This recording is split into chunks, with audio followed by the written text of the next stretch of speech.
Oop, gotta start that. Okay. Hey, welcome.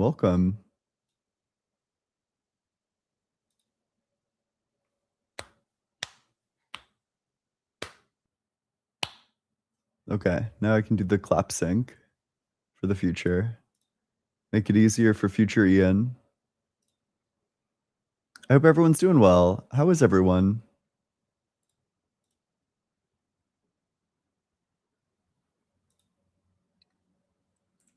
That's great. Glad to hear it.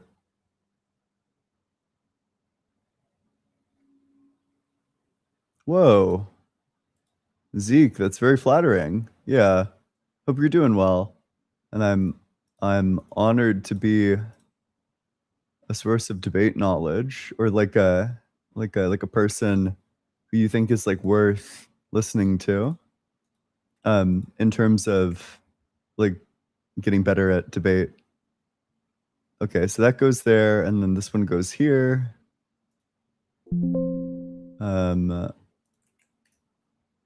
Okay.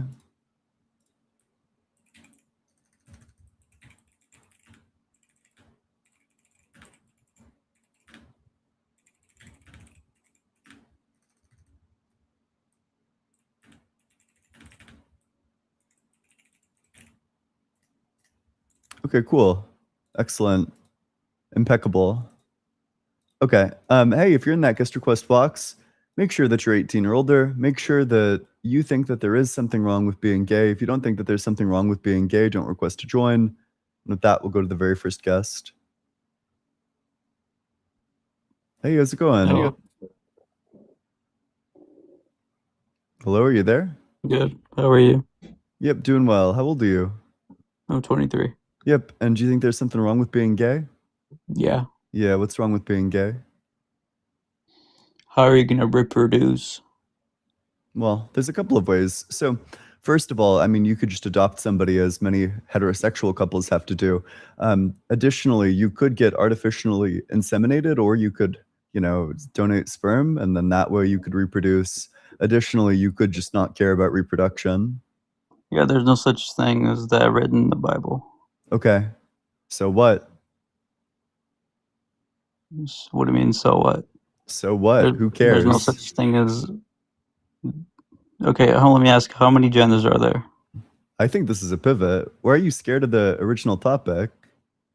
No, Did it you get like correlates. spawn killed on the initial topic? You have to pivot to something new? No, it correlates. Well, I'm How many wondering, genders are there? whoa, sorry, why are you sprinting away from the actual topic? Do you think there's anything wrong with being gay? That's why I joined. Okay. So what is wrong with being gay? You can't reproduce. Do you think it's wrong Because to be infertile? let's just say everybody's gay in the whole Whoa. world. How are you gonna Do reproduce? you think it's wrong to be infertile? Let's say everybody was infertile. If that happened, then we would all die off. So therefore it must be wrong to be infertile. No, not really. Yeah, exactly. That's how dumb it is to say that it's wrong to be gay, because if everyone were gay, we couldn't reproduce. The same thing is true of infertile people. The same thing is true of being a man. If we were all men, then we couldn't reproduce. It doesn't follow from that fact that it's wrong to be a man. Yeah, except that's never gonna happen. Okay, cool. Sounds good. And likewise, it's never going to happen that we're all going to be You've proven gay. nothing. Yeah, exactly. So you've proven nothing, because it's never going to happen that we're all going to be gay. That doesn't... Your head is like spinning.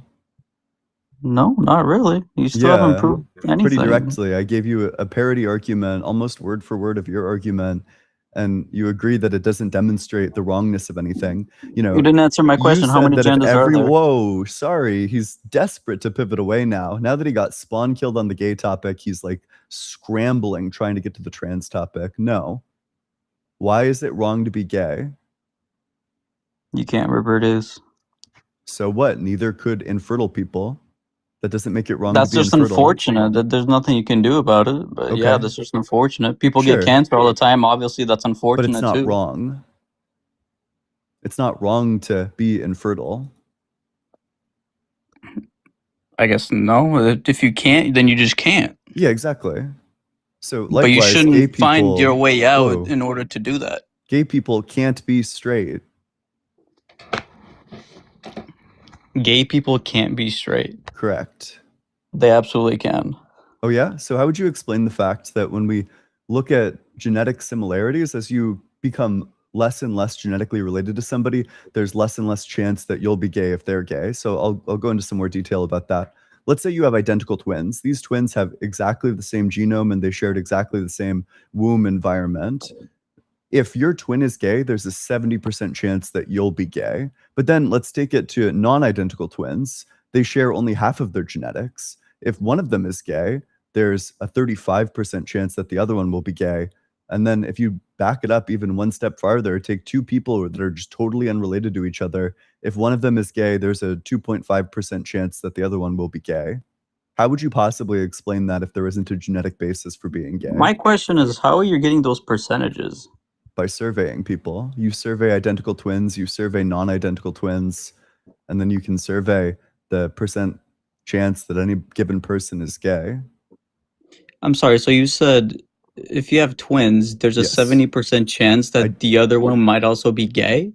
If you have identical twins, that is, they share the same genome, and one of them is gay, there's a 70% chance that the other one is gay. How would you possibly explain that on your worldview? How does that make sense? I'm trying to put in perspective. How does that make sense? That has nothing to do with being why does it matter if it's twins or not? Because they share the It's genome. still coming out of the same womb. What that establishes is that there's a genetic basis for being gay.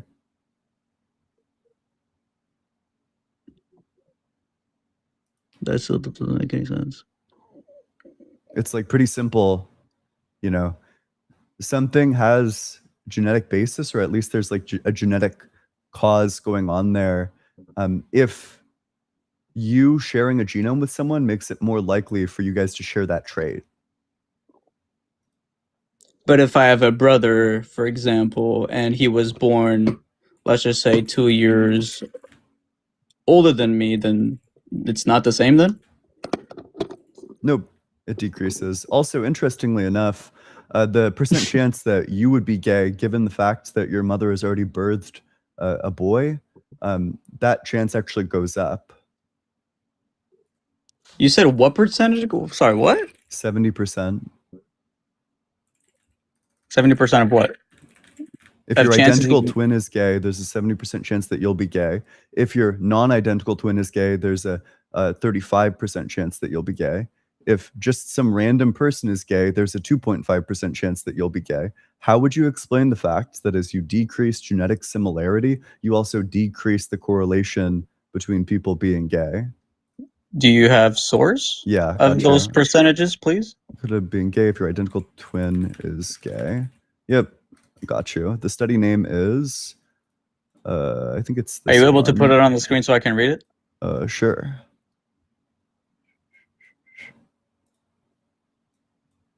The source name is Homosexual Orientation in Twins, a report on You're not 61 showing- pairs. You're not showing it. Yeah, one sec. I'm reading you the name first. Okay, so we got 65.8 for identical twins and 30.4 for non-identical twins.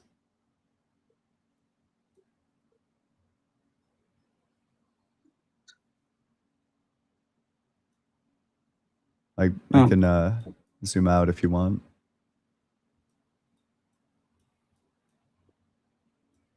PubMed, and where's that from? Where's PubMed from?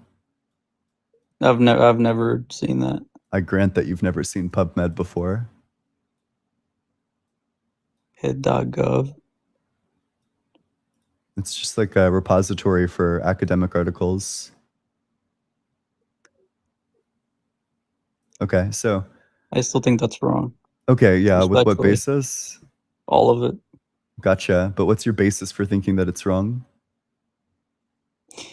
Because I put it in, the way I look at it is, there was no such thing as like, because we have a lot more, I would say, like, homosexuals nowadays than we had more back then, right? Yeah, We Why do also you have a think lot that more is? left-handed people than we do back then. Why The do you reason think that why is? is because you used to get persecuted for being left-handed. You No, know, it's they would because literally beat being left-handed out of you, and they'd force you to write right-handed, even though it no, led I'm to talking horrible, about atrocious handwriting. homosexuality. Similarly, you're going to be shamed and harassed and, I don't know, like, ostracized from society if you're gay. So as you stop doing that, as society does that less and less, more and more people are going to be comfortable being gay. No, it's because men were men back then, and they weren't making stupid Oh decisions. gosh, truth nuke. Your empirical evidence, that's dumb and gay. You know, let me tell you about the vibes that I intuit. Wow, what a really strong, compelling argument. We need to bring back masculinity is what we You need to can't do. even say the word. We got to bring back like literacy. Masculinity. Hey, what's up, Sam? How's it going? Nothing much. This depresses me, so I thought that I would maybe try to make this a little bit less depressing. Do you have anything aside from vibes to go based off of, guest, or are you just gonna keep like repeating yourself in hopes that one of these times when you say it, it'll hit different or something? Like No. what's the move? Okay, so do you have like any empirical evidence whatsoever, or is it just the dudes used to be more masculine back then and they're not anymore, which Is is that why not true? everyone's queer? Return. What does that mean? Are you Return. denying? Are you denying that men were actually men back then? Men are What does still that men. mean? The fuck are you talking about? Masculinity is what I'm talking about. Okay. Define masculinity. A man. Masculinity is a man. Okay, there's Trans-inclusive about the W? same amount, I guess, there's about the same amount of men back then than there were now. So by that definition, which Yeah, doesn't there's make any also a sense, lot but go more off. gays now. Gays is crazy work, but do you know why? Go ahead. No, I'm asking because this is your argument. So are you positing there are more quote unquote gays because people are less masculine now? Why? You're just stating things with nothing to back it up. Because it's how they view the world, and that's what the world has turned into. Who's they? Homosexuals? So there are more homosexuals today because that's how homosexuals view the world. End quote. Is that what we're going with? Literal gibberish.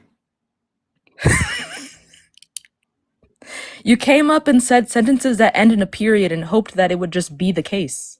Do you have anything to back this up whatsoever? No. So it's That's- vibes. What do you mean vibes? As in, you just are stating things as fact with no reason to believe them. Like, I could just sit here right now and be like, you know what? Yes, it is a fact that there's only man and woman, and it should Okay, we're be talking like about What that. does that gay have to do with people. being gay? Well, people transition. That also So what? What does that have to correlates. do with being gay? That also correlates. Okay, sounds What does that have to do good. with being gay? Gender and sexuality are not the same thing. Why are we talking But about don't they trans people? correlate? No. So are what is a completely trans separate person then? things. Aren't they gay? Not No, necessarily. not necessarily. But for the most part, are they gay? No, not necessarily. What do you mean not necessarily? Elaborate. As in, you can be trans and straight, you can be trans and gay, you can be trans and bi, Wouldn't that you be can be bi? trans and ace. No. Some trans people are only attracted to their gender. Some trans people are only attracted to the quote unquote opposite gender. Some trans people are attracted to both or all genders. Some trans people don't have sexual or romantic attraction at all, which is why these things are not correlated. That's sad. What's the sad part? All of it. Bro, that was like a killer Being response. straight sad? Gosh, I never thought that's sad. Wow, you know, throw away PubMed, all these dumb fucking studies, you know, that's sad. They all got wiped away from existence by 2 words. That's sad. Wow. Especially real after compelling COVID. stuff, CR. You've given us a lot to think about. Is there anything else you want to talk about? No. Okay. Well, jeez. That was sad indeed. I couldn't was. agree more. Yeah, I don't know. It's some real intellectual heavyweights going on here. Let's read some supers. Grimmy, thanks so much for the $5 super chat. Whenever the guest tries saying, what if everyone was gay? Obviously, they don't understand statistics. That's true. I mean, I don't know. There's just like a million scenarios where if everyone was a thing, then that would be bad. If everyone were a man, that wouldn't be great. We would all die in the same way that if everyone were gay, we would all die. Like, it just doesn't seem to follow that it's wrong to be a man or anything like that.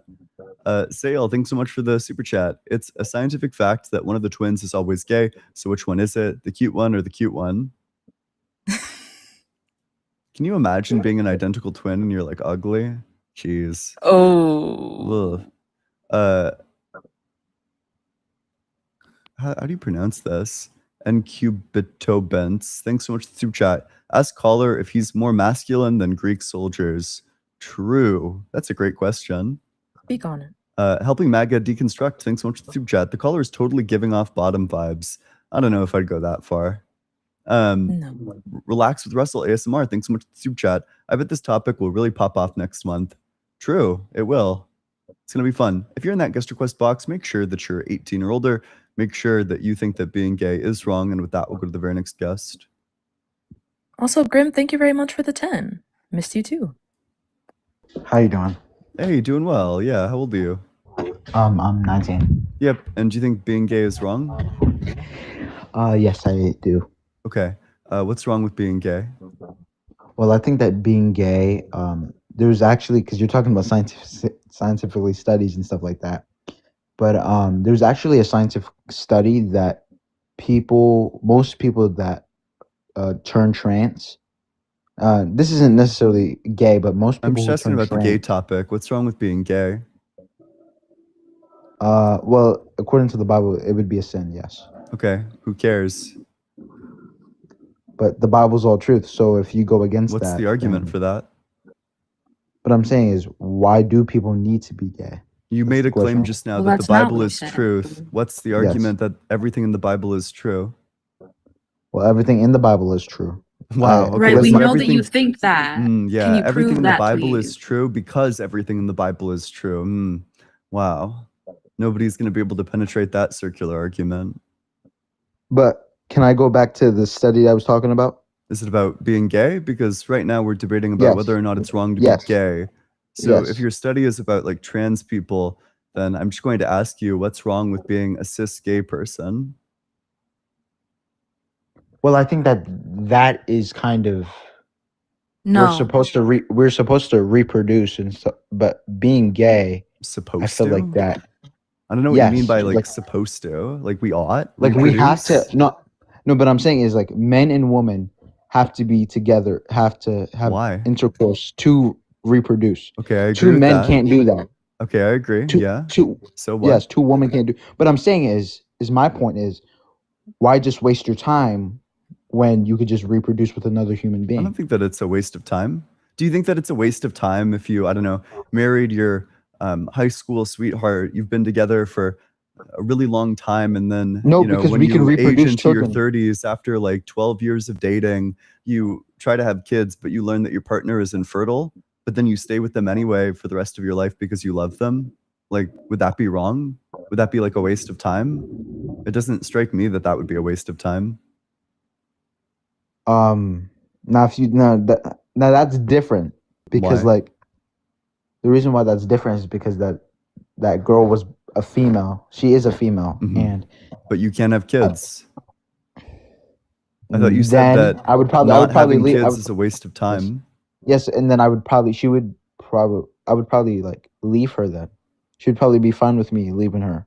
Well, Uh, we're not first of asking all- what you would do. That first, yeah, that's gross, right? That's that's like heinous. probably extremely not true. There's no shock Yeah. that your partner of like 12 years would be okay with you just leaving them because you find out Yeah, that because they're they would be like, I infertile. would want better for you. I don't want you to hold back on me. Never I get want in a you to- relationship. Please Yeah. save any and everyone the trouble, right? But this isn't about what you would do. We're talking about what you ought to do. So are you saying that it's wrong for someone to stay in a relationship with someone that they've been with for years? They are in love with each other. You think Mhm. that the right thing to do would be to leave this person. Like that is what you ought to do if you find out this person is having fertility issues and they cannot Oh bear no, children. probably I would say probably adopt. Yes, adopt. Okay, but your conditions before were that the reason why it's wrong to be gay is because there's no reproduction, which, while that isn't necessarily true, let's just stick with that, right? It's fine for straight people to either choose to not have kids or not be able to have kids, but then when queer people do it, it's a problem. What's up with that? Yeah. What's the difference here? Well, I think that a big issue is like,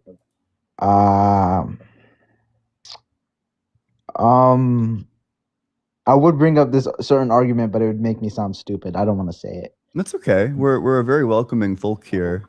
Just bring up the argument. Give it. I insist. Okay, I might sound stupid, but I think the reason why I think there's more. Actually, never mind. But No, you got this. I'm curious. What is it?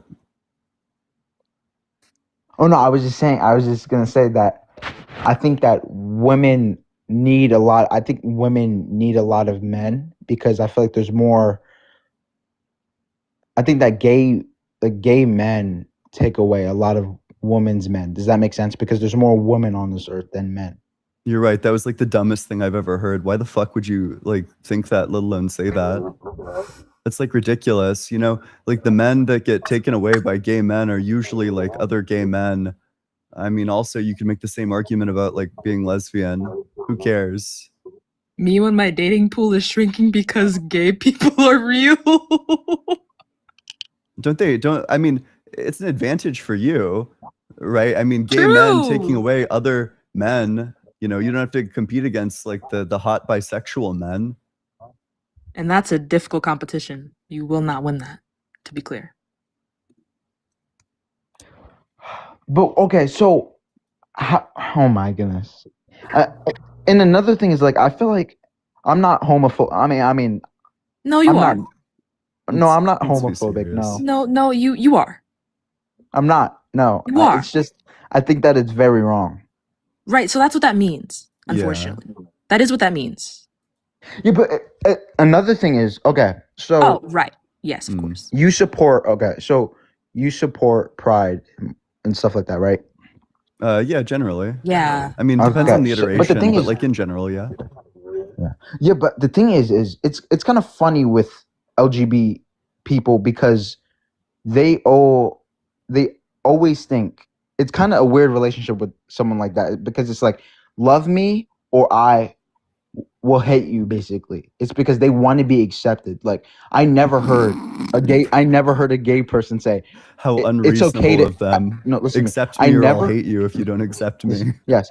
I never heard a gay person say, maybe I'm wrong, that it's okay for you to feel this way about me. Never. I never heard that. Why would we want you to be against our existence? This like question really doesn't make any sense. Like it's like saying because like it- as a because if you're as a all woman, loving- I'm if okay you're with all men loving- being misogynists. Listen, right? if you're all loving, you would want free will I'm- in a relationship. In a What? friend relationship. Me explaining to my girlfriend after I cheat on her, listen, babe, if you really love me, you would respect my free will. So when you say something like that, it's equivalent to like saying like to a woman who doesn't like want misogynistic men to exist that like I'm taking away men's free will to like be misogynist because I don't want them to exist. Yeah. Can you imagine like a misogynistic man saying, you know, women, never once has a woman told me that it's okay that I hate all of them. You know, women never tell me that. It's like, yeah. I'm of sure they don't. course. Like, why would they? That's horrible. Also, hi, G. Hello. Hey. Yeah, he gone, by the way. Oh. I would leave too. God damn. He Dude, ran. I was so excited when he said that he had like a really stupid argument. Me too. Not He the was- false sense of security. You were like, no, for sure. No. He was we so love right. that here. He was so right. It was gibberish, dude. It was like the dumbest thing I've ever heard. True. That was the most correct thing he said in the entire conversation. Yeah, he was dropping like facts with that one. Mhm. Grimmy, thanks so much for the super chat. I'd say that guest can wipe his ass with the Bible, but he might be one of those guys that think wiping is gay. True. Based He fire. definitely thinks cleaning your ass is gay.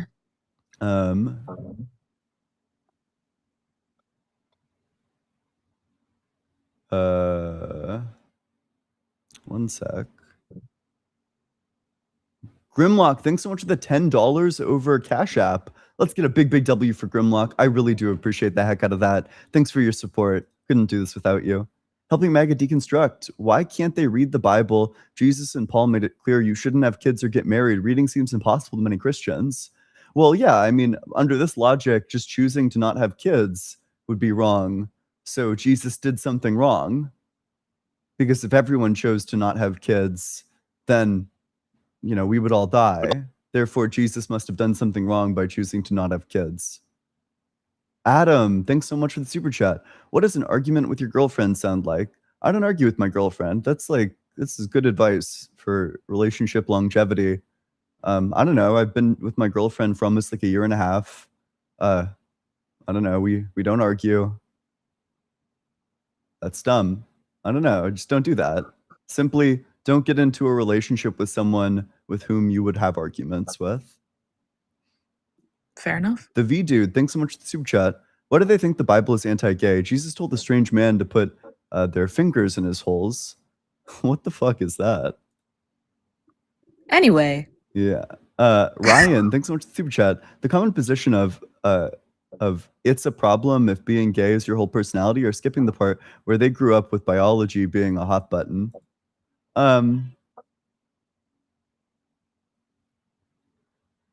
I feel like I don't understand what this is trying to convey.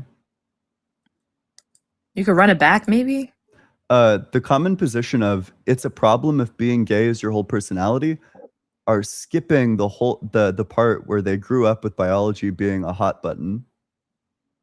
Oh, I guess they're saying like the way that biology is taught is inherently heterosexually coded.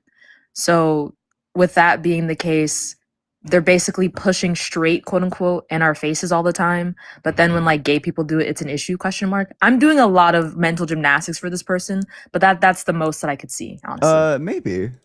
Yeah. All right. Okay, let's go to the very next guest. Hey, if you're in that guest request box, make sure that you're 18 or older. Make sure that you do think that there's something wrong with being gay as we go to the next one. Hey, how's it going? Hello. I'm doing good. Yep. How old are you? Thanks for inviting. I'm 18. Yep. And do you think there's something wrong with being gay? I don't think there's something to be with being gay, but acting upon it, I think is immoral. Okay, sure. But why is it wrong to act on being gay? Because there's no argument to accept it. Okay. So, I mean, What- if it's what will- permissible, if there's I have a nothing wrong question. with it, then you should accept it. What will be the argument to accept people acting Yeah. upon it? Yeah, if there's nothing wrong with being gay, then you should accept it. If there's nothing wrong with No, people no, acting on that's being gay, that's then you not should what I said. accept it. I said Yes, you there's asked nothing what's with the with reason having to the accept sexual. it, and I'm saying I- the reason you have to accept it is that there's nothing wrong with it. If there's nothing Okay, wrong well- with it, then there's nothing intrinsically reason Okay, giving so- about that. So how do you define what's wrong? What So do the you way- think is what, wrong? When do you wrong think it's means wrong? on like a conceptual level is the sort of thing that we all have reason to not do, like a categorical imperative. You strictly ought not do this regardless of what you want to do or what your goals are. So what that's going to require is some sort of reason that people who are gay would have to not engage in gay behavior. Like what reason do they have to not do that? Yeah, because I think it's immoral. And Okay. So the fact that you think that it's wrong gives them a reason to not act on it? Why do they care what you let me think? ask you a question. Okay. Okay. Imagine two twin brothers love each other. Okay, they're not hurting anyone, and they do not have kids. Do you think that's acceptable? No, because Okay, it why is shatters that- the and why is familial that? relationship, which is a unique relationship. And why is that? Why is the familial relationship What- a unique relationship? What- Because of your what- genetic what- similarity, what would- because of, what would- for example, what like the would- family structure that underlies it, like innumerable Okay, reasons. You know, but- we form unique relationships with different people in our family. You know, you have a unique Yes. relationship to your cousins. You have a unique relationship, okay, let's for say- example, let's to say your they- brothers, to okay, your let's- sisters. wait, and this is a wait. relationship that you destroy when you Okay, make Mark, it that's- no longer a why familial does- relationship. This, but that's what you would think what would happen. But why do you think? It's literally not a familial So, relationship maybe- anymore if it's a romantic relationship. Okay, That's like but- trivial. Okay, but it's still their choice. Okay, I don't care. To do that, I don't they know think the co- that. I they think know the consent co- is they know the necessary for consequences. permissibility. But I don't okay, think consent is argument. Okay, sufficient wait. for permissibility of sex acts. Argument wise, So okay. I don't care. If Just because imagine, people okay, want to do wait, something, that doesn't make it okay. okay, that, okay. So, but your argument to why being gay is acceptable is because it's not wrong to you, okay? But imagine Well, those twins. still are no Argument wise, correlation. wait. Can I But talk? there is something wrong with being Okay. incestuous with your twin. Can imagine, okay, instead, why? Because when they not procreate, there's nothing wrong with it. Sorry, wait, do you Using want me to protection. explain? I've already given the reason like 2 or 3 times. Do you need it a 4th time? Will you listen if I give it a 4th time?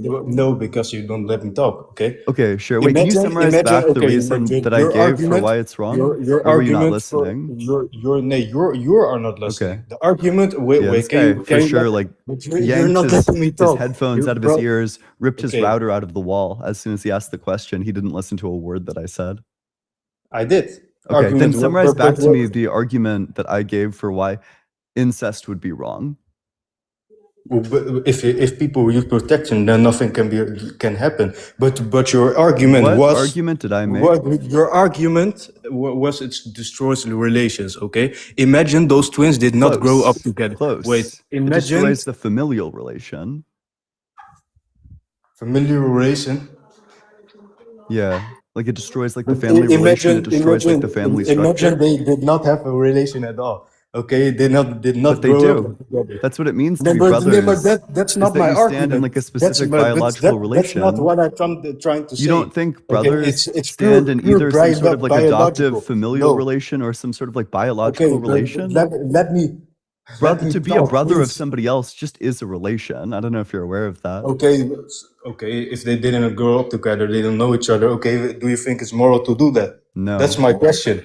No, but why though? Because it destroys the it destroys familial relations. relation. Okay, but they did not I have a guess I'll relation tell at you all. as many times as you that's want, what I'm right? trying to say. You know, do you want me They to did say it not like a have a 6th relation time? I at can all. tell you a 6th time that incest destroys the familial relation.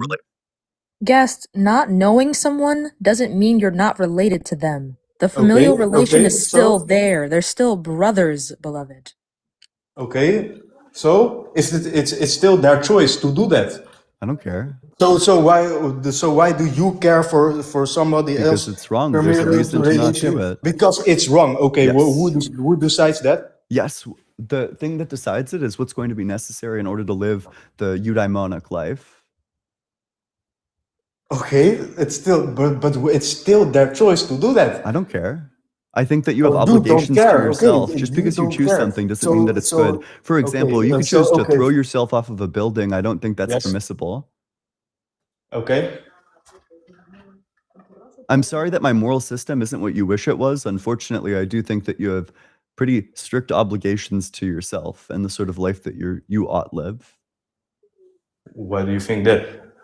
Why do I think that? Insofar as everybody's ultimate goal is going to be successful in the sort of life that they aim at, and no Yes. matter what sort of life you aim at, you ought be virtuous. Mm-hmm. So then everybody strictly ought has a reason to be virtuous. Okay, Why do you but think incest is wrong? I Like on think your it's wrong worldview, because- why would yes, it be wrong? Yes, on my worldview, okay. On my worldview, I think it's immoral because I'm religious, but that's not not for everybody the case. Sorry, my English is And not sorry, that wait, in your religion, wait, what wait, specific okay. passage says that you can't do incest? passage. I'm not a Christian. Yeah, but you're maybe Muslim, so which verse in the Quran says that you don't know that you have passages yes. in the Quran? Yes, wait, okay, I will explain this. Okay, in the Quran we have mahrams. Mahrams that is people you cannot marry. For example, that's your mom, your aunt, your sister-in-law, your brother-in-law, your brother, your sister, etc. Yeah, but what Okay, about a that's- cousin? that's Does it ever outlaw fucking your cousin? Yes, it's totally prohibited. Yeah, sure. So which verse in the Quran outlines these prohibitions? It's not a verse; it's a hadith. And Sure. it's a- So which that's- hadith outlaws these things? but it's there. Okay, I can Oh search shit, okay. dude! Wait, It wait. sounds Can like you have no but basis to why do condemn you incest. why do you Oh no, you dude! actually His my, moral system just got fried. The exact Bro argument that said he it's was trying to there. run why do you against think the okay? atheistic worldview just stabbed him in the back, dude. You can't say that fucking your cousin or maybe like your second cousin is wrong. Which hadith is it? Okay, I can search, but the thing is, I came here into this live to discuss the topic. Okay, Yeah. that doesn't mean that I have Yeah, to. we Wait, know what so you so you're came here unable to for. yeah. This Yes, guy's I unable to think, account for why incest is wrong, by the way. I did not came here to express my religious views, but I came to make a point Mhm. Well, for you shifted everyone, the and burden as soon as you only arrived here, and you did not so by bringing only up incest. But whenever incest is brought up for your worldview, you start floundering. That's weird. What's up with that? What's your justification, beloved? Or are the people in your religion allowed to go fuck their cousins? What's up? I mean, they're allowed to fuck children, so I True. mean, I would say that they probably would be able to, you know, fuck their cousin too. True. True. Sounds like you're gonna need a new argument. As if there was an argument to begin with, high key. True. Because there wasn't. True, just burden shifting. Also, Inaroy, thank you very much for the 5 on Cash Ooh, App. shit, I just appreciate that, looked it bro. up. Apparently. Oh no. Oh no, it literally wait, that can't be. It Because allows you to marry your if this cousin. is true, yeah, there might be like a Quran verse Oh, The that yeah. problem is explicitly says so I mean maybe it's anecdotal, but I do know in Muslim countries they do marry their second cousin a lot. So it's like it's a cultural thing. My boss is from Jordan, so wait, from look at her. the chat. yeah, I'm like mad curious because I'm looking through the list of people who you are strictly not allowed to have sex with or marry. No Yes, look at the mentions of chat. cousins being banned. So it sounds like you're not capable of accounting for why it's bad to fuck your cousin.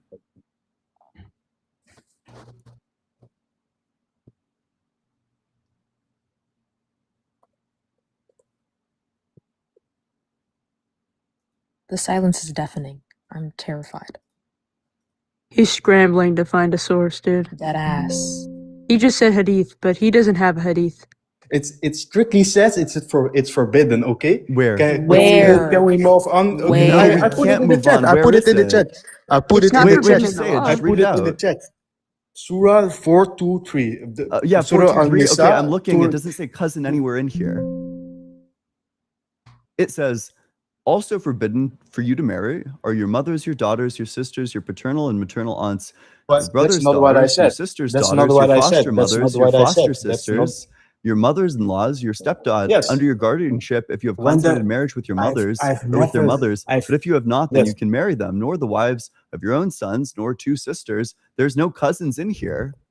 Yes, but when that is Oh, did I say yes, cousins? the verse that I you never cited said- didn't prove what you said. Yes, which I verse never would you like said to cousin. cite now? I've never. Where does it say that it's wrong to fuck your cousin? You do not let me talk. Where okay, can does I it talk? say? Can I Wait, talk? does this verse say that it's wrong to fuck your cousin? Yes or no? That's never. Yes or no? That's not what I said. That's not what I'm my asking art. you. That What's was not. the basis That was for not saying my that it's wrong argument. to fuck your cousin in your view?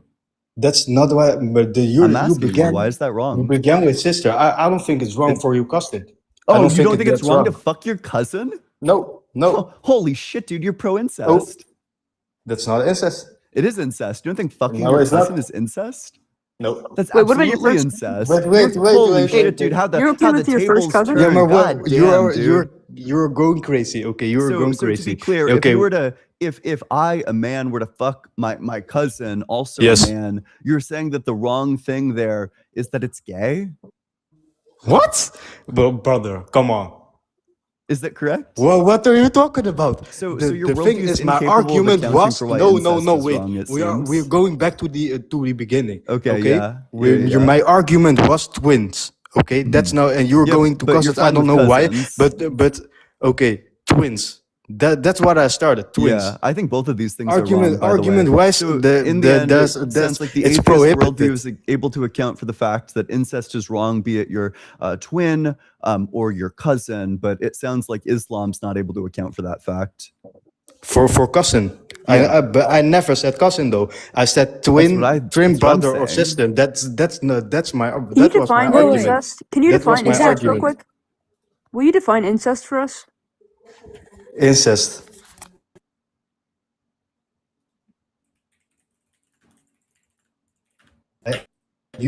I said Holy twins. shit, dude! Muhammad That's what I married his said. cousin. What the fuck? Okay, Yeah. but wait, Yo, but that's you know, disgusting. brother, Huge. you I think the worst is know. obviously a child that's 6 years Okay. old.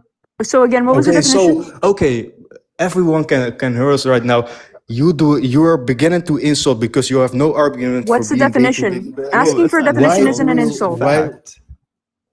I never used Can that I get the term. definition? You are we the get the one that definition? used that term. Yeah. You are the one that just you are the one Yes. that used that Like term. cousins? I Yeah. never said is it do you think it's Can you define if incest? incest is okay. That's not what I say.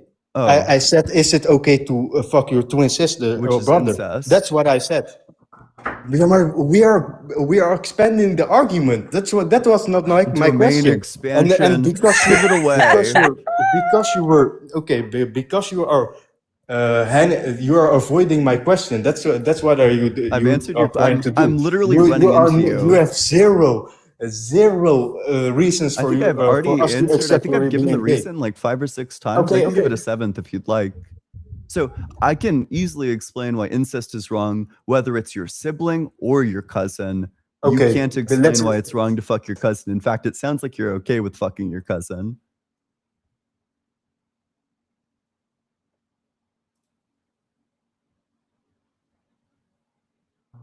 I still don't know why he pivoted away from the incest point. That's actually what he was trying to say, is that you can't account for incest under your worldview. And that's why it'd be wrong. Is he was trying to equate incestual relationships to homosexual ones, as to not being able to, like, if we allow gay relationships, then we can't draw the line here, like incest ones.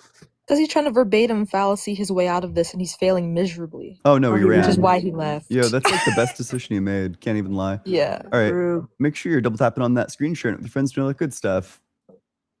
Relax with Russell ASMR. Thanks so much for the super chat. Ah, yes, I often tell racists it's chill to hate me. I mean, basically, right? Like that's what the dude is saying is like, oh gosh, all these gay people, they're never okay when I tell them that I don't like the fact that they exist. I'd hope so.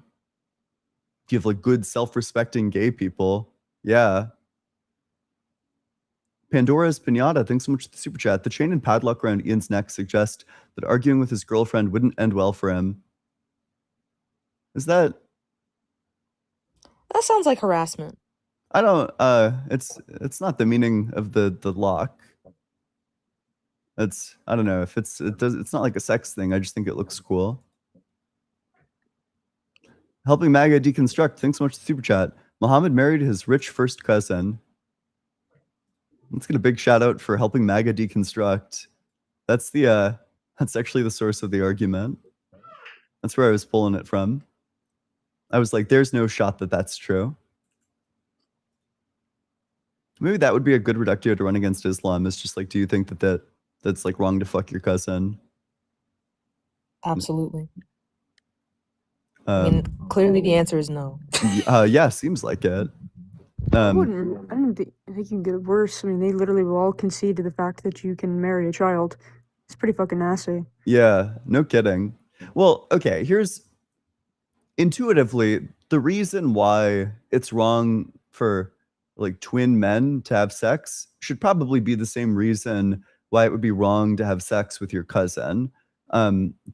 The whatever reason underlies these things should probably be the same.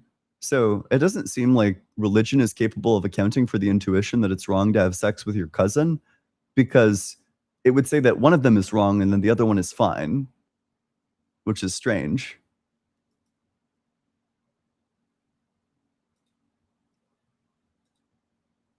Hey, how's it going?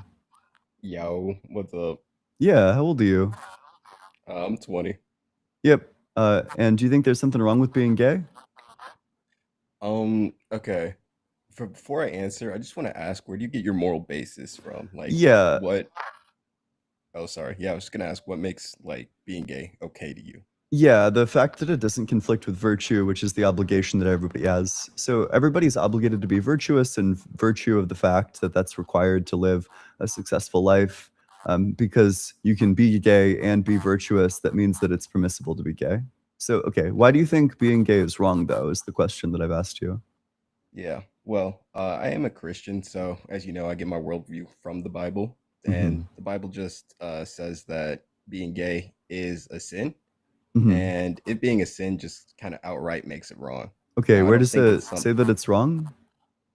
in Leviticus 2 and also in First Timothy 1:9 verse. Wait, you hopped Wait, off the app for just a sec.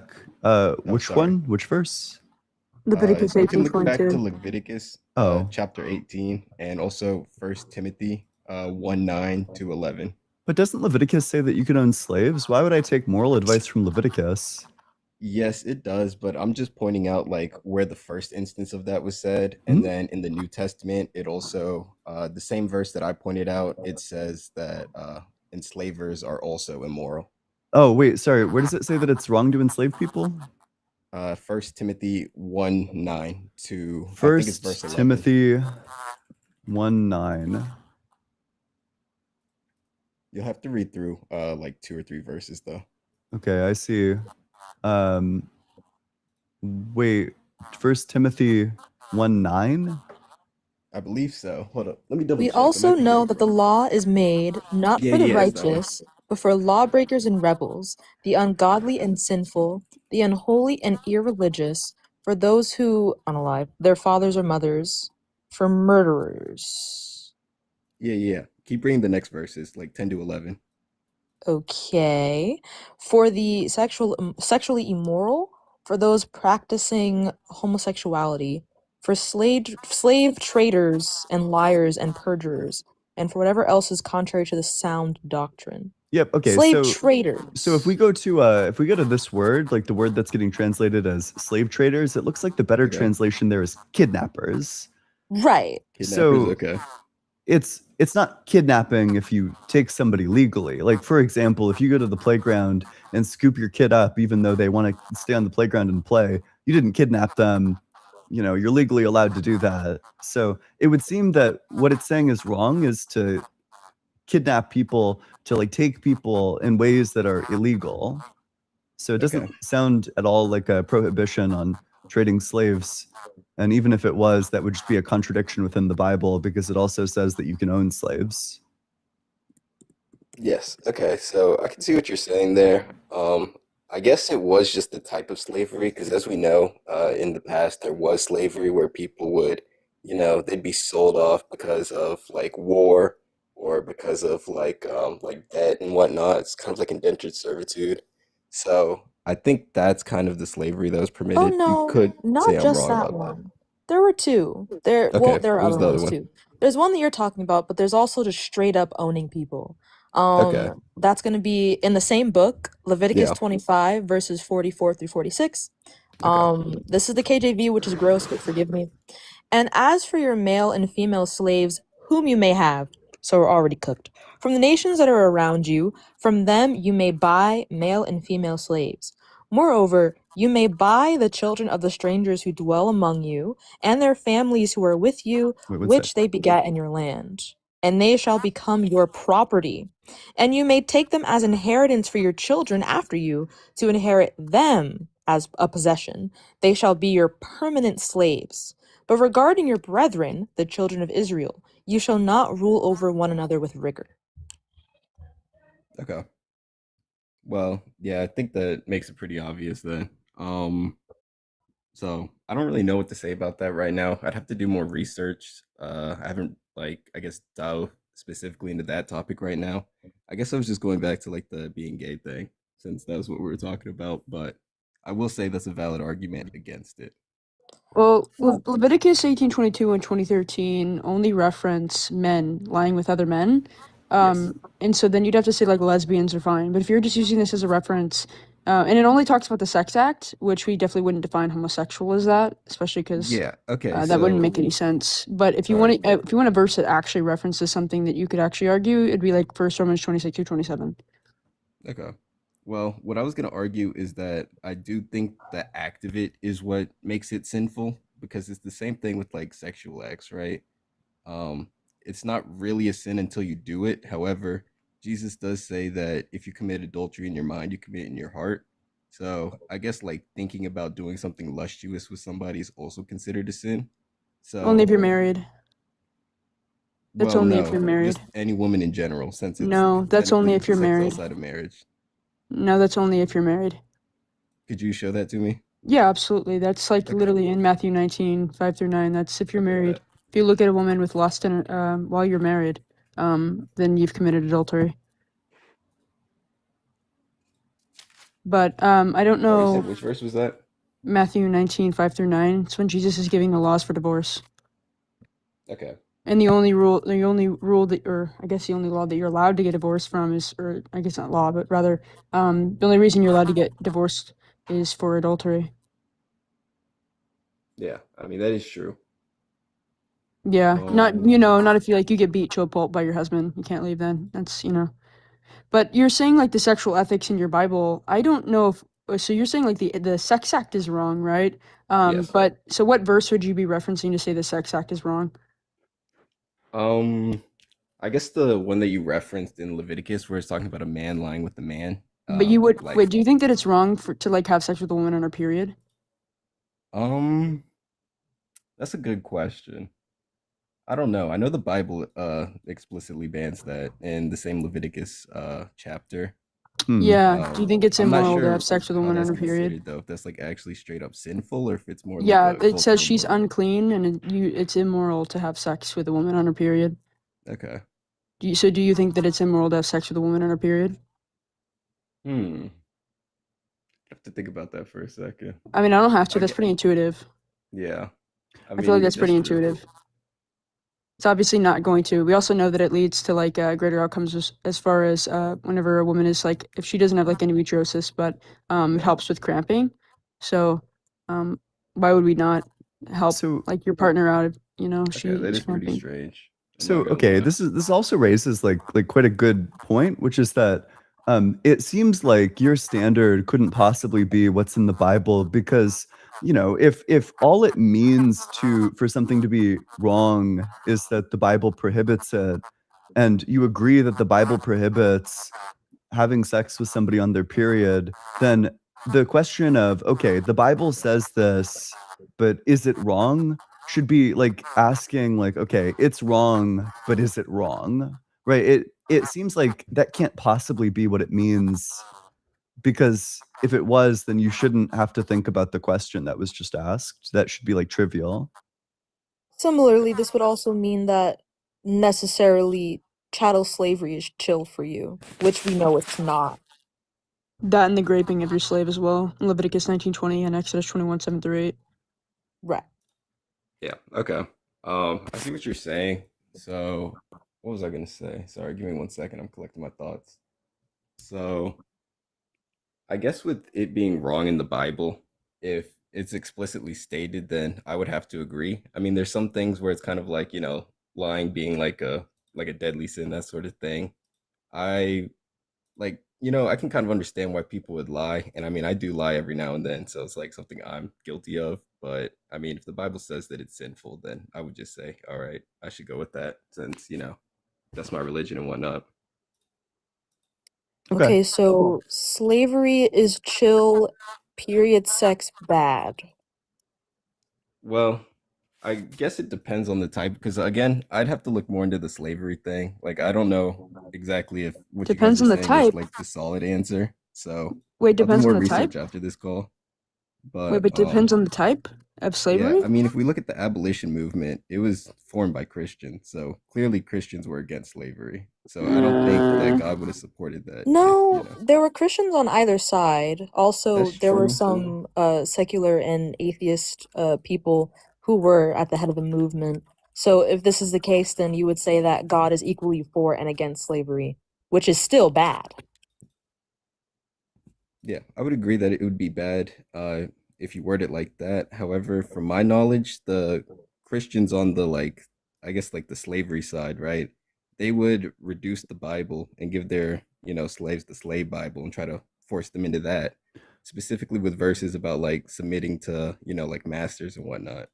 Yeah, So- that's the New Testament. So I also Yeah. think that probably Well- what accounts for the fact that people wanted to abolish slavery at that point was not Christian ethics, but secular ethics. At that point, secular ethics had advanced because of people like Kant, people like Locke, to value things like individual liberty. These things were already valued by the societies, and then Christians began to think that slavery is wrong. So it seems like secular Okay. ethics just has a much better explanation. Like the influence of secular ethics seems to be a much better explanation for why people thought that slavery was wrong. That's fair. What would you think about like people like Harriet Tubman, right? She was a Christian and she said she received visions from God on like how to lead people out, like to build the Underground Railroad and stuff like that. I don't think that she received visions from God. Obviously, like I'm an atheist, I don't think that that happened. But I think that what she did was really great. I think that Yeah. lots of people can have dreams that aren't given to them by God, but nevertheless allow them to like solve some problem or do something good. Okay. I can see that. But yeah, I guess should we circle back to the topic? Just Sure. what's wrong with being gay? Yeah. Is Okay. there? Yeah. What do you think is wrong with being gay? I mean, like I said, really my only stance on that is that it's sinful, and I think that that's like the only reason. Like I don't have hate towards gay people, right? I mean, everybody sins in their own way, but I think it's still right to call somebody out, you know? Like let's say if I was getting drunk every day, right? It would make sense for somebody to call me out on that and be like, "Yo, you're slipping," you know? Well, I Yeah, agree with that, but I think that virtue ethics can explain that. The reason why getting drunk every day is bad is because it's intemperate. That you aren't living a good life because you're too infatuated with these like very shallow pleasures. You should take pleasure in the things that you do. In fact, it's totally fine to drink every now and then. But when you do it, you should take the right kinds of pleasure in it, which is, you know, obviously not doing it in excess every single day, but you should do it the right amount. Yeah. So I don't know, like I just don't think that that's analogous to being gay because I think that you could have gay sex to the you know you could have good gay sex is kind of what temperance would prescribe is that the sex that you should have, however much you have, it should be good. You shouldn't be having a quantity of sex that turns it into bad sex. Okay. Can I I see can I what say you're something real saying quick? Yeah. Something super important too in this time period was that sex was between like an active sexual agent and a passive sexual object. So whenever you say something like, "Oh, we should hold to the sexual ethics of the Bible," you would have to hold that women don't have like bodily autonomy. That's why we see so many bad verses in reference to like women not, you know, like in Deuteronomy 21 and 22, women don't have their own autonomy. There's specific laws for female slaves being raped. We don't see them having their own autonomy throughout the entire Bible. And we know within ancient Southwest Asia as well that that's how sex was it was men had a role, women had a role to play, and the women were objects in sex. So I don't think it's fair to like put this patriarchal heteronormative like sexual ethic onto society today when we don't hold to like any of these things anymore. Example, like I brought up the Leviticus verse specifically about the period for a reason because it shows how patriarchal it is to hold to these laws when it literally says it's immoral for you to have sex with a woman on her period because she's unclean. Like we don't think like that anymore. We don't look at a woman and go, "Oh, she's unclean because she's on her period." Yeah. I mean, So that's I think valid. I'd I agree think with you there. got to look at like more historical context in that time period as to why they even held these beliefs in the first place. Is there anything Okay. else you wanted to talk about? Otherwise, I might just move on to the next guest. Nah, I think that was everything. You guys answered my questions really well and Hey. gave me a lot to think about and just look into. Yeah, absolutely. Hey, thanks for being open-minded. Appreciate you. Make sure you're double tapping on that screen, sharing it with your friends, doing all that good stuff. That dude was pretty chill, all things considered. True. I very agree. true. Also, I have to go pick up my prescription, so I'm gonna go. If you guys are still here when I come back, may I rejoin? Yeah, of course. Lovely. Okay, but just in case I can't do that, I love you all. Thank you so much for having me. I miss Yeah. you all very It's much. great to see Mwah. you. And It was hopefully great to see you see you, Sam. soon. All right. Bye, Be darlings. safe. Later. Thank Have a you. good one. Medi, thanks so much for the super chat. Would you consider changing the title to bi instead of gay to stop that if everyone was argument? Also, happy early pride. No, I think the argument's really bad. I think that, I don't know. I think when you get like more and more specific, I kind of like gay because it's like a good umbrella term even. But no, I don't know. I think it's I think one, it would probably lower viewership if you changed it to bi, and two, I used to think that the if everyone was gay argument was good, or at least like one that I needed to like think through. Now I'm convinced that it's like obviously false, so I'm not too worried about that. Helping MAGA deconstruct. Thanks so much for the super chat. Paul's letter contradict each other. He makes it clear that slaves should obey their masters. Ephesians 6:5-8. Colossians 3:22 through 25. Rock hard for Doug and sinfully wet for Sharon. Thanks so much. Helping MAGA deconstruct. Appreciate it. Rem, thanks so much for the super chat. Ian, if two persons enter an intimate relationship under a non-culpable ignorance of consanguinity, is their prior conduct morally impermissible? I don't know what consanguinity is. Is that like you share, like sanguine, like you share blood, like you're related? So, okay, here's what I'd say. I think the relationship is impermissible, but if you're ignorant of it, I do think that you lack moral responsibility. I don't think that you did wrong because you didn't know any better, but as soon as you find out, I think you should immediately stop. So I don't think that these people are like morally responsible for it, but I do think that they should stop doing it. Helping MAGA deconstruct. Thanks so much for the super chat. All but one Southern state claimed in their independence document that slavery was their God-given right backed by scripture. That's good knowledge. I wasn't aware. All right. Hey, if you're in that guest request box, make sure that you're 18 or older. Make sure that you think that there is something wrong with being gay as we go to the very next guest. Hey, how's it going? Hello. How's it going? Yep. How old are you? 18. And do you think there's something wrong with being gay? Yes. Okay, what's wrong with being gay? I mean, I think it goes against the Bible because I'm Christian. Okay. Why does God saying something is wrong make it wrong? Because that's the religion I believe in. Okay. I also think that for this debate, I think it's kind of odd that you do a topic you're never going to disagree with. Okay. But One topic that I'm never going to disagree with? You're never going to disagree with there's something being wrong with being gay, but I also want to know that's true. I mean, if somebody gave me like a really good argument for why being gay is wrong, then I would change my mind on it. I don't know. Would you change your mind if I gave you a really good reason to think that the Bible is false? Like, would that change your mind? I mean, sure, if it's a good conclusion, but yeah. Do you think that infants deserve the death penalty ever? I don't think that's the topic of the debate. I also want to know what is good about being gay. Sorry, you did appeal to that. It actually is the topic of the debate. I asked you, why is it wrong? You said it's wrong because of your religion. So if we removed the religion from it, there would be no reason why it's wrong anymore. Is that correct? I mean, I don't think I'm going to lean away from exactly right, because I'll change my mind if you gave me a good argument, but because your head is hardened, it sounds like your head posture is just not such that you'd be willing to change your mind in line with the evidence.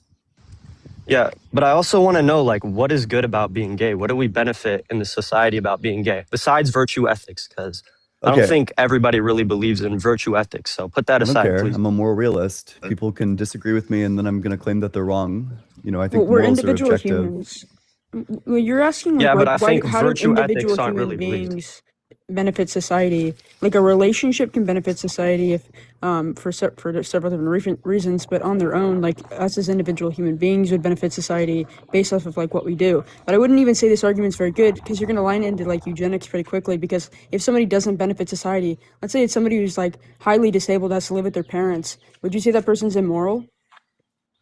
Because they don't benefit society? No, because they didn't choose to be like that. So. Yeah, neither And did gay people people. don't either.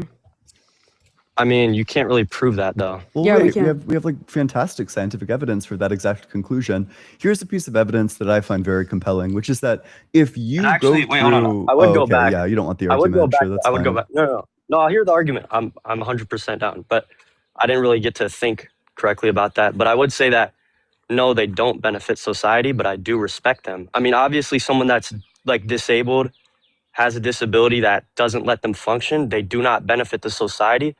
But I still respect them. I just don't think they benefit society. Okay, but does that make it wrong to be disabled? I mean, well, for my argument, yeah, because they don't benefit society. I think that's like an insane reductio that you think that people who are born disabled, they literally can't do anything about it. Like, you think that somebody's done something morally wrong by getting born with Down syndrome? Like, I mean, they have a higher chance at benefiting the society than gay people, production-wise, like reproducing-wise. Sorry. okay. Wait, hold on. Wait. So That's do you think they can What? consent? You think somebody's like somebody with like Down syndrome that like like at the end of the Okay. spectrum of Down syndrome, you think they can consent to sex? Okay, Down syndrome, yeah, I don't think they can, but Okay. obviously that's going to be an anomaly in your kind of debate or whatever you're trying to say. Doesn't matter. Well, but There's a the bunch point, is that of it's not wrong, non-functional even though it disabilities where they doesn't can think. even though it doesn't benefit society in many cases, it's not wrong to be disabled. You haven't done something morally wrong by having the disease that you literally can't not have. Okay, and then I'm going to reverse the question. How do people with Down syndrome help the society like become better? How do they make the society better? And don't just like say I'm like a wrong person or like something's wrong with me. Please just answer the question how they Well, so benefit the society. first of all, I could literally grant that they don't benefit society, and that in many cases, they take up like way more resources than of the things that they contribute if they don't have a job. But also, I mean, a lot of people with Down syndrome do have jobs. You know, they do contribute things. They, I don't know, like they work at places that can accommodate whatever severity of Down syndrome they have. Great. That's what I wanted to hear. So now that you think people with Down syndrome, inherently they don't benefit society, obviously there's anomalies. Some of them do benefit society. I don't think But anybody, because you're I don't making think people without Down Okay. syndrome inherently benefit Can I finish? society. Okay, yeah. I'm saying you think like 1 in 10 of them benefit society, right? I have no Like, idea what would your I ratio place it be? on. I don't know. We can look. Okay. Um, Okay. maybe But like I a want to quick I want to get my overview. point What though. percent of- Because you're making the correlation of someone with Down syndrome and someone that's gay, right? That is your correlation, correct? No, Just what making- we're doing, what I'm attacking You is the principal argument that you're saying that if somebody benefits society, and if somebody doesn't benefit society, then they are immoral. Which you get into the But line of you're- eugenics really quickly whenever you say stuff like that, because again, you have to bite the bullet that somebody who doesn't benefit society is immoral, because that's what you came up and said. So I gave you somebody with Down syndrome who doesn't benefit society, and somehow you special pleaded. Well, okay, wait. Also, but I just you're- looked it up. you're making the Apparently, analogy of someone 34 with- to 42% of people who are working age with Down syndrome do indeed have jobs. I'm sure, like, there are other ways to benefit society that don't involve having a job. I But mean, at the very yeah. least, like, this chunk of people benefits society. Yeah, but so like more than not, they don't benefit society. Clearly, off I don't your think that statistics. follows. So the fact, well, you just said 40% of them have jobs. Yeah, and I so that also would said mean that there are ways to benefit for- society other than having a job. You know, for example, you could be like a really loving, caring sibling that's always there and always supportive for your siblings. You know, that would be a way in which you benefit society. You could be like a really good friend. That's a way that you could benefit society. I think that there are ways to also- benefit society that don't necessarily involve working a job. Although I do think if you work a job, probably you benefit society.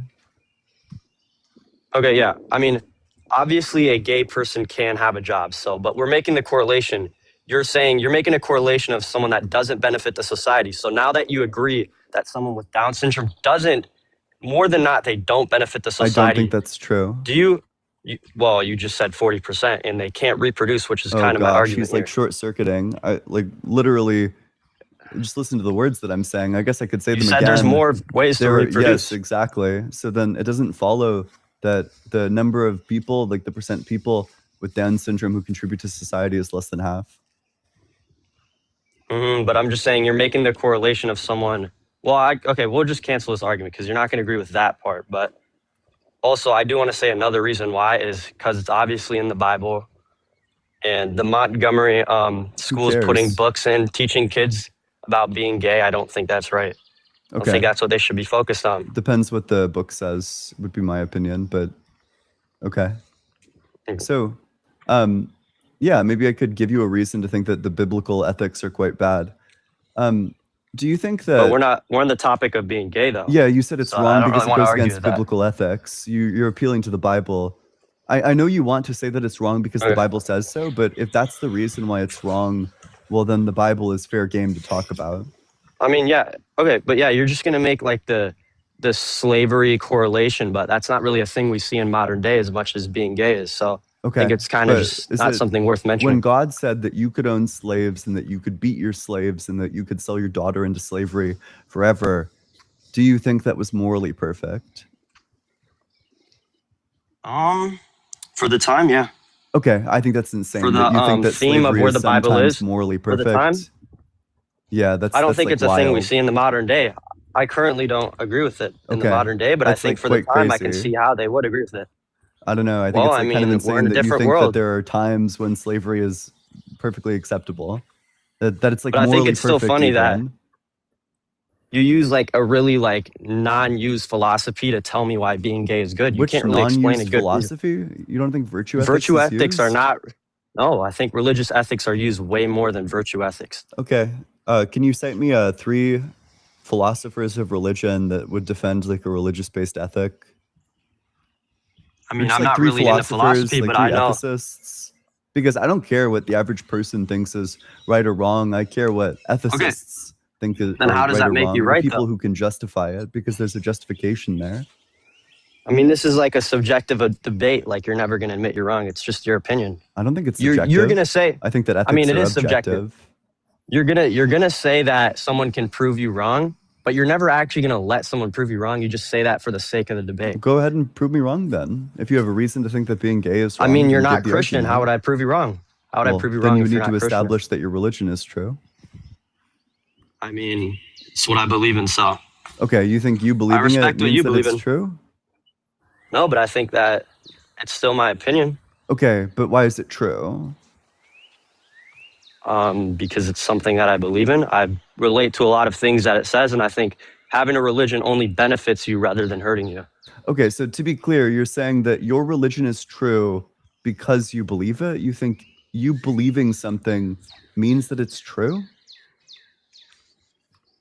Like if I Well, believed that my okay, I'm gonna neighbors be were honest. like I don't really believe in. androids, would that make it true that my neighbors are Yeah. androids? Okay. So if someone believes that they're a man and they're a woman, does that mean that they're a woman? No. Well, if you're It's the saying same that thing. this We just person is a twist the debate man back. and then they think that they're a woman, I would just take that to be a contradiction. Yeah, but you just said that doesn't mean it's true if someone thinks they're an android. So No, we I can totally twist the agree with debate back that. to a Yeah, man yeah, I thinking they're totally agree female. with So that. you I don't totally think trans. the reason why a person can be trans has nothing to do with just the fact that they believe it. It's going to correlate to like some sort of like underlying reality there related to the social institutions that exist. Mm-hmm. So, But still, though, I don't I think mean, I that don't know why in someone's saying all who cares. cases I don't know somebody why they believing watch. something makes it true. For Okay, well, example, I that's don't good, think that though. if you believe that, you know, well, also, I mean, if that's your standard, then wouldn't you be trans inclusive because you think just believing something makes it true? No, I said I don't believe that. That doesn't make it true to But someone that's the else. reason They why don't you have think to that the believe in it. religion is true, is because you think so. Well, no, I believe in it myself. I don't think you have to think that I believe in it. That doesn't mean it's true to you. Oh, I agree that you I believe in personally it. think it's true. I And totally it's grant okay that if you don't you think that respect it. it's true. But why does it follow from the fact that you think it's true that it's actually true? Why would that follow? Because I relate to it. I would want to believe it's true. That doesn't mean it's actually true. It's not something I can Okay, so you're not 100% saying that it's objectively actually prove is true. true. You just believe it, but Okay. you're not saying it's actually true. Objectively, no, objectively it isn't true, obviously. I can't. Oh. There's nothing in the world I can do to Base? prove it. That's why, So then being That's your gay thing. is There's- not objectively wrong. I mean, it is objectively wrong because they can't reproduce. Okay, sure. So do you think that it's wrong There's to be more infertile? objective things I can prove being gay is wrong than you can prove it's Do you right. think that it's wrong to be infertile?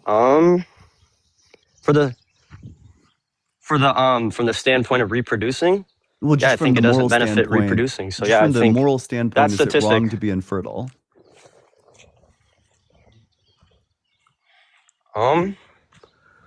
Sure, because they can't reproduce. It's my opinion. You think that you They can? objectively can't reproduce, so I do think it would You be. think you're morally responsible for things you I have can't. no I can't control agree with over? being gay. Not that. Wait, to be clear, you I think mean, that neither does being you do gay, think dude. that you're You can't- morally responsible for things that you have no control over. Like you don't think that? I mean, if it doesn't benefit the society, which is pretty much my argument. Okay, So, no. I guess I could give you like some reasons to think that I also being wanna gay see- actually does benefit society. So, I don't know, really easy one. Children, Yeah. when you're raising children, they're a huge tax sink, right? Like you're you, when you're between the ages of Mhm. 0 and 18, contribute practically nothing to society. You just take and take and take. You use government services all day, every day, constantly.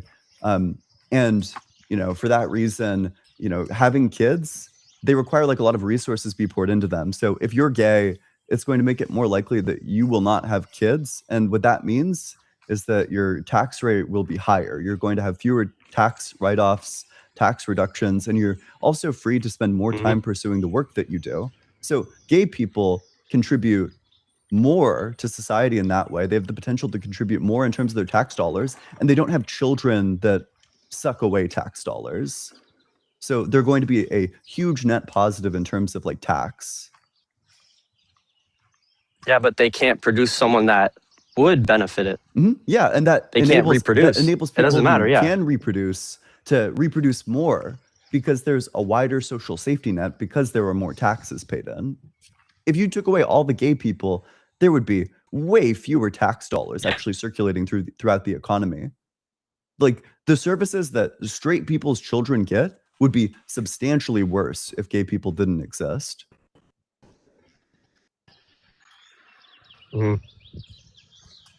Yeah, but I still think they disbenefit us in so many other ways. But Like what? I'll acknowledge that. Sure, I don't know much about that topic, so I can't say it's wrong. Like what? I think putting the books in the schools is pretty wrong. I don't really Okay. like I don't putting know. the I'd have gay to books look in the at the specific Montgomery public books. schools. I don't think that's fine. Okay.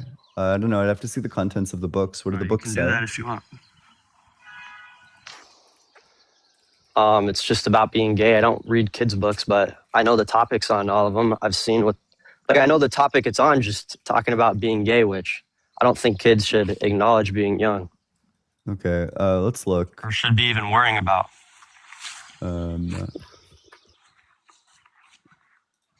Oh, it's in Maryland. I live there. Montgomery County Schools, parents reach settlement in suit over LGBTQ plus. Okay, what's the book? And what's the school? I'm not sure. I've just heard it's just in their school district that the books are. I don't think it might say that. I think it says the titles, but I'm not sure. I just know what it's about. Okay, we got. Self-explanatory. So what is this? Born Ready? I mean, though, do you support that though? It depends on the book. Right. So there's like a certain book, like let's say you're putting like books that have like pictures of gay sex into the preschool. No, I don't support that. I think that's horrible. I suspect that if Well, you yeah. looked into this, that's not what they're doing though. So it depends on the book. You know, Well, if there's the just book is raising- teaching a lesson, They're just raising like, things. you know, this sort of people exist and that's fine. Well, that's a good message because it's true. It is fine to be gay. There is nothing wrong with that. And also, Yeah. being gay isn't a choice. But you're People getting exposed to the fact that other people are gay, like just being aware of the fact that that's a thing that you can be, can't possibly make you gay. I mean, yeah, but still, I think it comes down to how they're raised is what turns them out to be gay. That's super not true. There's like tons of So I genetic think- basis for this. So, for example, how would you explain the fact Okay. that, you know, let's take identical twins. They share all of their genetics. If one identical twin is gay, there's a 65% chance that the other identical twin will be gay. Okay, let's split Mhm. this in half. Let's take non-identical twins. They share 50% of the genes with each other. If one of these identical twins, or if one of these non-identical twins is gay, there's a 30% chance that the other one will be gay. But let's just take two people off the street. If one of them is gay, there's a 2.5% chance that the other one's gay. There's like no correlation there at all. Okay. Even. But what's How would the you gene? explain though? the I fact don't understand. that as you get less genetically related, the correlation between being gay decreases? Like, how would you explain that if it's all a choice? What did you say? Just repeat the last Yeah, sentence.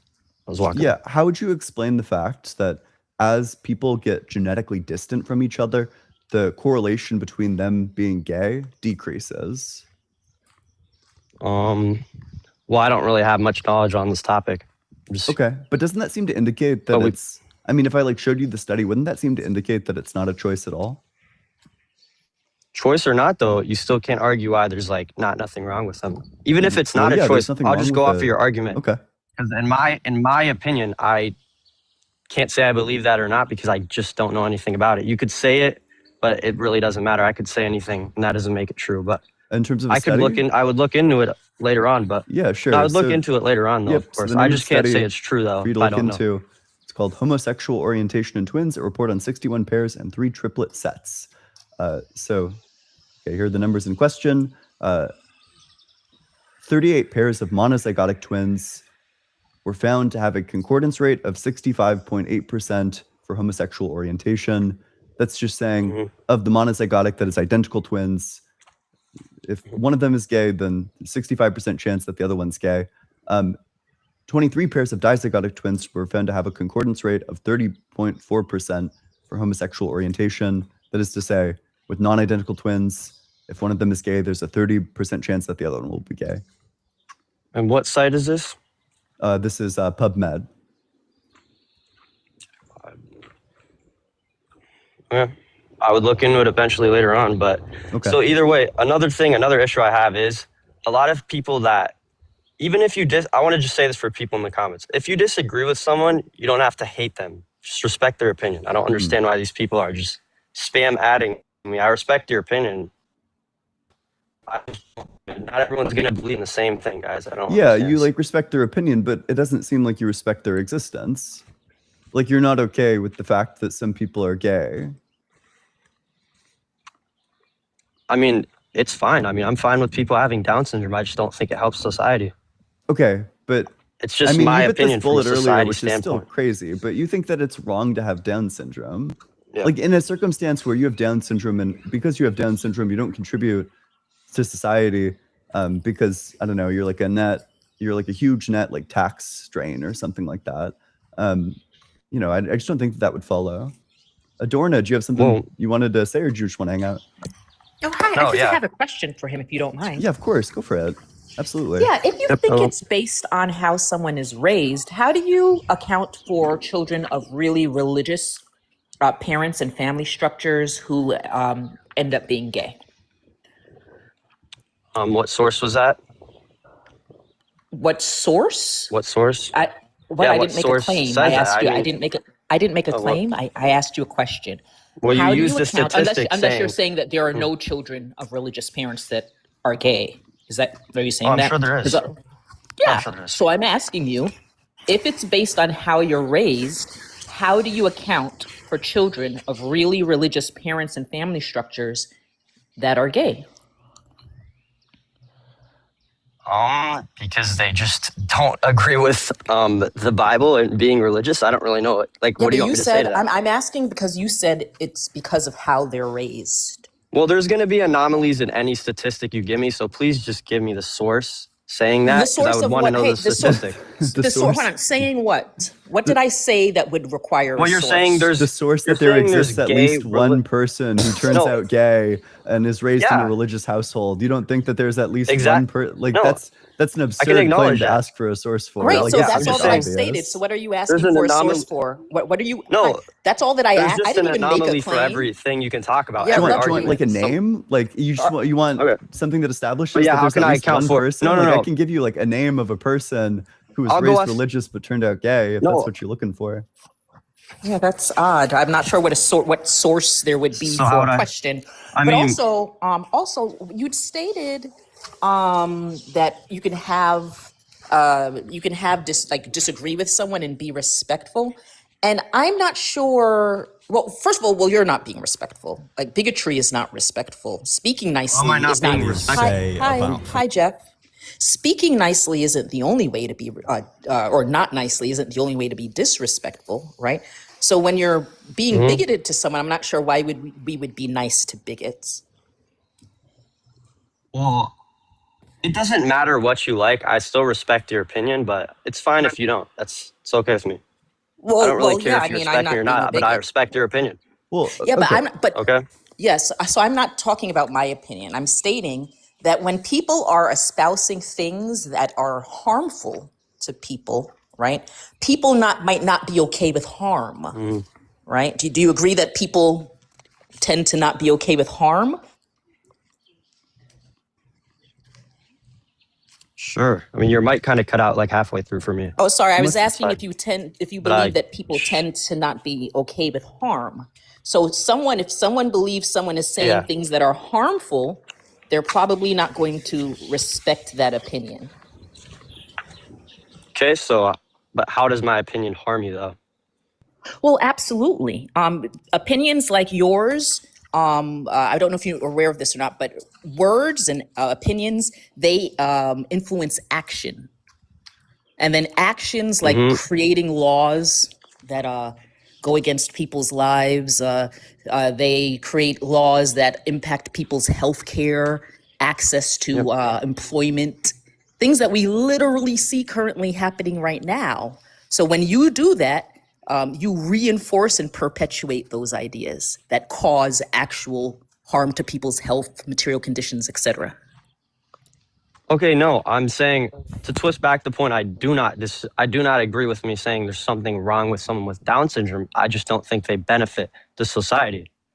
I don't think there's something wrong with someone that's gay. I don't think they benefit the society. So well, then I you just agree with the what topic. if- Wait, so you just But agree that there's I'm something not- wrong with being gay? well, it's not really a good argument though, because I still don't think they benefit society, which I don't think. But do you think that So it's, yeah, I guess I would say. okay, Wait, do you think? yeah, go for it. Sorry, do you think that people being happy, like people having satisfactory lives, having relationships that are beneficial, etc., do you think that benefits society? If they're happy, I don't know which part of society that would benefit though. Just how you feel that doesn't really benefit the society. Well, it benefits all types of society. It benefits how people function at work. It benefits people's success in school, etc. Stress, for example, impacts your hypothalamus. And so just people's existence, like let's say someone with Down syndrome or a gay person, etc., their existence could make, for example, family members happy, which reduces stress, which impacts their work production, etc. So that's a way in which they benefit society. But their production is still not there though. What production? Doesn't matter how they feel, they're still not going to produce. I mean, people with Down syndrome obviously can't perform stuff like an average person. I think that's pretty obvious, but you can disagree with that. Well, it Like depends there- on what. There are people that have no cognitive disruption or inabilities that also don't produce things in society. Oh, all right. Can you repeat that? I was walking. Sure. I'm not I mean, even I joking. think the problem is that you think that you have a very particular idea of what benefit is. That's probably the issue here. Well, I'm just going off like an objective kind of thing. I don't really think they benefit either or benefits the society. You can name 100 traits, and then one of them could be What do you think makes something a help the benefit to society. society? Like, what's like? Do you think that you would reproducing. benefit? Do you think that's the only way? Like, for example, Jeff, like, have you reproduced? Would you say that you're a benefit to society? Well, I'm hardly even old enough to do that at a good age, I guess. So Okay. that's what you want to say. But you certainly But I could if you plan on wanted doing to. But do you think that it's wrong the Yeah. fact that you haven't? No, because I'm young. Okay, sure. If I was like 25 and you asked me, then yeah, I would think there's something wrong. Okay, sure. So Like you're not saying 25, that like 30, like 30. you're saying that the fact that there's this thing that you have no control over, that makes it like not practical for you to have kids. That's like a mitigating circumstance. Like because you're young, and you have no control over being young, that means that it's okay that you don't have kids because there's something outside of your control that prevents you from having kids. It's okay that you don't have kids. Is that basically what you're saying? I mean, sure, you can say that. Yeah, that's I think literally it's true of wrong gay that I haven't people. had You know, kids. there's I don't. this thing that's outside of their control that mitigates their ability to have kids. I don't think, in the same way that you don't think that it's wrong for you to not have kids, it would therefore not be wrong for gay people to have kids. Well, yeah, but I'm 18, so there's Yeah, a pretty and big they're difference. gay. I could reach the point where I could have kids. Okay, and they're gay, right? So the fact that they don't So have they kids, can but have they're kids, so gay- then they can't reproduce. Well, they could donate sperm if they want to, or they could get like IVF if they want to. But regardless, your criteria is literally if you don't have kids, then you've done something wrong. Can you like reprove, like give a different like source proving that they're just born gay? Why would I need to? Because I mean, I'd believe it if you do. I just never seen that source Would before. you? Maybe it's because it was zoomed in. Do you want me Sure. to? I could like read the entire Give me- abstract to you if you want. You just want like another one that says that there's correlations between one twin being gay and the other one being gay. Do you want like a different sort of evidence? Like what? Well, I don't really want like the twins evidence unless that is literally the only evidence. You don't want to determine Like, whether or not something has a is it- genetic basis from studies about twins? But is it so? Then why aren't only twins gay then? Like, I'm sorry Do if you that's want a me bad to? Do you question. want me I'm to like honestly point curious. to what? No, wait, I mean, sorry, no. I mean, why aren't only twins gay then? Why That's what I aren't meant to say. only I- twins gay? Because Well, you're giving a still thing going to be showing some genetic- percent chance of being gay. Or Yeah, exactly. each That's what I'm person trying to has see. like a 2.5% chance of being gay. Like there's, I think like 2.5% of the population is gay. And how does that, like, objectively, how would that be true for just one person? That's what I'm trying to know. I've already seen your twin thing. I want to see the one about like just one person. You What, want like, statistics on just one person? like how someone that's not a twin isn't gay? That's what I'm trying to ask. How a person that's who what I'm isn't curious a about. twin isn't? I'm confused by your question. Okay, no, like the study you're showing is about twins, Yes. right? I want to know what if they're not twins? That's what I want to know. Then the factor that we're looking at, which is like genetic similarity, wouldn't be there. The argument is that people who have genetic similarity correlate in terms of how gay they are, or like the likelihood of being Mhm. gay. So that's the Okay. relevant feature. If we took away the fact that they're twins, then you're going to run into all sorts of other like, well, first of all, it's going to be less effective because you're never going to find somebody with as high of a genetic similarity as an identical twin. Yeah. But yeah. So I don't know. It's just like the relevant feature for the study. Okay, but can you like show me the like studies like trusted? I would believe it. I'm not just gonna be hard headed. I would believe it. I've not seen much on it. Saying Or- like show that it's trusted. I don't really know what that's asking for. Like, how do I know this is like an authentic study? You know what I'm saying? You could read it. It's peer reviewed. Okay, then I'll just go with it and I believe it. But so I guess I would change my argument after this by saying I don't think they benefit society, but I don't think there's something wrong with them, Okay. Well, in my opinion. So do you think that there's ways to benefit society that don't involve like having children? I think, in my opinion, that is the main factor. That's like crazy. That can't possibly be true. Okay. Well, let's I mean, say, if you can't who do you reproduce, the think world is literally benefits going to end. society more? Somebody who dedicates their entire life to curing cancer and then succeeds in curing cancer, or somebody who has like 15 kids and they all turn out like miserable? Well, if a gay person cures cancer, I would come out and say that I think he did benefit society. If they do Okay. something insanely crazy like that, yeah. I just think from the reproduction standpoint, no. Okay, My so opinion. you would say Jesus didn't benefit society because he didn't have any kids, right? Oh damn. But he did something. He died for all of our sins, which is the argument back to where I said if a gay person cured cancer, yeah, I would say they benefited society. But he I didn't would do give the them main the Jesus. thing, right? Like you said, Yeah, the but he main still did thing a is big having thing. kids, and Jesus didn't do the main thing. But I just said a gay person can benefit society by curing cancer. Yes, sure, So I but still you do think they benefit. Okay, who benefits society more? I don't know, Greg who has 3 kids, or Jesus who has 0. Jesus, because he did a big thing. And if a gay guy cured cancer, I would take him over someone that reproduced 40 people. How many kids would I need 100%. to have He- to contribute more to society than Jesus? I don't think any. And I think that would be the same for someone that cured cancer. If I had Whether they're 1,000 gay or kids, not. am I beating Jesus? No. Oh, Same thing for the okay. cancer thing, like I'm saying. I would I make guess the it- same I guess it argument doesn't if they seem- cured cancer. Sure. So then what's the criteria for determining how much somebody contributed to society? If they do something that'll change the world forever. Or if that's one of the You think standpoints Adolf I would Hitler say that's a benefited crazy thing. society? Well, I'm just not going to answer that because it's not really benefiting it, but I don't 'Cause it think shows so. how No, silly the thing that you said is? I don't. I mean, I don't think he benefited society, in my opinion. Yeah, but he like certainly changed the world forever.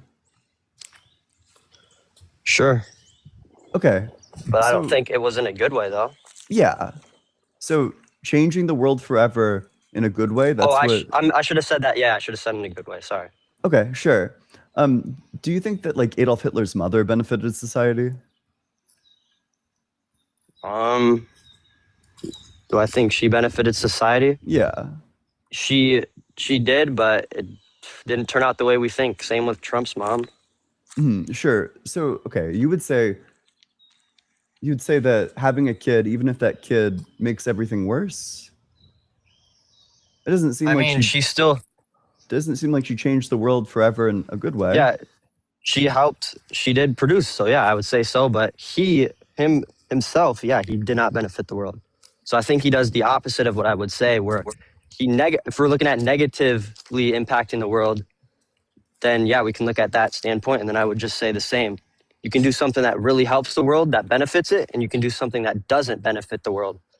So, what's the good thing that Adolf Hitler's mom produced that changed the world forever? She did what every mom did and had a kid.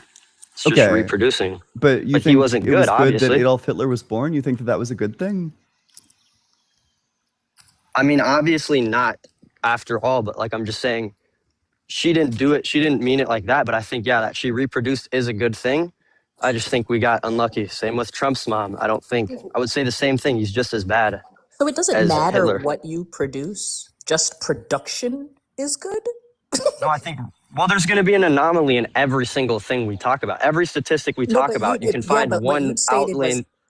But you stated Yep. she did something good. So just because she reproduced. So it doesn't matter the outcome of your production. It Like does, what but I is think what we is just good got, about just producing, regardless of whether what you produced has a good outcome or not? What is good about just the production? because if we don't reproduce, then the world is quite literally just going to end, human-wise. And so even if so what if everyone produces and all the production leads to the atmosphere like going like and eventually we just all unalive. Is the production then good? Well, at least we did it with good thought. So at least So we that attempted to reproduce in a good way. So, okay, it's unclear how you would say that there's something harmful about rape if it leads to like reproduction.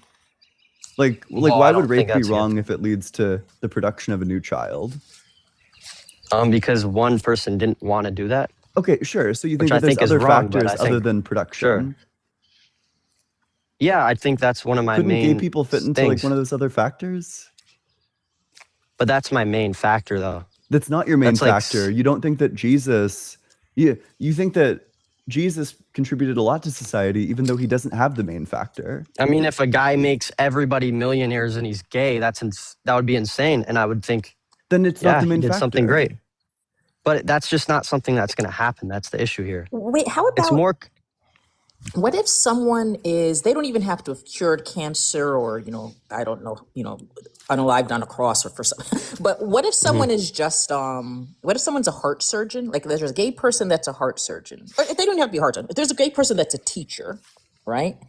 And then there is Jeffrey Dahmer, but he had a kid. Is he better than the teacher because he reproduced? Okay, I want to just go back on my argument and say that. Okay. What is it called? Or you can read say it. I wasn't really paying attention, honestly, but I just want to say, anything I disagree with, I'm not hard-headed. If they prove me wrong and make everyone millionaires and they're gay, yeah, I think that's awesome. I think anything I disagree with, there's going to be one thing that I would agree with. Like they could do something that I would agree with. If that makes sense. Like if they do something amazing, I would agree with that. Like make everyone millionaires and they're gay, then awesome.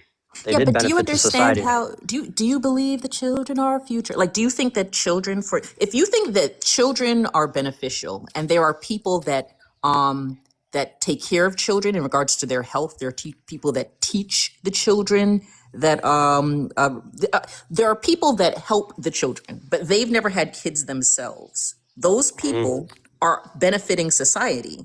The fact that they themselves have not had kids doesn't mean that they're not helping, right? You're stating that they're not beneficial to society just because they haven't had the children does not make sense. Well, I would, like I'm trying to tell you guys, my main thing would be production. But yeah, if there's like a gay teacher making every kid awesome, I've never seen it happen because I don't know any gay teachers, or I've never seen any in my life. How I'm many just gonna be teachers honest. do you think you know? That's exactly why I can't give a good argument on gay teachers. But I'm saying, yeah, if they raise all the kids to be great, awesome. I just think since my main argument This is criteria seems reproduction, like very inconsistent. it's not, dude. I Do you think think we should start like if a- growing like? Okay, we currently have the capability to grow like a human entirely in a lab. Do you think we should just start doing that? Just throw them into like the adoption system. Just start fucking growing them. I don't even know, dude. What did you say? Do you think? That was a crazy one. Okay, let's say that we have the capability to just grow a human in a lab and then toss them into like the foster care system. Do you think that would be like the good thing to do, to just produce as many humans as we possibly can? No, I think it doesn't benefit society not being parents for your kids. I don't think. Okay, so it's about more than just production. Well, yeah, but if you do everything, And also, you would say that Exactly. production isn't intrinsically good. well, I would say that it is good, but there is a lot of outliers where it could be bad. Obviously, anything you say could be bad. There could be an outlier that's bad, obviously, in anything we say. Not Okay. everything's going to be 100% perfect how I'm saying it Do you is. think It's it's just never going to intrinsically happen. good? Do you think like producing children is like an intrinsically good thing? Yeah. Okay, so then you would say that it's intrinsically good to mass produce humans in labs and then like throw them into the foster care Well, system. Well, they would not be real humans. No, they would. Obviously, Like they'd be like 1-to-1. no, like you would take people, like the sperm that people have donated, and then you would take like Mhm. the eggs that people have donated, and you would start like mashing them together and like growing the humans. They would be real humans. If you could grab a house's DNA and make a house and then make a family, let's do it. That's awesome. What are you talking You about? got to make the whole family. We're I'm saying talking you'd about have like to real replicate processes the that whole really entire family. exist. Yeah, but I would say I'd want the parents to be reproduced as well. What? I don't like kids getting thrown in adoption centers. Okay, but 'Cause then their would it parents be just up for intrinsically grab, I good think. to do that? Like to just start producing children in a lab? Would that be like they're real human children with real human DNA? Would that be intrinsically good to do? No, I don't think it's good to have kids and just throw them in an adoption center. So I would Oh, say no, okay. but if you could Sure. reproduce the parents, awesome.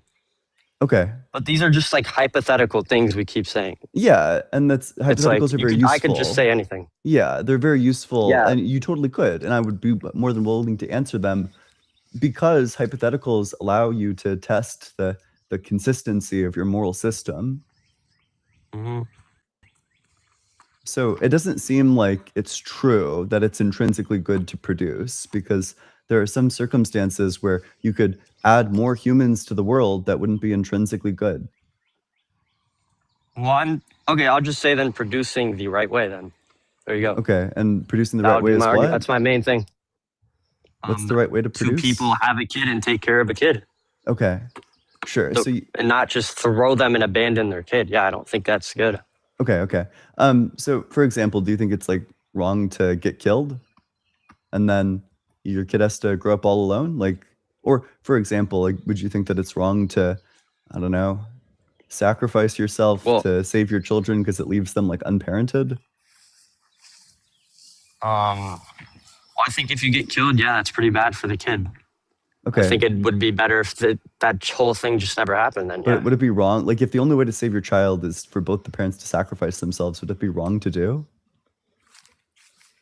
At least the kid can go on and reproduce. So sure, if that's It- like it the would be wrong one or in it a wouldn't be million wrong? thing that happens. Well, not 1 in a million. That's like a 1 in 10,000 thing that's gonna happen. Well, I'm But, asking you, but yeah, I like, guess, would that yeah, be they wrong can or go. it would or it wouldn't? I mean, that would be sad, But would it be wrong? but I think at least the kid's still alive. Yeah, that they got killed. Yeah, that the parents got killed. Yeah, but at least the kid's still alive. No, but would it be wrong for them to make the decision to sacrifice themselves? I mean, there's different ways it could go each way, but so I would be kind of in the middle. Okay.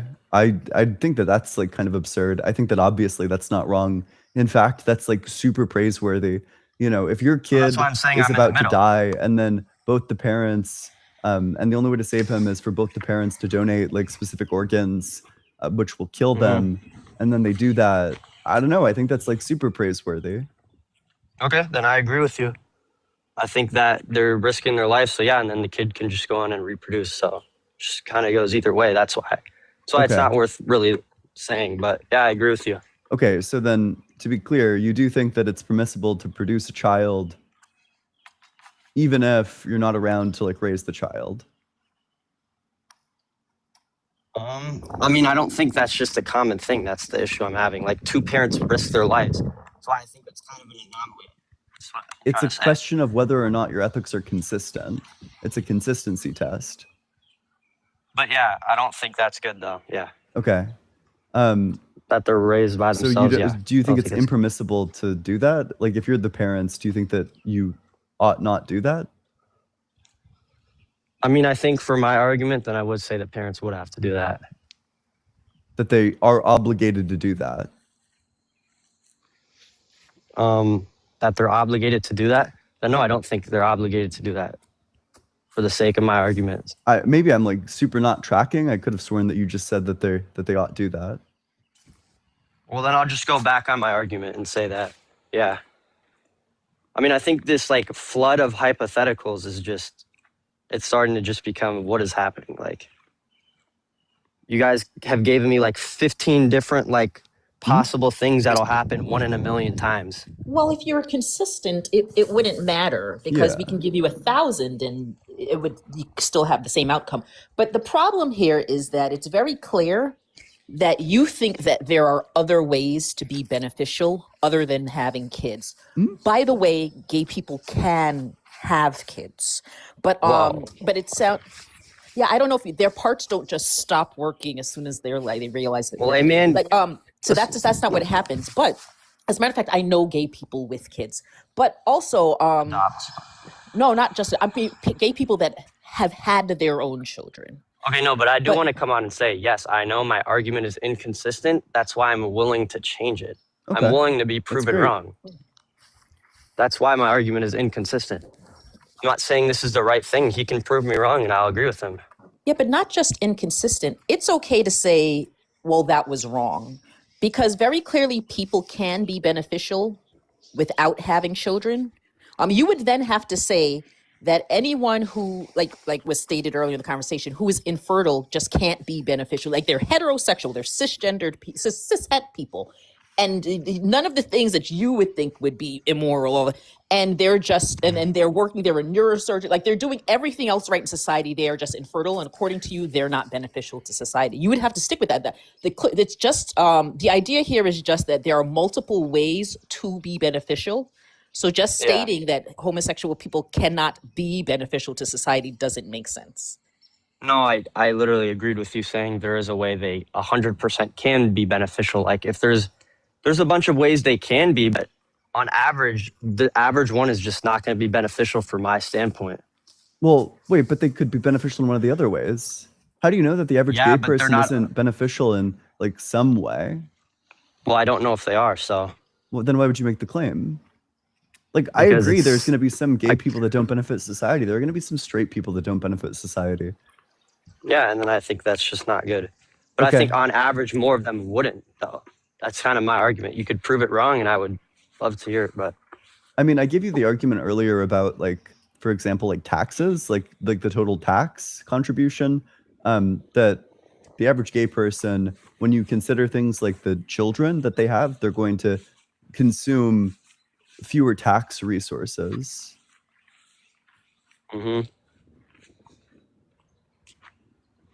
I mean, that's a good, have to provide a statistic. I don't know why I'm getting mentioned, my bad, but yeah, I think that's a cool statistic, but they just still can't reproduce. That's like the main thing I'm kind of going off of. But do you think it benefits society to pay more taxes? I think reproducing is more important to me, in my opinion. Okay. I think there's a lot of like things I disagree with besides this that are kind of crazy and not crazy, but this is just the one thing I don't know. Well, that just doesn't seem like it could possibly be true, because there are so many circumstances where you think that people contribute to society or don't contribute to society that has nothing to do with their production. Mm-hmm. Well, I just think it also. Yeah, you could speak. Sorry. I was just going to say, even in terms of like arts, sciences, like the development of culture, we see so many ways in which gay people have contributed. And you're saying that unless they've had kids, throw all of that out the window. I will be honest though, he made some good points, but he gives me more, like, I believe more in what he's saying now, like that there isn't something wrong with it, but there's different topics of the LGBTQ that I just would not budge on. But So I think that it does go against the Bible, so I do still think it's a sin, but outside of that, he did make some great points. Well, the problem with the whole Bible thing is if you think something is wrong because the Bible says so, then you would have to think that these things are good because the Bible says so. And I think there's some hills you probably won't want to unalive on. No, Like the I Bible think he already saying died something. on them. I'm not 100% Christian, but I lean more towards it than not. So there's things I don't agree on, and there's things that I do agree on. Can you imagine thinking that being gay is wrong because it's a sin in the religion that you don't even believe in? Well, I do believe what do in you it. I said I mean? believe in it. I believe in it more than I don't. Okay. I'm still learning about Christianity. Yeah, but Jeff, this literally just means that you're like, I don't believe all of the things, but I'm just going to pick and choose the things that I do want to believe. And this one that I have the option of not believing, I'm just going to go ahead and believe it, even though I don't have anything that backs it and I realize that it's contradictory. Yeah, like literally. No, I think if you're just picking and the choosing, then why no, not just I know pick to how that not sounded believe when the I said it. anti-gay stuff? Dude, it's just the reproducing thing I can't budge on. But I think it's now a 60-40 thing where I think I more do not like. I think there's something wrong with it more than I don't, but it is a lot closer than prior to me talking to you. Okay. Is there anything else you wanted to talk about? Otherwise, I might just move on to the next one. No, I wanted to say you did provide great points. So you did change my opinion a little bit. Okay. Hey, I well, still thanks for think, coming like- up. Oh, fuck, I cut him too soon. God damn it.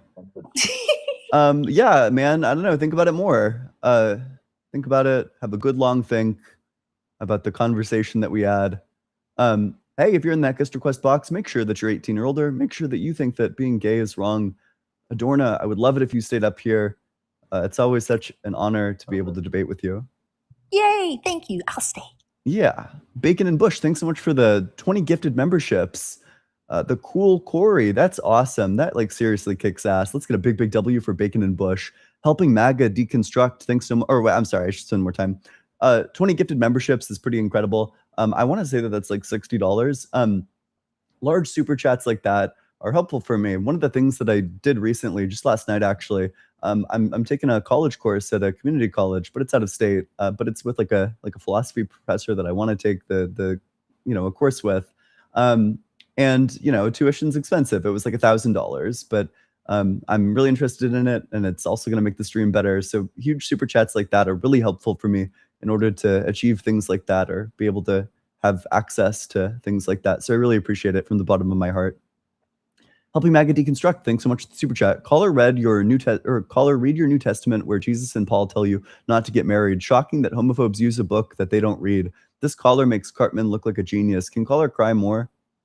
That super was sent pretty early into the conversation. I think that you found that caller can indeed cry more. Helping MAGA deconstruct, thanks so much for the super chat. The caller's talking points match Nazi ideology. That's probably true. In terms of like the focus, like purely on reproduction, yeah. So Jesus and Paul were useless to society. Thanks so much, Hyperocean. That's a great point. Apparently not. They're not having kids is like the worst thing you can do, except when the people that I agree with do them. In which case, it's totally good. Grimmy, thanks so much for the super chat. If guest wants, I could give some prime examples of how capitalism doesn't benefit society way more than gay individuals ever will in the long run. That's definitely true. Like climate change, for example. Helping Maggie deconstruct. Thanks so much for the super chat. The caller has an epic lack of education. True. Maddie, thanks so much for the super chat. Does Guest think that Paul was immoral for saying Christians shouldn't have kids? 1 Corinthians 7, also Luke 23:29. That's interesting. I don't know. I wonder what he might say. Maybe a good contradiction is whether or not. So first of all, does everyone have an obligation to have kids? And if the answer to that is yes, then Jesus didn't fulfill his obligations, therefore he couldn't possibly be all good. I actually have no idea how they would get out of that. I'm going to ask the next one that. Eat some shorts. Thanks so much for the super chat. Alan Turing changed World War II. That's true. Grimmy, thanks so much for the super chat. Guest, if a gay individual dedicates their life to nonprofit/volunteer work, are they a benefit to society? I think he'd probably say yes. He's the coward shuffle all around the place. This benefiting society by reproducing is a cope made by losers who have managed nothing in their life but to score with a girl at least once. That seems plausible. I don't know. I don't think it's like a great accomplishment. Like, okay, I think having kids is going to add a lot of value to a lot of people's lives. I definitely agree with that. I think having kids is great. Very pro family, very pro kids. But it's definitely not going to do that for everyone. And I also don't think that it's like, I think that you have like serious unfulfilled obligations if all you've done is like have kids. Helping Maga deconstruct. Thanks so much for the super chat. Ian, can you please ask him about his education? I'm sorry, I didn't. Virtuous Path, thanks so much for the super chat. Reducing people's value to baby making capabilities seems intrinsically antisocial. That could be true. I don't know. Justin Lee Beaver, thanks so much for the super chat. God bless. Thank you for the refinement. Iron sharpens iron. You always pose great opinions regardless of us having different views. Honestly, thank you. Hey, well, I'm really glad that you're open to hearing out my opinion on this. I think that's really cool. You should keep on reflecting on it. Whoa, Leo, where are you going? I was going to debate this Leo person in the comments, but then he's gone. Okay. Oops. Jamnik, thanks so much for the super chat. Jeff, being gay is normal, ordinary. No need for them to be extraordinary to make up for being gay. They have as much value and potential to benefit society as you. That's true. I don't know. I agree with that. It's like obviously true even. But anyway, make sure you're double tapping on that screen, sharing it with your friends, doing all that good stuff. If you're in that guest request box, make sure that you're 18 or older. Make sure that you think that there's something wrong with being gay. And with that, we'll go to the very next guest.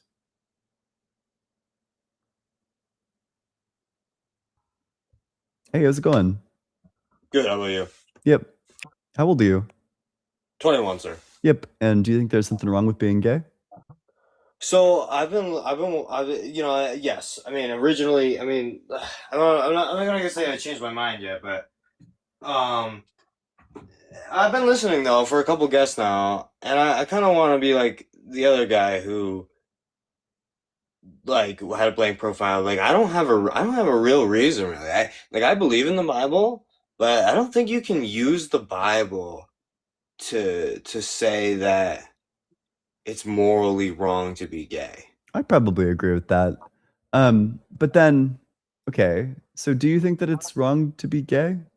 Well, so I'm openly questioning it. Like, I mean, like a lot of people seem to think so, and I see where they're coming from, and I think they do have a good head on their shoulders when they're doing it. But then again, like, dude, how are you supposed to like? If the whole argument is based upon whether or not it's a choice, basically, if it's not a choice to be gay, right? If it's something that was dealt to you as an aunt, then you ought to do it, right? It's the same thing. Like you went into a couple different conversations, like as far as like slavery or like Down syndrome or like other topics that other people brought up, not you, brother. Like I wanted to actually get to know you a little bit more. Like you talk about a lot of virtuous ethics and stuff like that, or like, and I don't know the whole conversation around that. Like, is it just about what you're dealt as far as like what you ought to do, right? Well, that's like trivial, right? Okay, so it sounds like you don't really have a reason to think that being gay is wrong. Well, I'm trying to supersede it because like I think it's wrong because you have parts that were built for a purpose, and then some people don't have the choice to use those parts. That is true. like you could like some people are born infertile, stuff like that. But if you were born a fertile man or a fertile woman, you are born with parts to do a certain thing. And I think it's a custom to align with what things are built for. Like you wouldn't use a screwdriver to pound a nail in, right? But would it be wrong to? Yes, it would. It would inherently be wrong because there's a better tool available to do the job. I don't think that it would be morally wrong to hammer in a nail with a screwdriver. People, I don't know if you've ever been in like a machine shop, but people use wacky tools to get the job done. You know, you'll put like a rubber Well, so, band I mean, like around your I screwdriver to make it actually go into the screw. well, no. So the whole screwdriver argument. I mean, I will agree. Like, dude, if the hammer was in the truck and I had a screwdriver for something else, but then like I had to whack something, I wouldn't go grab the hammer. I would probably just use what's in my hand, right? Oh, sure. Well, then at that point, you're making the argument that it's like inefficient. I don't think that being No, no. inefficient with Well, your okay, work is okay, like wrong. okay. So It then also you doesn't seem agree. super analogous to being gay as well, to be honest. But Okay, also, well, don't you so think yeah, things so can I'm gonna have make it analogous. Do you think that being gay is a circumstance that is dealt to somebody? Yeah, there seems to be good evidence that indicates that it's not a choice. Really? Okay. Yeah. But also, stating that parts can be used for something doesn't mean that there wasn't also, let's say you do think there was intent. That doesn't mean that there couldn't have been multiple uses intended, right? Just because it can do one thing doesn't mean it also wasn't intended. So even if you believed that Okay, but one of the this usual would be reproduction, it could also be pleasure, right? So I've never heard anyone say that well, I that would just things that say have a that use. Excuse me. I would just say that reproduction is more important than pleasure. And that has to come with a lot of desire. Like we are desirous of many things that we not ought to have. Like people desire a portion of food, right? That is not liable to them, but they do it anyway, and we see the consequences of it in their life. Now we still want to love them. We don't want to. It's not them that we hate. It's not. It's not. It's just I guess it's like that other guy said about the drinking. It's calling them out for their actions. But here's the thing: how could you call out a gay person who's like living their best life, like doesn't like why? I feel like this is a projection that people want to do better for themselves. I'm like But so I don't unclear think because you're saying I don't things that think I you should just agree hate a with. gay person. Like I'm I don't not think. I'm not really sure what do we disagree on? The issue is, I understand. So the issue here is that and a lot of people don't like the word bigotry, but just by definition, how it's used, it's an unreasonable belief. A lot of Okay, well, people yeah, think it's closed wrong without mindedness, right? actually having a valid reason. Well, okay, it's closed mindedness, right? It's choosing to believe things whether or not they're true, right? Sure. Yeah. I mean, that's a good way of characterizing like irrationality is that you're believing Right. Do things you for no think reason. do you There's think no I've been doing justification that? there. Do you think I've been doing that? Like I'm not trying to. I don't Well, think if I you do think that that. if you think being gay is wrong, but you can't provide a reason to think that, then yeah, that would be an irrational belief. And if it's an irrational belief Well, no, the reason is in like a that the specific tool, prejudice the against a group, reproductive, then yeah, it's bigotry. the reason is that the reproductive organ is meant for that. Now there's a lot of people. No, here's the thing though. What do you think the Like, mouth is meant for? An What anomaly? you think the mouth is meant for an anomaly? No, I thought that was you said. What do you No, think? no, no. What do you think the mouth is meant for? Eating, Okay, so breathing. is it wrong for me to kiss my girlfriend? Because that's not what the mouth is meant for. Okay, I mean it's meant for that. Sure. Okay. Yeah, sure. So I mean, if the mouth is meant for kissing, I'm not sure why the reproductive organs couldn't be meant for fucking.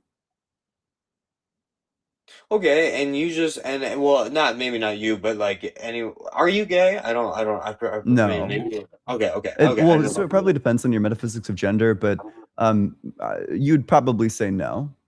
Okay, me personally, I will admit, I am bi. I have had sex with men. I just do think it is wrong. Wow, it's a lot. There's a lot to unpack there. But why is Yeah. that wrong?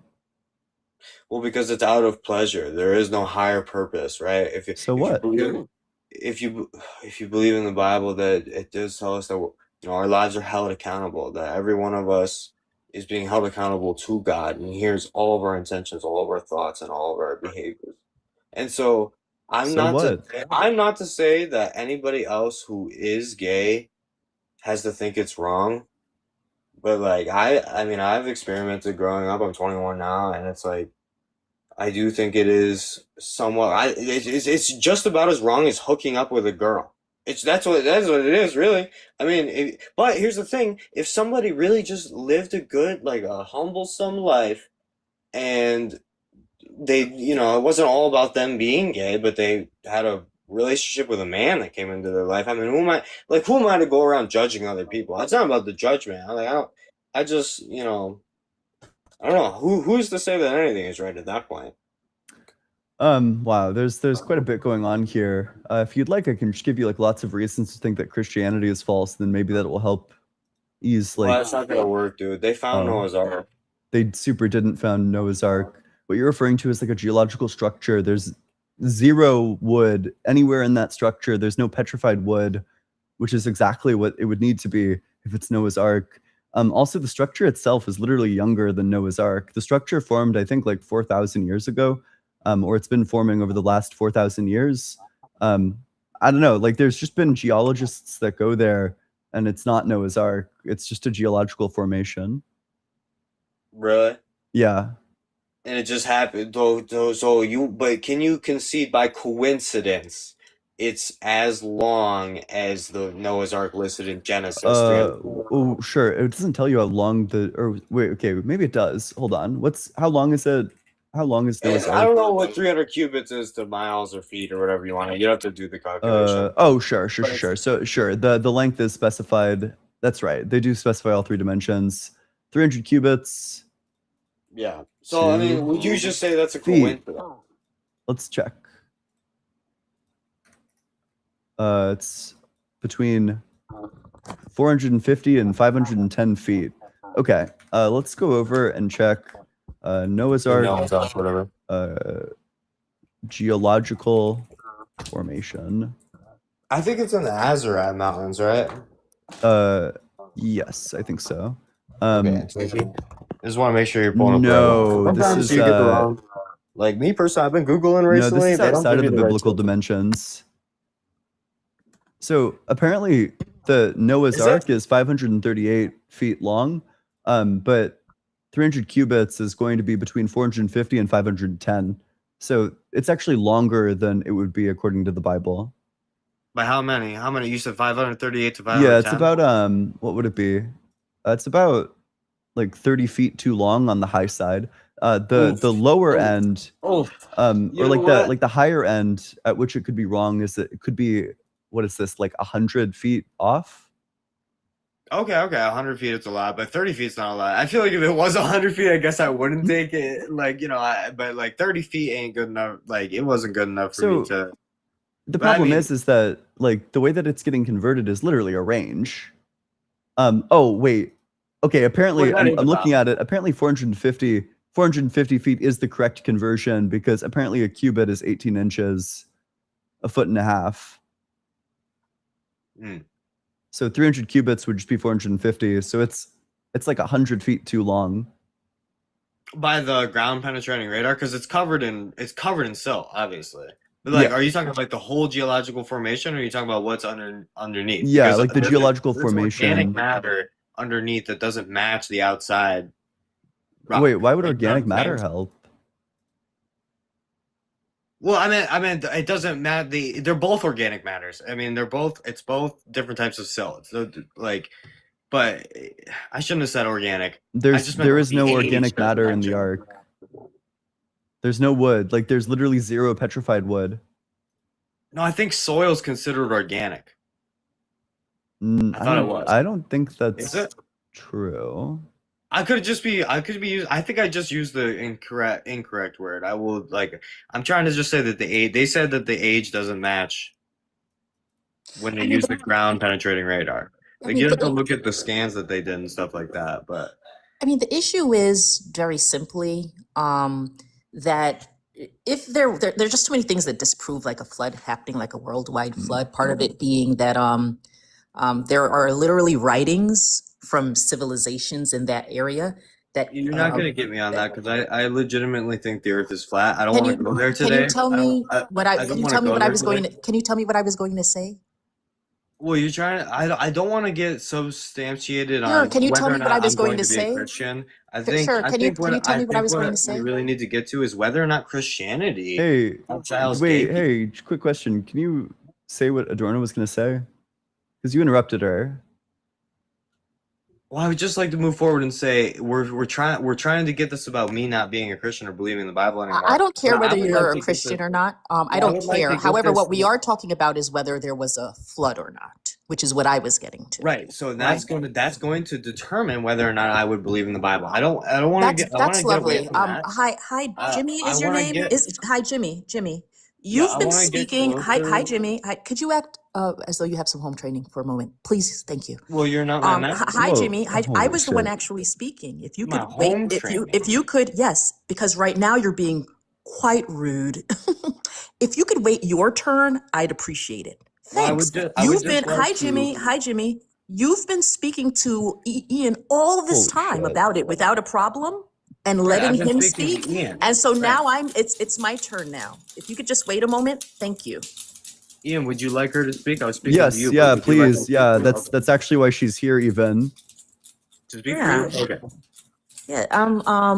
To speak with. I don't know why it would be speak for. Have you been speaking for him? Oh well, usually when I have a Yeah. conversation with I'm not somebody, sure why somebody it else is. does Is stuff. Oh this my, I mean, yeah. if you have issues with I'm just going No, to it's good. Go ahead with your point. It's good. yeah, It's good. I know. I was going to anyway. So the the problem here is that there are writings like in archaeological findings throughout that period of time that continued without interruption. And had there been a great flood, they wouldn't still be writing because they'd all be unalived. So that wouldn't have been possible. In addition to that, we would have seen particular types of sediment, like a sediment layer across the earth that we just don't see. So that so that also wouldn't be the case. In addition to that, people would have to explain things like the flood of Gilgamesh that happened quite a while before the flood that happened in the Bible. The writings were long before the Bible itself as well, and there would be no explanation. That's it. Thanks. I would agree that there's ancient Sumerian texts that also predate a flood. Like I think there could be multiple floods. I mean, I don't disagree with that. But I would like to get more But onto wouldn't the the fact flood that wipe all that stuff out? I mean, it would wipe all people out. I mean, I don't. Yeah. There's nothing to say that the scriptures couldn't be found later on. But You think they survived the flood? You think all the animals died, but like the pieces of paper were fine? well, I don't think they would be. I think they'd be stone tablets personally, like the Orphic tablets found by the Sumerians. Those would be on stone. But like, okay, so I want to get out of the literacy of the evidence, and I just want to listen. I don't think Christianity exiles gay people. I think everyone thinks it does, but it's like there's a lot of You think it like if you were does? actually a follower of Christ, why would you ever do anything bad to a gay person or hate them? Yeah, that's a great point. That's an excellent reason to think that there's nothing wrong with being gay, even if you are Christian. Well, I guess it is more like, are we, because I've done it too. Are we born with this orientation and should we act on it? Not you. Yeah, you you're think- born with it, You think so? Really? and I think it's permissible to act on it. Yeah. So if somebody was born with the orientation to commit bad, like I'm not saying gay is bad, right? But I'm just saying like other people are born with certain affectations. I'm not trying to Yeah. compare the The, two the because difference obviously is that there's going to be something that makes one of these wrong. So, for example, it's going to be wrong to, let's say that you're born and because of like some sort of like mental condition, you're like attracted to children. I would think that it's, impermissible to act on that because there's a reason why acting on that would be wrong. I don't think that there's a reason why it would be wrong to act on your being gay. There's like a violation of consent in one case, but not in the other, which is why one of them is impermissible, but then the other isn't.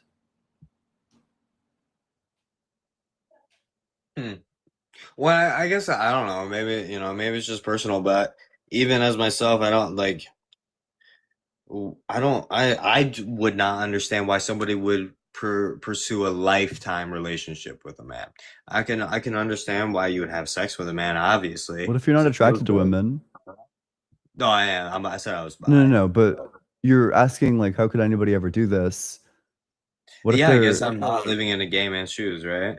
yeah, presumably if you're only attracted to men, then you'd want to date a man. So okay, so what is like you said earlier, and I like this because this is why I wanted to get you to know you better. Was you said you were a moral realist? Yes, that's correct. Right. So what do you, and so that means you're a moral objective. Yeah. Like, okay, great. Okay. So what, like, and I think maybe this guy, the other guy who was kind of like a troll asked this earlier, and I don't mean to be a troll, but like, what do you base your moral objectivity off of? Yeah, I think that in order to live a successful life, it's going to need to be virtuous because any other life is going to lack things like self-respect, which is going to be like intrinsically unsuccessful even on your own worldview. Therefore, everybody strictly ought to be virtuous. In what though? Like, so yeah, what is the virtuosity? So there are 4 virtues. You got justice, which is like roughly like treating like cases alike. You give people specific treatment for specific reasons. There's a reason why you act. And if that reason appears elsewhere, then you should give a similar action. So for example, let's say somebody commits a heinous crime and they get 15 years in prison. If somebody commits the same heinous crime and all of the other features are the same, they should just get the same punishment, assuming that that punishment is a just, consistent punishment. You should treat like cases alike.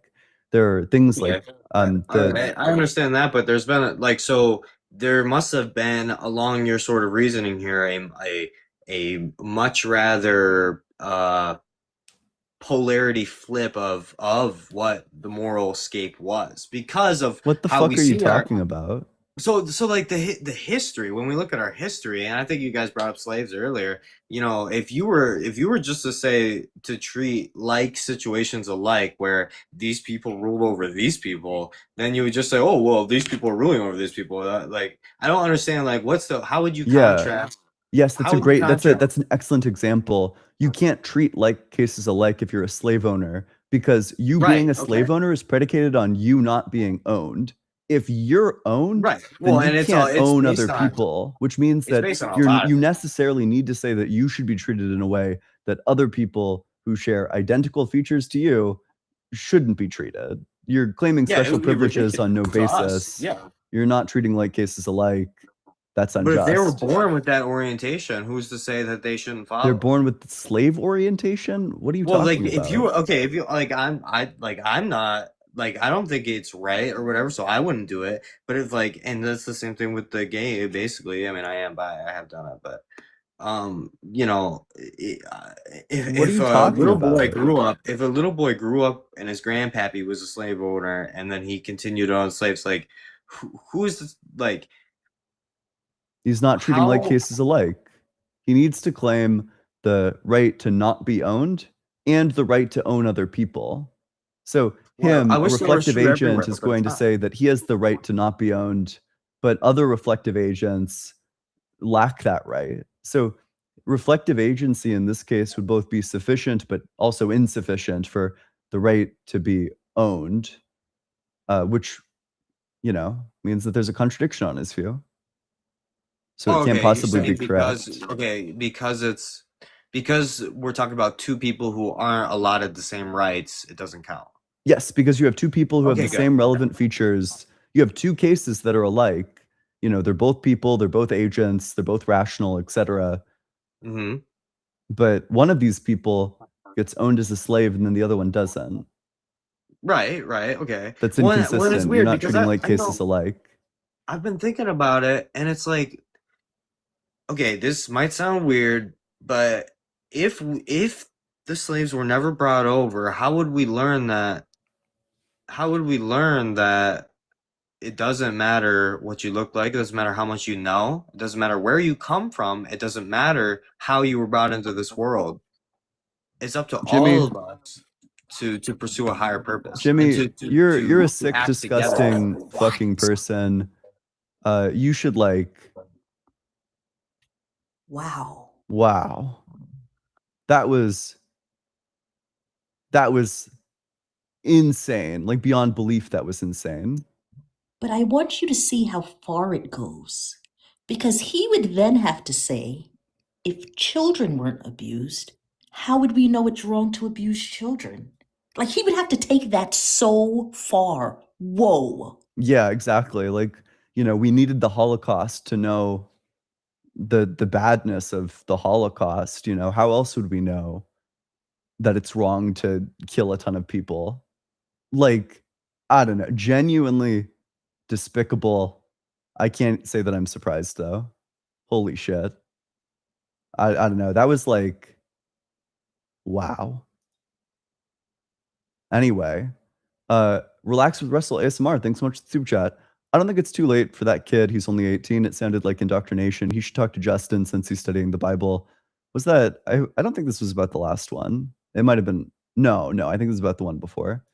Wolfbane, thanks so much for the super chat. Wow, this scholar's the full package. LOL, love what you do. Yeah, really. Andrew Coates, thanks so much for the $100 super chat. I hope your class is crazy interesting. Andrew Coates, thank you so much. I really appreciate that. Like seriously, that means more to me than I'm probably going to be able to put into words.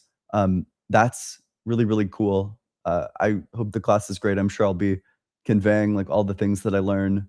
But you know, I hope to go into office hours and talk to him, like the person teaching the class. But it's going to be great. I'm going to develop my views further. Let's get a big W for Andrew Coates.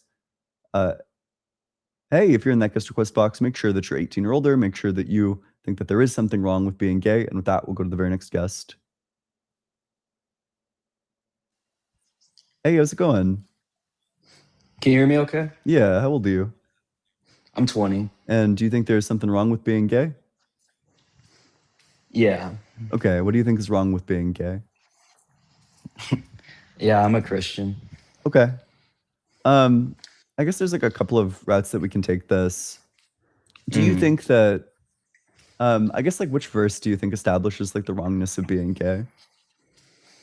Yeah, if we go to Genesis chapter 1 and 2, it talks about man and woman should unite and become one flesh, right? Mm-hmm.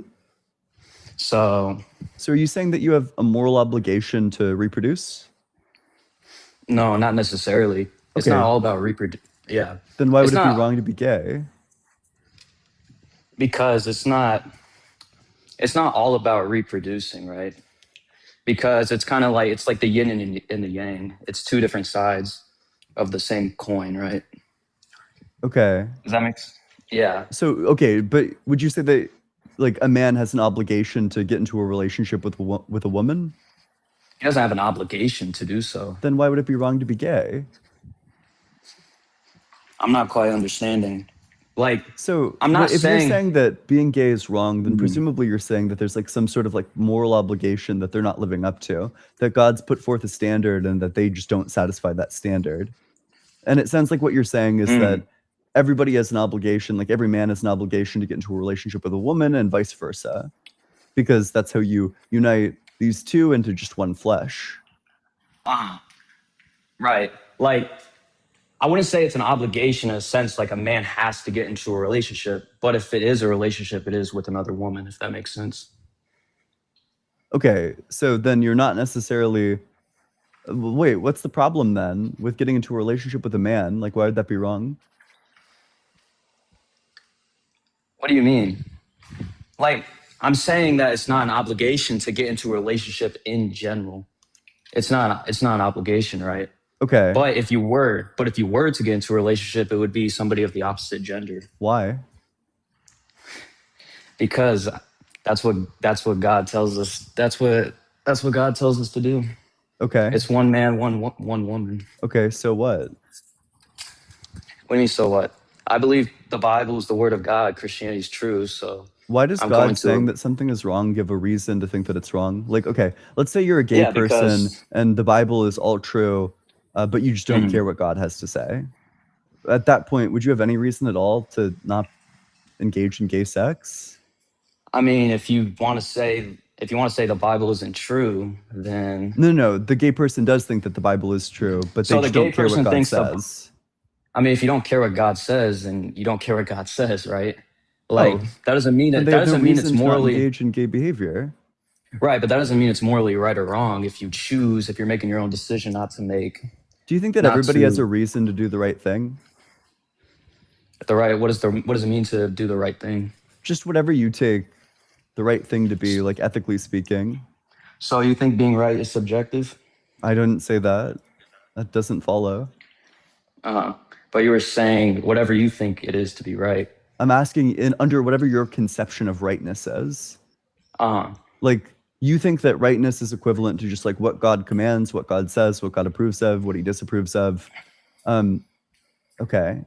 Do you think that God approving of something or disapproving of something means that you have a reason to act in accordance with God's attitudes? So if God disapproves of engaging in a certain behavior, do you have a reason to do what God tells you? Yeah. Oh, I'm just kind of well, okay, sure. confused on. So Okay. this leads to a contradiction. Okay. Yeah, let me type this out. Okay. So if God approves of something, if God disapproves of a specific behavior, then you have a reason to not do that behavior.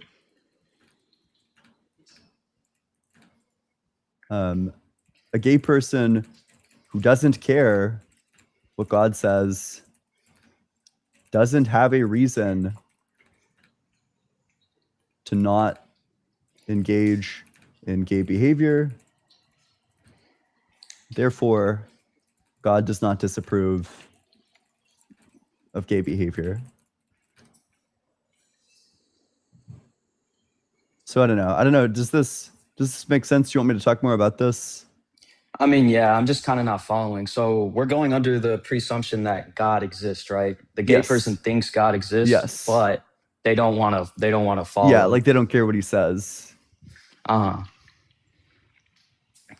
Okay. So you're trying to say like why? Oh, sorry. It I'm should just say a- does not. God does not disapprove of gay behavior. I mean, I know a lot of people that believe God exists, right? But they don't follow. Hmm? They don't follow his commands, right? Yeah, but do they have like a reason to? Is the question. In order to say Yeah. that somebody ought to do something, there needs to be a reason for them to do it. Yeah. Is there a reason to not be gay?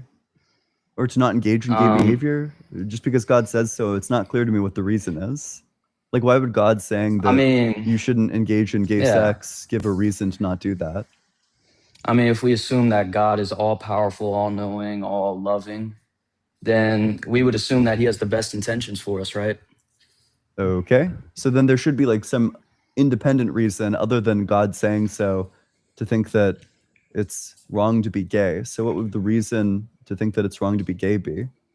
Like, what's actually wrong with it? Like, why does he disapprove of it? Because that's how he created humanity. I mean, I can't say like I'm not in the mind of God, right? Like I can't say like why he did it this way. Why didn't he create 5 genders? I can't say like certain things, right? Okay. Do you understand what I'm saying? Kind of, but then it just doesn't seem okay. Then it just kind of seems like the question remains unanswered as to like what actual reason there is to not engage in gay behavior. I mean, if I think Jesus is God, right? Mm-hmm. Then I'm Does gonna Jesus follow ever say to not have gay sex? I mean, he doesn't say like verbatim, don't have gay sex. Does he say anything about gay people at all? Yeah, he goes back to the Old Testament and talks about man and woman coming together to be one flesh. But where does he say that you shouldn't be gay? I mean, that's kind of implying it, right? I mean, I can do the same thing. I can be like, it doesn't say a verse where it says it's okay to be gay. Wait, but Because also also, if we go back to the the Torah, Genesis, for example, if we go to the story of Sodom and Gomorrah in Genesis 19, it talks about sexual immorality, specifically, but like gay sexual Yeah, morality, I'm really right? glad that That's you why it's brought this called. up. Mhm. So when we turn to the story of Sodom and Gomorrah, there are other Mhm. verses of the Bible that tell us basically explicitly the problem that God had with Sodom and Gomorrah. So there's like 2 verses in specific. One sec, let me pull up my. I was literally just typing these notes out today. Mhm. We got Matthew 10, 14 through 15, Mhm. which Jesus says, "If anyone will not welcome you or listen to your words, shake off the dust from your feet as you leave that house or town. Truly, I tell you, it will be more tolerable for the land of Sodom and Gomorrah on the day of judgment than for that town." And then there's this other verse, which is Ezekiel 16:48 through 49. "As I live, says the Lord of God, your sister Sodom and her daughters have not done as you and your daughters have done. This was the guilt of your sister Sodom. She and her daughters had pride, excess of food, and prosperous ease, but did not aid the poor and the needy." So the Mhm. crime has nothing to do with being gay. The crime is that they're inhospitable.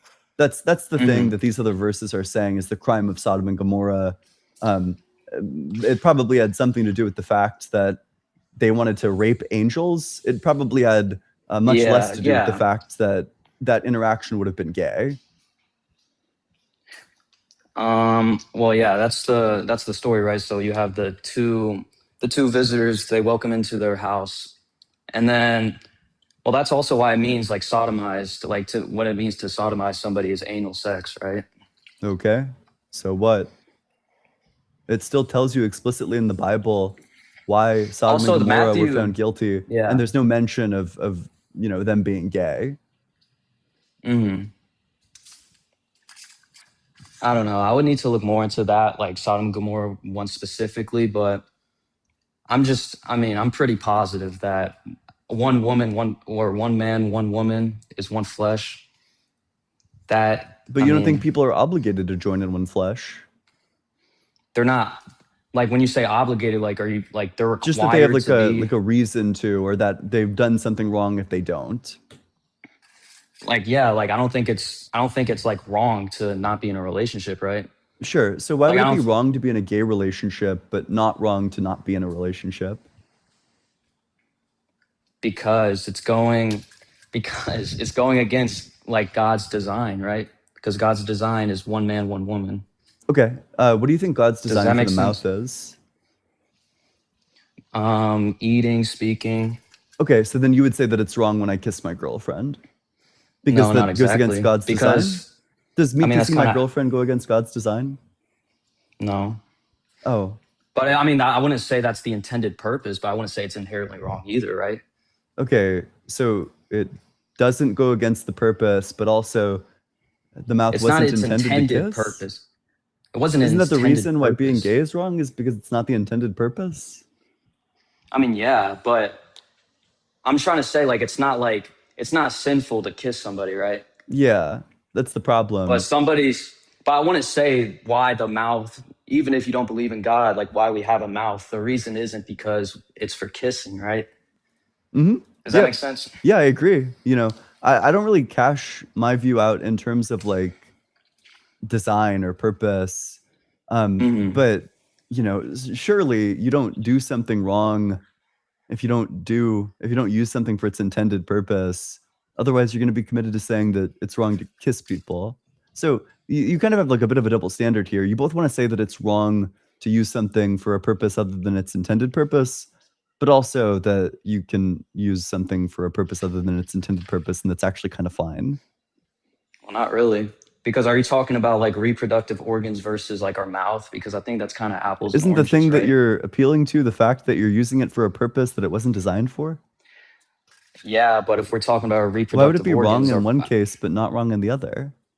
right? Because our reproductive organs are for one standalone purpose, right? Okay, so I you wouldn't think say that there's so one. you're I don't see. Sorry, go ahead. so it is the fact that it goes against their purpose.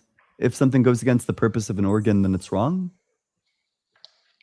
Are we talking about like reproductive Just organs? any organ. Do you think that it's not a consistent standard? No, I'm not saying that. Like, like, for example, like, I'm not saying like if we listen to music, then like, you know, that's not our intended purpose for our ears, because it's not about, it's just like if it's sinful, we don't do it.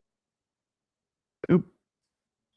Okay. Can you hear me? So you'd say like masturbation is Yeah, that's sin. Yeah. immoral. Okay, so Yeah. it is morally wrong to like masturbate. Like, do you think getting like a hand job or getting head is wrong? Yeah. You think But all what that stuff about is wrong? Yeah. but what Okay. about married couples that have sex even during times when they're not specifically trying to have a child?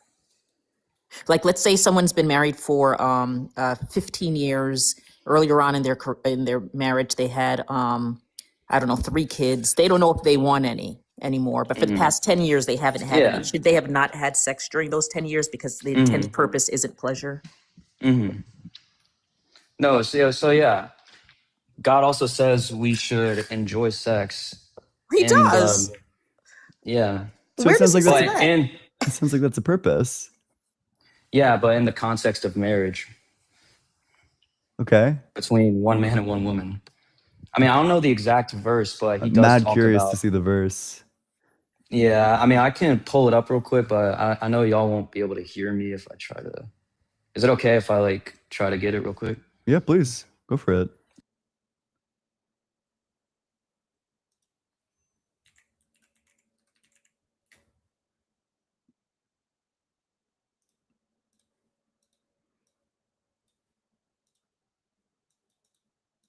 Oh, that's funny. Somebody linked Ezekiel 23:20. There she lusted after her lovers whose genitals were like those of donkeys and whose emissions were like that of horses. Goat. That's funny.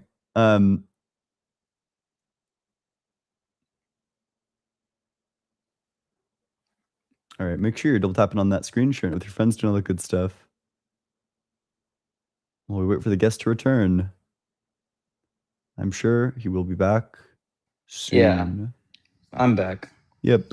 We can go to Proverbs 5 or Songs of Solomon. Proverbs 5. Yeah.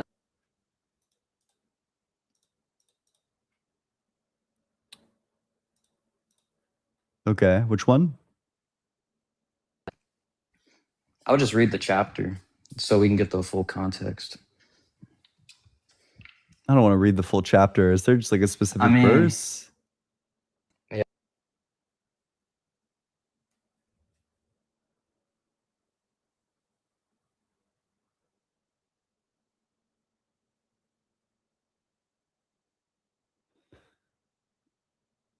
Okay, yeah, this is I don't know why Five. God is like horny posting in the middle of the Bible. I wouldn't say that. Yeah, but Proverbs 5:18-19. Yeah.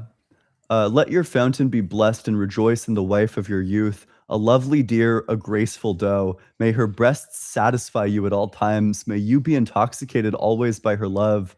Why should you be intoxicated, my son, by another woman and embrace the bosom of an adulteress? So, do you think that it's in line with the purpose of the breasts to be like pleasing to the husband? Yeah. I mean, Okay. yeah, I think Yeah, so. what do they do that does that? I mean, I feel like a lot of men. What do you mean? I feel like a lot of men are like attracted to breasts. Yeah. I would say so. Yeah, I would say sure. so. Yeah, you're like Yeah. attracted to breasts, but you know, it would be like wrong to like masturbate to them. Yeah. Okay, Because if you found out that you were infertile, Mhm. would it be wrong to Mhm. feel attracted to breasts because you can't use that desire for anything? I mean, not necessarily. Like, But what function Like- does that serve? what do you mean? What function does attraction serve? Yeah, like if you're infertile, what's the function? I mean, there doesn't have to necessarily be a function. I thought that was the According entire to you, there does. Yeah, I thought that was the entire argument was that there needs to be like a function. That you need to use your sex organs for the intended function. But also, nothing in What? these verses say that you can have sex outside of trying to procreate. It doesn't say that. What do you mean? Yeah, which verse says, I know you said like 18 and 19. I've read the whole Yeah. thing now, and it doesn't say that you can do it outside of when you're going to have children. It doesn't specify a time. Just says you can enjoy your wife. Like she shouldn't be shared with strangers. It says you may rejoice in the wife of your youth. But why? How do you know if the purpose is for reproduction?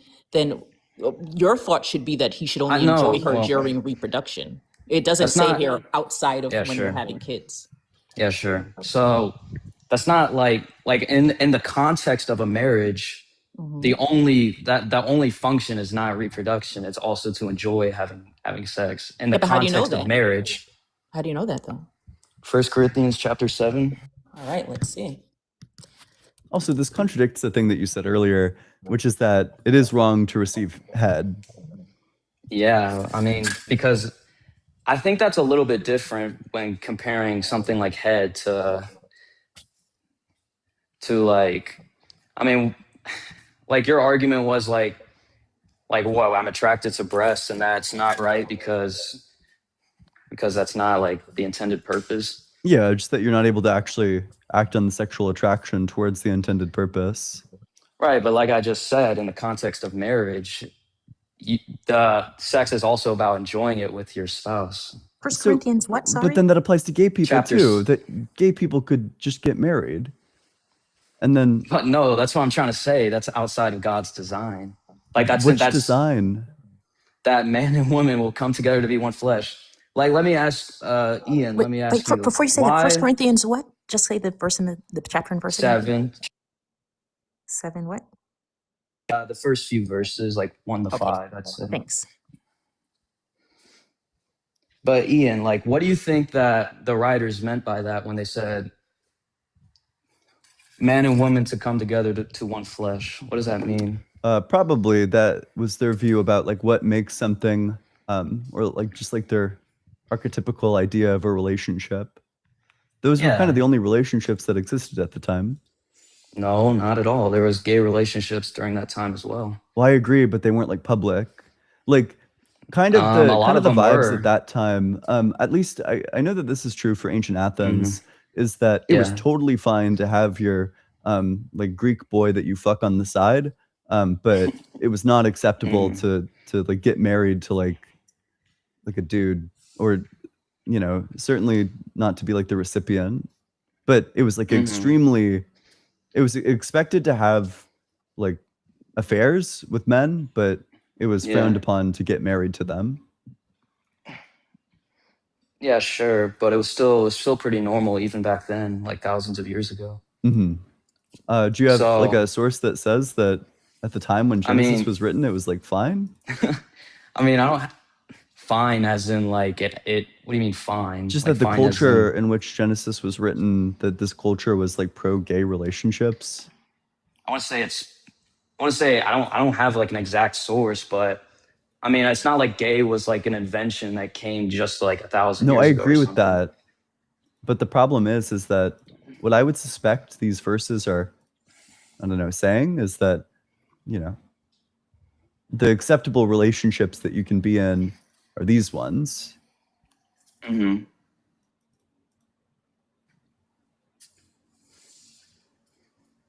I mean, I feel like the more like interesting discussion would be like why I think Christianity is true. If that's okay with you. Sure. Why do you think Because- it's true? Yeah, because if we look at the historical evidence, the prophecies, Like what? stuff. Are you asking the historical evidence or the prophecies? What do you make of the prophecies that aren't fulfilled and can't be fulfilled? Which ones? So, for example, Jesus makes a very specific claim about what's going to happen. He says, "Truly I say to you, there are some of those who are standing here who will not taste death until they see the kingdom of God after it has come with power." This is Mark 9:1. Now, all of those people tasted death. Every person that was standing there tasted death, and they did not see the kingdom of God after it's come with power. Yeah. So that prophecy is Because- unfulfilled, and it can't be fulfilled because all those people are dead now. First of all, I wouldn't even really say that's a prophecy. That's more of just like that's also not death. Like that's not human death. He's trying to say that you're gonna live on to like forever, if that makes sense, in heaven. Then this would So just your be like soul. trivially true, because then by this logic, Well, it's nobody not. ever That's not. tastes death. That's not really a real prophecy, though, Ian. When I say prophecy, I'm talking about like the Old Testament prophecies, and like 1,000 years later, they come to fruition. Okay, like what?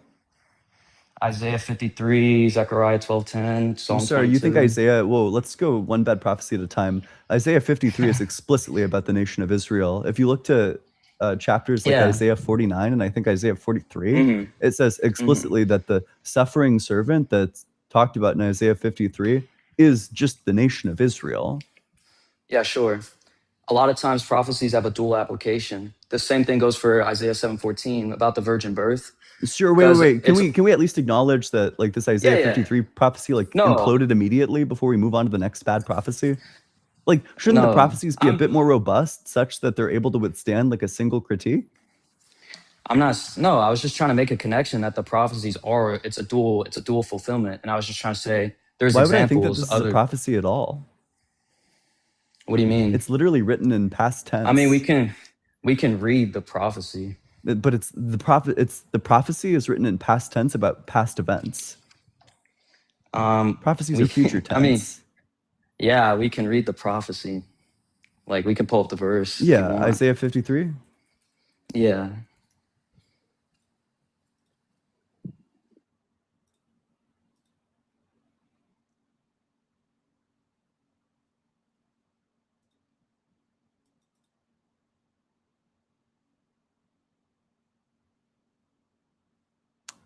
Do you know which verses specifically?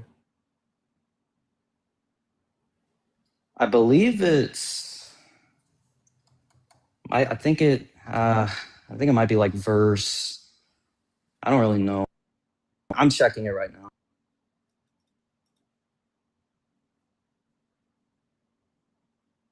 Yeah, so I'm looking at this. So he was despised and rejected by others, a man of suffering and acquainted with infirmity. And as one from whom others hide their faces, he was despised, and we held him of no account. Surely he has borne our infirmities and carried our diseases. Yet we accounted him stricken, struck down by God. But he was wounded for our transgressions, crushed for our iniquities. Upon him was the punishment that made us whole. So it's in past tense. Yeah. Yeah. That's how Hebrew prophetic language works. But if you also read it, Bullshit. no. But Ian, listen. If you Wait, also read yeah, it, give me a it's speaking. source that says that that's how it works. I mean, you can look it up. But Okay. listen, like let me say this though. It's also speaking about future events. How do you that the know person will that be. this is a prophecy? Like, what feature of it makes it a prophecy? Yeah, because it's speaking about future events. Like it's saying the person will be It's speaking of it's past tense. prolong his day. How can it be? Do you Justify think many, past divide the tense spoils. verses speak about future things? What does past tense Again, mean? you got to understand the language, the Hebrew prophetic language. So, because- shit. So you're saying that the reason why it's a prophecy is because there's something in the New Testament that fulfills it? That's circular. What do you mean? You're If saying we that it know becomes Isaiah a 50 prophecy on the basis of you finding something that fulfills it. That if there was I mean, do nothing you- that fulfilled okay. it, then it wouldn't be a prophecy. It's only a prophecy because you think that there's something that fulfills it. I mean, do you think Jesus died on the cross? Yeah. Do you think? Wait, do but you is think that the book correct? Is that like if there was nothing in the New Testament that fulfilled this, you would say that it's not a prophecy? Is that correct?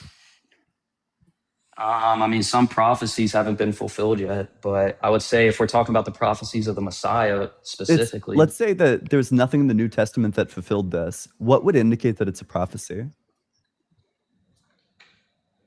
I don't quite understand. Like, are you saying that? There should be something internal to this that makes it a prophecy. Within the text itself of Isaiah 53, it should be a prophecy based on some feature. What feature indicates that it's a prophecy? Yeah, that's what I was trying to say. Like, it's speaking about it's saying like future things. Like, it's What saying about that this indicates that it's speaking about future things? Yeah, it says that the servant will be exalted. Okay, and what about that indicates that it's You don't future think- things? I mean, if the servant will be is in the Will future, right? be. I don't see will be exalted here. Which verse? Sorry, let me see.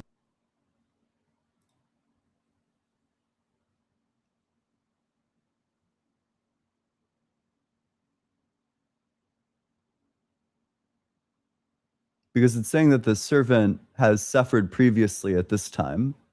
So, oh shit, is your argument that it's speaking entirely about prophecies, but at some point it switches from past tense to future tense, and that both of these are meant to be the prophecy? So again, prophecies have dual fulfillments. They have a fulfillment that's for the historical Yeah, context not of its granted. time. What's the argument? Well, I was just answering your question. Ian. Yeah, I don't grant that. What's the argument that they have dual fulfillment? I was also Why going would to I answer your accept that if before. I'm not already Okay. Christian? Um, You need to read that into well, the text. I mean, that is not apparent within the text itself. it is. That's why I was trying to bring up other Sure. examples. Yeah. So what's the because- exact No, verse that but- indicates dual fulfillment? No, but I was also just trying to answer where it says will be exalted. That's please. in the Isaiah 50. It's actually in Isaiah 52, so a few verses before. Okay. So not Isaiah 53, but 50, Isaiah 52. But it's the same thing, right? Because we didn't have chapters back then. They just Okay. So it's going along the same I see. prophecy. Isaiah 52 verse 13. Verse 13. See, my servant Yeah. shall prosper, he shall be exalted and lifted up and shall Yeah. be very high. But this is Right, talking so about it's- Israel.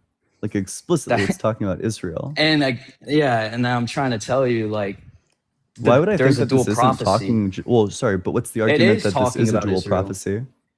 Right, because I mean if we just look at it, it says that the Of course, yeah. Just look I at mean- it. Yeah. Which word indicates that it's a dual I was, prophecy? I was answering your question. Yeah. No, I mean dual prophecy itself is. I'm not saying Isaiah 53 How do you is the determine if only- something is or isn't a dual prophecy? Is it just whether or not you can correlate it to something that happens? That's just how a lot of prophecies work, Ian. Like I'm not. That's what I'm trying well, to say. then Like, that's circular. Isaiah, In order to accept the conclusion, And- you would first need to accept the conclusion. well, I'm trying to answer your question, but you're kind of just cutting me off. Yeah, it's because you're not answering the question. I Like am, I'm and that's looking why for I'm like trying to. basic clarification, and like even your like short answers at the point in time when I cut you off, it's because you've committed yourself to a circular argument. You're saying Sure. that what makes I'll something a answer it. prophecy is the fact that it's fulfilled. That if it wasn't fulfilled, then Yeah. it wouldn't be a prophecy. That's circular. I mean, that's kind of how prophecies work. If they're not, That's I mean, circular. they're meant to be. It's literally unfalsifiable. I mean, I can say why the reason why is because Isaiah 53 is strikingly like similar to the crucifixion. Mhm. Same thing with Isaiah 7:14, for example. Mhm. Yeah. Like it's strikingly similar to Jesus's time. So Same with Isaiah chapter 9, Isaiah 11. one of two. Whoa, sorry. One bad prophecy at a time. One of two things is going to be true. Either the prophecy gets fulfilled in your eyes, or it doesn't. If it doesn't get fulfilled, then under your criteria, it's not a prophecy. And if it does get I don't- fulfilled, then you get to say okay. that it's a prophecy. So under the very criteria that you yourself has set up, then the only things that are considered prophecies to you are the ones that are fulfilled. It's unfalsifiable. They're literally, by definition, there literally can't be a prophecy that doesn't get fulfilled, which means that none of these could possibly be evidence because they're unfalsifiable. How are they unfalsifiable? Because either I mean, it's like- there's something that uh-huh. correlates to the event or there isn't. In But one it does case, correlate to the event. in one It does case, it's correlate not a to the event. prophecy and it's not falsified, or it does correlate to the event, in which case it is a prophecy and it's not falsified. So either way, it can't be falsified, just based on the way that you've set up the evidence. But again, wouldn't you say that Isaiah 53 is similar to the crucifixion of Jesus? Like you don't see I any don't care if similarities it's similar there? to the crucifixion of Jesus. It says I mean, it explicitly kind that of the servant matters. is Israel. Yeah, again, that's why I'm trying to tell you. That's how a lot of prophecies work, Ian. That's what I'm trying What's to the tell source you. for that? What's the argument? I mean, we can go. That's what I'm trying to say. Like, I'm trying to go to other prophecies, but then you're like, no, don't do this because I'm Well, trying yeah, to tell you because there's that's a multiple. pivot. You're saying that It's this not is a a pivot. double I'm going. prophecy. It's In virtue it's of the what same is it a double idea. prophecy? In virtue Because of it's the the fact s- that you need it to be a double prophecy? I don't think that's a good reason to think that it is. I don't grant that this is a double prophecy. Give an argument. I mean, that's what I'm trying. I'm trying to convince you, Ian, that double prophecies do exist. So I'm trying to bring up multiple, like, witnesses, you could say. Yeah, go for If it. that What's makes another sense. double prophecy? Yeah, sure. Isaiah 7:14 is speaking. You know this one. It's the virgin Isaiah birth. 7:14. Yeah, and it's speaking about the time of King Ahaz, right? So it's speaking about the historical context during its time. but it's also foreshadowing something greater. Okay. Same with Psalm 22. So one sec. Let's see the Son Emmanuel.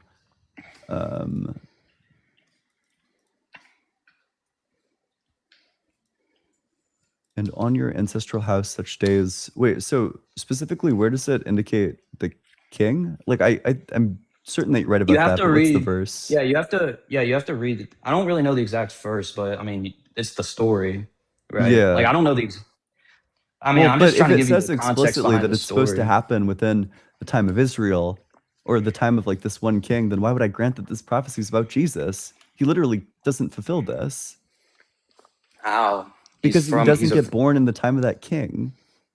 He doesn't because he doesn't have to. That's what I'm trying to That's tell you. the prophecy is that they'll be born in the time of the king. And I'm trying to explain to you that the prophecies have two, like But they he have a doesn't fulfill this. He doesn't. He doesn't come from a virgin. Not during that time period, which is the prophecy. Why does it have to be during that like time period? I A lot thought of that was the prophecies haven't entire even happened yet. prophecy. No, a lot of prophecies haven't even happened yet. I thought the reason why this was a double. So sure, who was the first virgin birth? Yeah. So like you're trying to say, what is the virgin birth Yeah. of So the then you're historical claiming that there context were right two now? virgin births that took place. What was the first one? Yeah, the first one wasn't. The first one wasn't even a virgin birth because the Hebrew word for virgin can also mean young woman, right? So the So I prophecy is believe- literally just a young woman will have a child named Emmanuel. Yeah, and Emmanuel means God with us, and Jesus is There are God. lots of and he people who were born and then named Emmanuel. Emmanuel was. Do you not know how the biblical names work? Like Emmanuel, that's the. Do you think very like first, Emmanuel that's Khan's the mom fulfills this original prophecy? No, that's the original Emmanuel. Wait, right? sorry, wait. Like, Why does Emmanuel Kant's mom not fulfill this prophecy? When did Immanuel Kant live, or whoever The that is? 1700s. And Maybe right, it's a that's what I'm triple trying to say. This prophecy. is. But was he born of a virgin birth? Ooh, sorry. Now the argument's changed. At first, you said it was a virgin birth, then you switched it to just a young woman birthing, and then now you want to switch back to a virgin birth. Because that's what I was trying to say. The historical context So is it is a virgin birth for the first one. So you're saying that there was a first fulfillment where this person, Emmanuel, was born to a virgin. When was the first virgin birth? Who was that person? Wait, like, are you saying during King Ahaz's time? Yeah, who was the first virgin birth? I don't exactly know. I'm not really too I haven't really looked at the story in a while. So, but I do know. I mean, it's referring to somebody, right? I don't know what exactly is the. Then why would I grant context that this behind it. prophecy gets fulfilled twice? Well, I was just trying to give you an example of a dual prophecy. I mean, we can go to another one. I'm sure Okay, you're sure. familiar So with then that dual prophecy didn't exist. So what's the next one? I mean, it did, but we can. I'm sure you're familiar with Abraham sacrificing Isaac on the altar, right? Yes. Yeah. And so, of course, the original, this isn't exactly a prophecy, it's more of a typology. So basically, Abraham's sacrificing his son on the altar. And then that's supposed to also connect to the father sacrificing his son, Jesus, if that makes sense. Because Okay, wait, what's the specific verse for the prophecy? Real quick.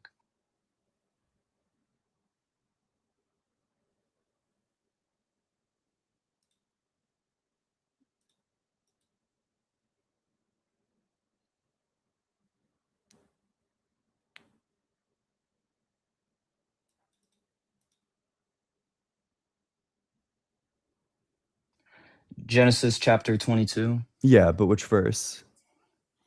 The first, I think it's literally the first verse. After these things, God tested Abraham. He said to him, Abraham, and he said, here I am. Mm-hmm. Yeah, keep it's reading. It's not a prophecy. You're not. Why are you not reading? There's more than that. You just want me to read the whole chapter? I mean, it's not. I mean, I think it's literally just verse 1 to 10 or something. It's not. I mean, it's not that much. Okay, wait, but I guess maybe here's a more direct route that's going to prevent us from reading the chapter. How can something that's not a prophecy be an example of a double prophecy? it wasn't exactly, I mean, it's like a double meaning, right? And I was just trying to talk about like the similarities between the historical context of it, what it is right now, and then what it is in the future. So that's what I was trying to say. Like But Abraham then this doesn't sacrificing Isaac. establish the existence of double prophecies. That's the thing that we're looking for. I mean, I feel like the main objective is trying to find like why I believe, like why Christianity is true. Yeah. But this is kind of playing. This is kind of the same thing. It's on the. I mean, it's a sort of a different branch, but it's the same kind of argument. It's But a double meaning. how do you know it has another meaning? Right, and that's why, because I was convinced of it. That's why I'm trying to read it. So if we look at it, so Abraham sacrifices Isaac on the altar, right? And and then when you look at what happened 2,000 years later, where God the Father sacrifices Jesus, you see, and then it's. So are you saying because something happened later that was similar but wasn't the same? But it's like means that strikingly this must be similar. really well. How? Because in this But particular listen, case, I'm there trying was to no tell you. cross. He didn't unalive. There was no ram in the Yeah. bushes. Like almost nothing is Mhm. similar except for the fact. Well, actually, nothing. Nothing is similar. I'll tell you. So Isaac's bringing up the wood to the altar just as Jesus is carrying the cross up the mountain. It's the same thing. Isaac is carrying the wood up the mountain, and Jesus is carrying the wood up the cross up the mountain. And then you know what Isaac says to Abraham? He asks, "Where's the lamb?" Because the lamb is what you sacrifice, or what you're supposed to Apparently, sacrifice. Abraham was the because- one carrying the wood. Oh yeah, that's So that's another yeah, thing what I that's not a meant. parallel. It is parallel. No, but listen to this though. And then Isaac asks Abraham, because he's under the impression that the lamb's getting sacrificed. And then he's like, "Where's the lamb?" And then Abraham says, "God will provide the lamb." Because you know how Jesus is the lamb, because a lamb symbolizes spotlessness, innocence. And Jesus is always called the lamb in the New Testament. So But you see then the the connection lamb there? doesn't get sacrificed here. Yeah, because like that's where like I mean that's like the ultimate fulfillment, if that makes sense. Like Jesus, it's the same thing with the prophecies. Like one is like the historical fulfillment, one's like the actual So ultimate fulfillment. okay, I guess like here's another route, because I'm totally unconvinced that these are double prophecies. But the other side we could attack it from is, why would I grant that Jesus was sacrificed for sins? Like that seems to just presuppose that the New Testament is true. Yeah, because the New Testament, I mean, we know for sure that the New Testament was written in the 1st century, right? Okay. Pretty close to the time of the apostles, right? Why would that So mean that unless it's you true? Yeah, I understand that. If I'm trying to Yeah. build a case here. So what you could say is that you have to know, like, what is the intent of the authors, right? Mm-hmm. What do you think the intent of the authors was? Do you think they're trying to build a malicious story? I think that they have Like, are different they trying? intents. Like, Mhm. okay, I know that the different authors have different intents, but one thing that's notable is that the authors of Luke and Matthew plagiarize huge portions from Mark. That the content of Mark, like these stories, show up in the exact same order. There's like barely any changes to the story itself in these 3 books, and then John is like totally Yeah. different. Yeah, sure. I mean, that's a common misconception, because there are like big differences. A lot of people would even say there's contradictions, Ian. Like, for example, the one angel at the tomb versus the 2 angels at the tomb. They're like, oh, if they're just copying, why are they doing separate angels at the tomb? Why are they you understand what I'm saying? So it doesn't look like they're plagiarizing off of it. It looks like they're creating their own. They're like creating what they remembered. Because Well, otherwise, then why would if the they book of wanted to? John be like totally? Oh, first of all, that's a blunder. They don't remember it. Mark and Luke certainly don't.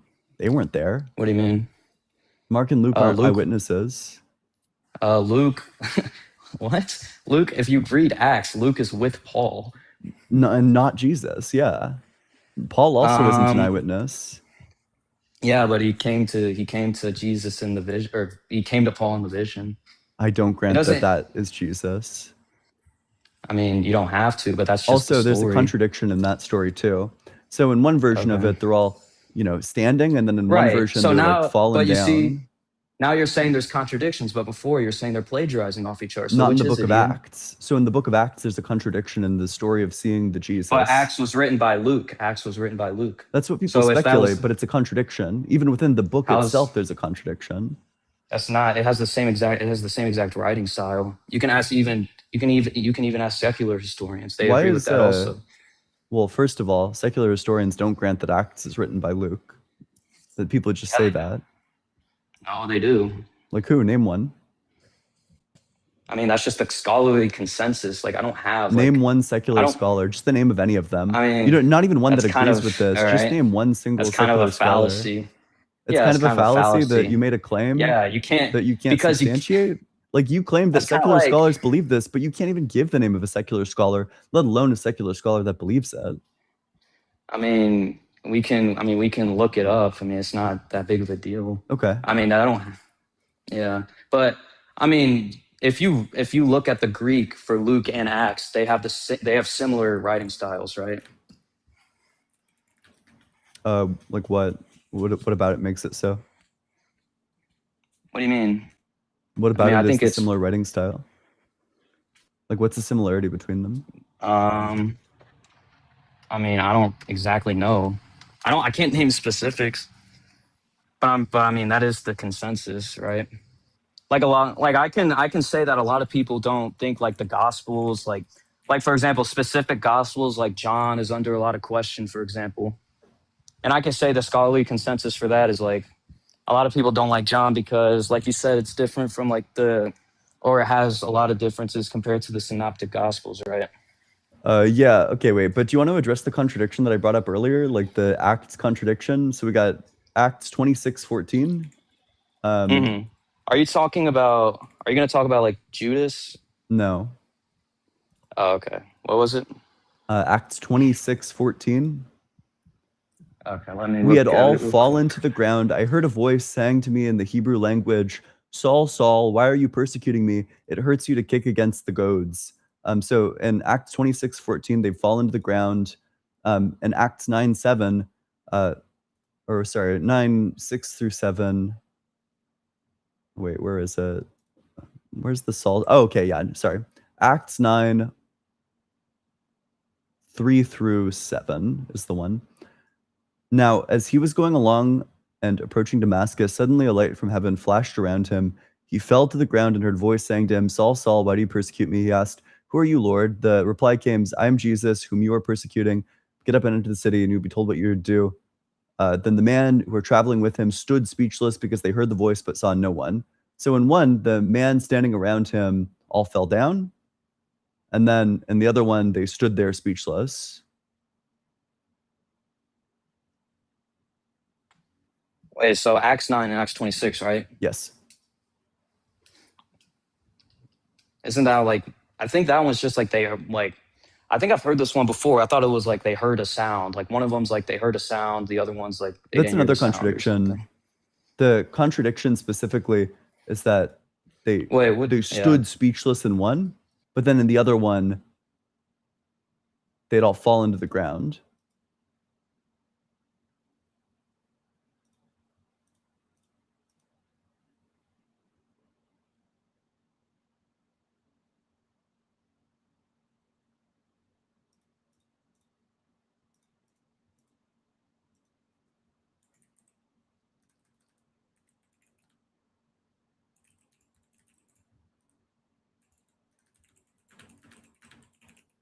I mean, I can't really say I'm familiar with that one, so I can't really object to it. Okay. Well, it Right. seems like there's a Yeah. contradiction in the book of Acts. But I mean, okay. But I don't, it's just like, I really don't think there is, but I mean, I can't really speak of a place of authority because I haven't really looked into that specific one, right? Well, I mean, I gave you like But another I just thought, like failed yeah, you prophecy can, but I just thought, within. yeah, you can, but I just thought it was a little bit confusing because at first you were saying that one was copying the other. Now you're saying there's contradictions. So The Gospels, which one the is it? Synoptic Gospels, Mark, Matthew, and Luke, large Yeah. portions of Luke and Mark, or sorry, Luke and Matthew are taken from Mark.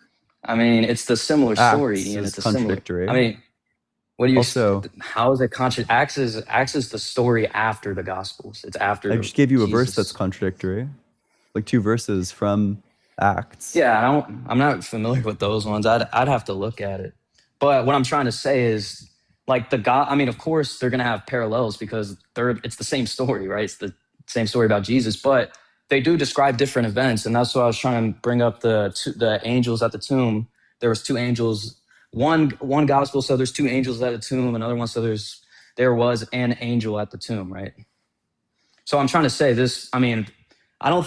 It doesn't really make any sense for them to copy like some things and then, like they would kind of leave like a big thing like that, like differ, if that makes sense. They didn't copy everything. They just copied a lot of it.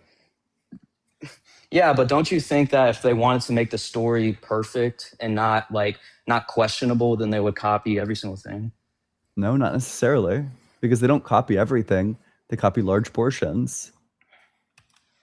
No, but I'm just saying, like, if you wanted a more realistic story, then you would make a lot of things similar. You would make. I don't think that's the purpose. I don't think that they're doing this to make it like more believable. I think that they're doing this because that's the lore. Do you think that these people that are writing the books actually thought Jesus rose from the dead? I have no idea. Possibly. I mean, Probably we have even. outside. Yeah. So we have sources outside the Bible as well talking about, like, we know these people existed, Ian. That's the thing, right? Which ones? Like Paul, James. They're But written Paul's about. not an eyewitness. I don't care about Paul. Why would you not care about Paul? He wrote majority of the New Testament. I don't think that he's an eyewitness. I mean, he lived at the time of Jesus. So what? What do you mean, so what? Why would that mean that he's an eyewitness? I mean, like, what do you mean? That's not really fair to say. I mean, he claimed himself. Like, a lot of even secular scholars, like, they don't agree that all 13 of Paul's letters are his letters, but they say like 6 of them like seem. I like agree. they Paul would wrote say, the like, letters. I don't agree that Paul is an eyewitness. yeah, I mean, you can say that, but he did a lot for the Christian movement. That much is for sure, right? Don't you think so? Yeah, he's like certainly foundational to theology. Why would I think So that his writings why are are you true? You don't, but are they like, do you think he's genuinely writing about this? Yeah, he could earnestly be writing about all of this. Why would I think that he's correct Yeah, about any of so it? it's not about that he's correct. It's just that I don't think it's fair to completely dismiss him because he's an eyewitness. He's not an Because, eyewitness. He yeah, never that's knew what I'm saying. Like, I don't think Jesus. I mean, he technically did. That's why I brought up when he came to him in the vision.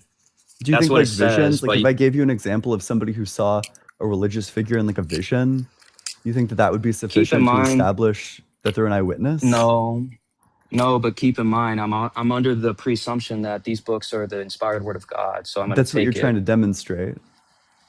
Yes. But I mean, I don't think it's necessarily fair to count Paul out because he's not technically an eyewitness, right? Okay. But We also, know- doesn't we- that make it worse? If it is inspired, why would he inspire them to write different things about the same event? Yeah. Why would, if it's about him, like, why would he inspire them and give them different information? Are you talking Yeah, like like- specific? Okay. Yeah, like when you just said, for example, it says that there were 2 angels, but then something else says there was an angel. Like, if he Yeah. inspired that, why did he give them 2 different information? Because like my answer to that would be that's not a contradiction because it doesn't say that there's only one angel at the tomb. It just says there was an angel at the tomb, right? It's the same thing as like saying like I saw like a police guy today or something like that. And then I can say the same thing. I can saw 100 people today. Both can be true, but it's not the same statement. Does that Yeah, make but sense? if I'm giving you information about my, like, if I'm saying, hey, you're going to write a book about me, let me give you this, let me tell you this story. Does it make sense that I'd give you 2 different versions of the story? It just Are you- seems to me that there are, I mean, in the whole book, like there's several contradictions. And I just think that if it's inspired, why would he do that? Why would there be contradictions at all? I don't think there's contradictions. That's the thing. Like that's what I'm trying to say. Like I don't think that angel one, for example, is a contradiction. And I'm not too familiar with the Acts one that Ian brought up specifically. Are you But I saying you am. don't think there are any contradictions in the Bible at all?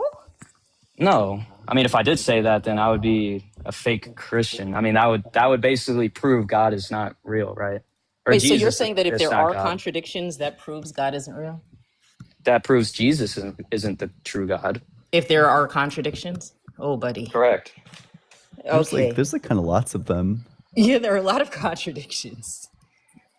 Yeah, so can you tell me, like, for example, like Ahaziah, in 2 Kings 8:26, it says he's 22, but in Yeah. 2 Chronicles 22, verse 2, it says he's 42.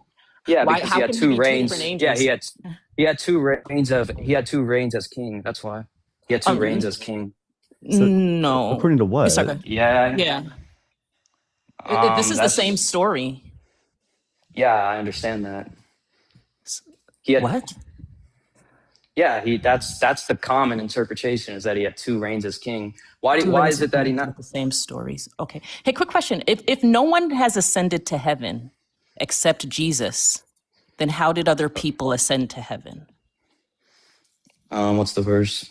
Sure. John 3:13 says, "No one has ascended to heaven except he who ascended from heaven, the Son of Man." But then Elijah ascended to heaven. John 3. Yeah, John 3:13. Mm-hmm.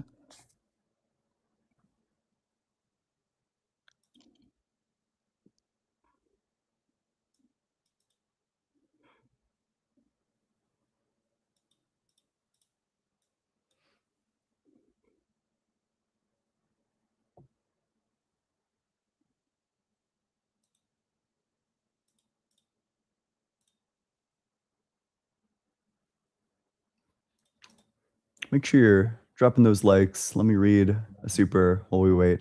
Grimmy, thanks so much for the super chat. If God is real and all-knowing, he is a cuck for everyone, not just the straight individuals. And if God is a cuck for gays, is he really against it? He sits in his cuck chair very disapprovingly. Sorry, Ethan, I'll fix that. Adorna? Yes. Yeah. So Elijah didn't ascend to heaven the same way Jesus did. Elijah was taken up in a whirlwind. I Well, don't it think that's the doesn't same say. thing. Yeah, it doesn't specify how. It just says no one Yeah. ascended to heaven except Jesus. That's what I'm saying. Like ascended, Jesus ascended to heaven, meaning Well, what like, does ascended mean? It literally says taken Um, up to heaven in Second Kings. I mean, there's so many of these. Yeah, but y- y- like, I mean, even Go ahead. for No. example, Saul. Like one verse says that Saul unalived himself. Another verse says that the Philistines unalived him. Right? There's so many contradictions. It's not even just a few. Like there's several contradictions. Like 1 Samuel 31, 4-6 says that he Yeah, I'm not really- unalived himself. He fell on his sword. It literally says Saul took a sword and fell upon it. But then 2 Samuel 21:12 says the Philistines had slain Saul in Gilboa. Like he can't have unalived himself and they also unalived him. That he did unalive twice. Must be two Sauls. Maybe Saul is a Philistine. Yeah, like there's several things. I mean, God, he says that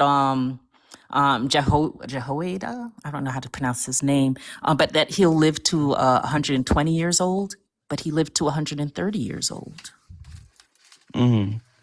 Yeah, Yeah, they're I those- mean, like a lot of the stuff in the Bible is not like exact. Like it's not like literal. For example, like we can go to like I know this is like one thing you guys were talking a lot with like the slavery and like the wars and stuff like that, where God says like kill them indefinitely or like destroy them all. Like that's not literal because we see like a few chapters later where these people are still alive, right? Well, so it's not like yeah, let's focus on that. I'm quite knowledgeable about this. God's specific command is, what it says in the chapter is that you should go and kill them from Havilah as far as Shur. So presumably they killed all of the ones between Havilah and Shur. And the fact that there Right, are that's what you some would- more yeah, later that's what doesn't contradict Yeah. the fact that they killed all of them within this vast region. I mean, I think if it says like kill them all, let none be left, it says don't let one alive or something like You know, that. they get punished for leaving some alive. I don't know if you remember that. I'm not really too familiar with that. But I mean, again, like it says, Okay. yeah, it says don't leave one alive, but we see a few chapters later that like the same group of people are still alive, right? Yeah, but okay, if you read if you spent time reading the Bible instead of like reading apologetics for the Bible, you would know that the way that that Mhm. story ends is that they spare some of them and then God gets mad and punishes them. This is 1 Samuel Okay. 15.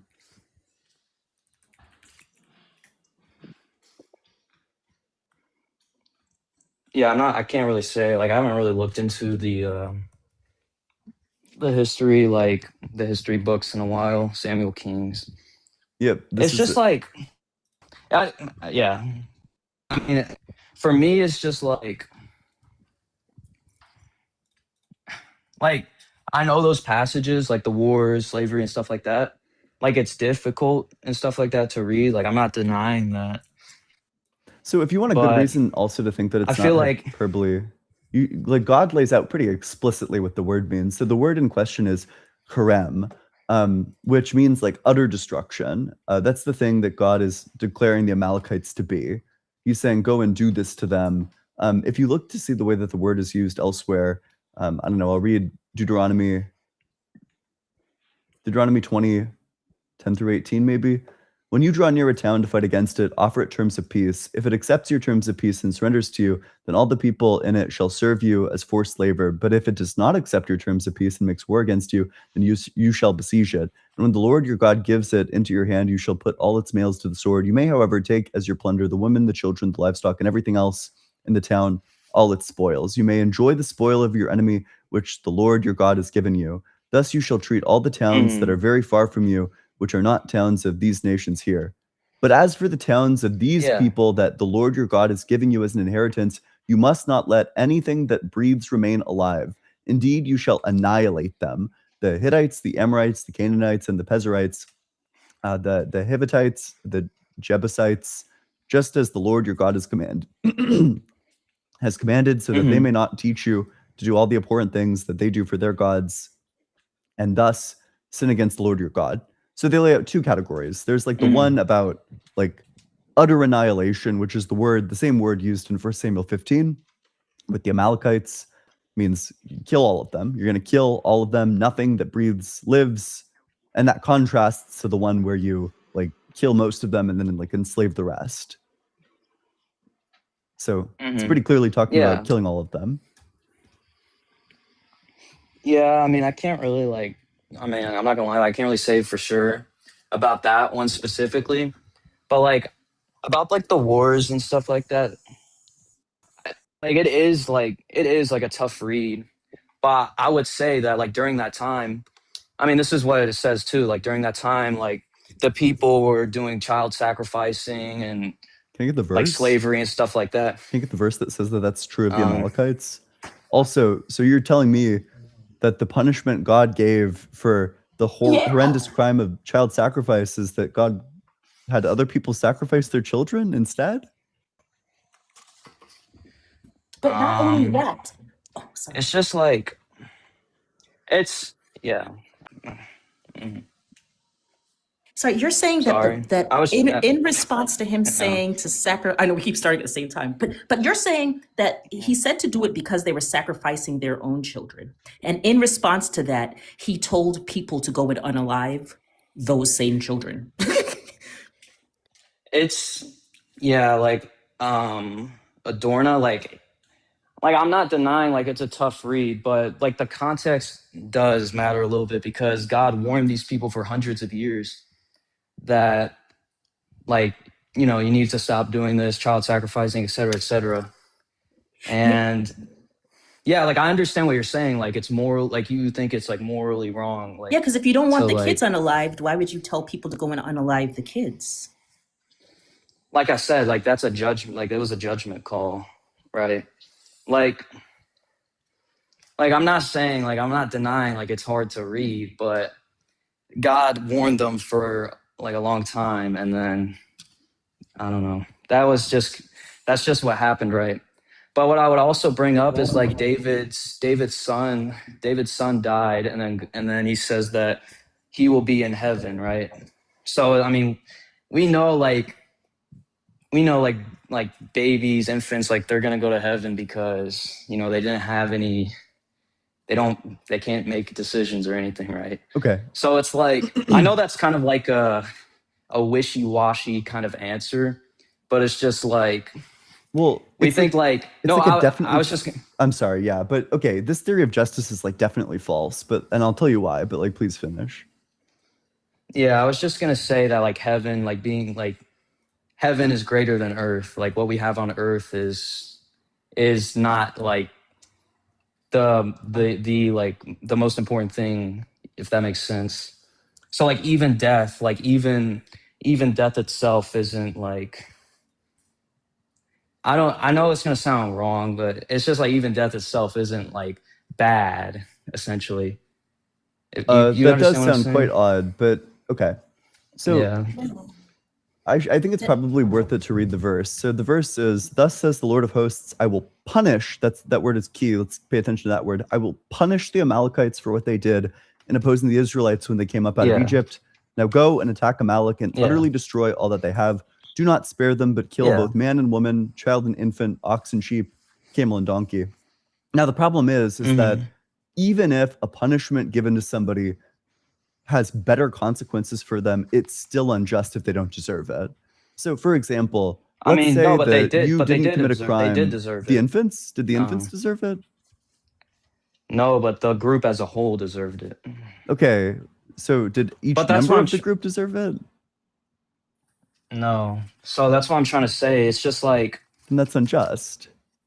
If the infants didn't I deserve the mean, death penalty, then it would be unjust to give it to them. but that's what I'm trying to say. Like heaven is like the like life on earth isn't like I know to like a lot of people that aren't religious, like they see life as on earth as like the greatest thing. Do you have I don't know. do you have a DNR? Well, I don't know what that is. It's a do not resuscitate order. Did you and your family sign something that says if you guys like if you get into an accident or something like that, you don't want any life-saving measures? I can't really say for sure if I have or haven't. Well, I mean, Well, I'm if not you did, familiar with I mean, it. you'd have probably known. So you don't want if you get cancer, you don't want any medication or anything for that. I mean, I feel like that's kind of a little bit different. Like you're trying Why? to say like How? How's that different? like yeah, like you're basically saying like if I was sick, for example, I wouldn't accept medication. Yeah, because you're saying that. Well, I mean, dying is great. Yeah, And why would you? as a I matter of fact, wasn't all Christians but should be wanting that to happen. You should be well, you shouldn't want to be mhm. saved because you're just going to go be with God. I mean, that's what I was kind of saying. Like it's kind of like I mean, I don't think I have like a perfect response for it, right? But I do think that it's kind of like I truly think Jesus is God, right? So it's kind of I do think this stuff happened and like that was God's decision and But do you think the infants deserved yeah. the punishment that they got? I mean it's just like I don't think it's fair for me to make that call, right? I don't know. But Like I I mean, know to be it's clear, like you do hold a belief about it, and that belief must yeah. be, yes, that the infants did deserve the death penalty. It's just like I can't like I don't think I'm in a position to say like what God did is unjust or just, right? Because I mean, I'm already under the assumption that God is all powerful, the all loving, like he's just, right? Then it sounds like you are in a Like position to determine whether or not what God did is just. what do you mean? You just said that everything, or that God is just. So then everything he does is just. So then Yeah. this Yeah, punishment that's must be what yeah. just. So do you Yeah. think these infants Because deserve the death but that's penalty? what I'm trying to say. It's like God is all knowing, right? So it's like his decisions are gonna be like far greater than we could ever know. No, I If understand we that, assume that but did they deserve it yeah. is the question. Either the infants did deserve the death penalty or they didn't. Yeah, I know it's kind of like I mean, it's just like right, like I would have to say like yeah, I guess. I mean, it's just like I don't know. It's hard for me to say, right? Because I do understand that it's a difficult, like it's difficult passages, right? But I don't know. And so I don't really feel comfortable answering it. Like I do understand that it's like difficult passages, but I I do think like, I do think it happened. Well, regardless of I don't whether it know. happened or not, the problem is it's not that it's hard to read. The issue is that stating that Yeah. it's all just requires you to die on wild hills. That's the problem. And I think that a lot of times Christians go through their like religious life without being asked Yeah. these hard questions and having to justify these wild things. That's the issue. Yeah. Yeah, I'm familiar with the argument itself. Like I've been presented this before. Well, I was actually atheist like 2 years ago, but I ultimately got convinced that, Jesus is real and is God. But that's the thing. It's kind of like a thing where it's like, I believe Jesus is God and I believe Jesus is real, right? So everything's going to stem from that. So it's like the Old Testament is going to be the Word of God. The New Testament is going to be the Word of God, if that makes sense. But then your ethics are absurd. You think that sometimes giving like newborn babies the death penalty as like a punishment is just, that's like deserved. Again, it's like, it's hard for me to answer because I understand that it's like tough. It's like a tough passage. Like I know why like people would think like it's morally like incoherent to what God is, right? But I do truly think that God knows stuff that's beyond our understanding. That's what I would say. Mm-hmm. So, but does he know? I don't know, like the idea that these newborn infants could possibly deserve the death penalty, like that just can't be true. It can't be the case that people could deserve such a severe punishment for no crime, that there's like some model of justice. The true model of justice is one where you can get, I don't know, like the most severe punishment, even though you haven't committed a crime. Like that just can't be the case. That can't be true. But again, like I just don't think it's really fair to say like God isn't real because of like I don't know, like this kind of stuff, right? Why not? It's like a completely indefensible model of justice. It's not right? just that it's like immoral. It's that it's literally irreconcilable with the idea that what you deserve in terms of your treatment should be based on your actions. Like it's like a fundamentally anti-moral responsibility sentiment. Like you don't think that punishments should be allotted based on people deserving punishments. Or alternatively, you think somebody can deserve a punishment even though they haven't done anything wrong. You think innocent people can deserve punishments. That's what I'm trying to say. Like, I know, I understand what you're saying. Like, the babies themselves didn't do anything, but the group as a whole was the one that was getting punished. And they've been warned, right? They've been warned. So it's just like... So you do think that the true model of justice includes collective punishment? I think it's a little bit different if we're speaking about, like, what it is now versus back then. Because if we're talking about back then, it was mostly like tribes and you're with your own people, right? So do you have an issue with the model of justice in like North Korea, for example, where they'll send, if your parents committed a crime, they'll send your parents to a camp, they'll send you to a camp, they'll send your children to a camp, they'll send their children to a camp. Do you think that there's like a problem with that? Like what would be your objection to a model, like to that sort of treatment? Yeah, like I would say I wouldn't agree with North Korea's yeah, but what's unjust model. about that? Like, why is that unjust? Because it's basically you're forced to worship Kim Jong-un, right?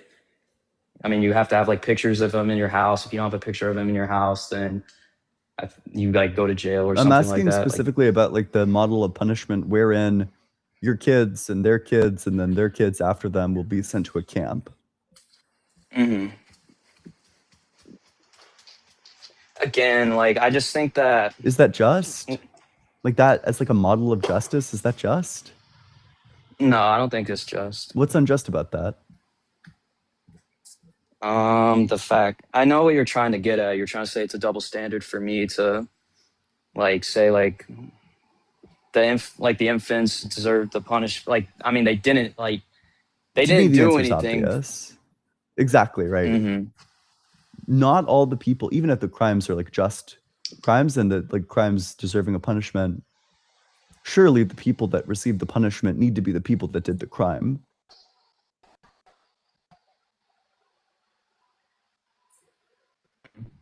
Yeah. Any system of justice that Sorry, isn't capable of like reconciling that basic fact, it just can't be true. Like at that point, I just don't even know what it means for something to be just if you can punish people who are innocent.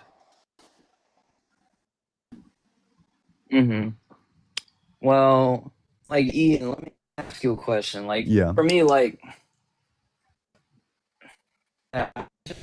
Oop, that you're like lagging out a bit. You're cutting out. can you hear me? Yes. Can you hear me? Yes. Hello. Okay.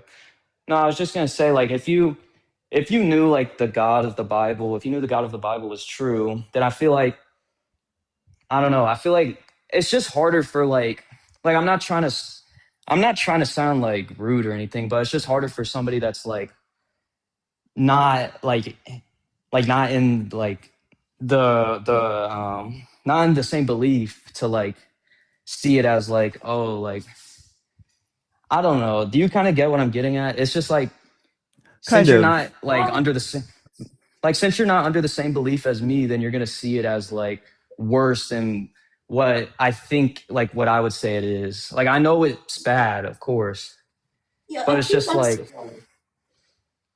a few months ago, an Amish woman, I think her name was Ruth Hill. I can double check it if you want. But she unalived her children because she said God told her to. Do you think that's okay? I mean, she said God told her to do it. yeah, I would say that's not okay. Why isn't it? And how do you know why isn't it, first of all? Because that because I mean murder is wrong. Yes, murder is wrong. But it would, And I according know to you you, guys it would are be just. No, but according to you, it would be just. It wouldn't be murder. Murder is unjust. yeah, And but you're saying that if God that's what I'm says to do trying. it, then it's but you're saying it's okay to kill kids if God says to, because that's just. So then That's why what I'm is it saying. wrong? If she said God told her to do it, you would have to then say he didn't say to do it, and you'd have to say why you think he didn't say to do it. And if it is possible that he said to do it, because this is what happened in the Bible. In the Bible, they're saying Yeah. God told him to unalive the kids.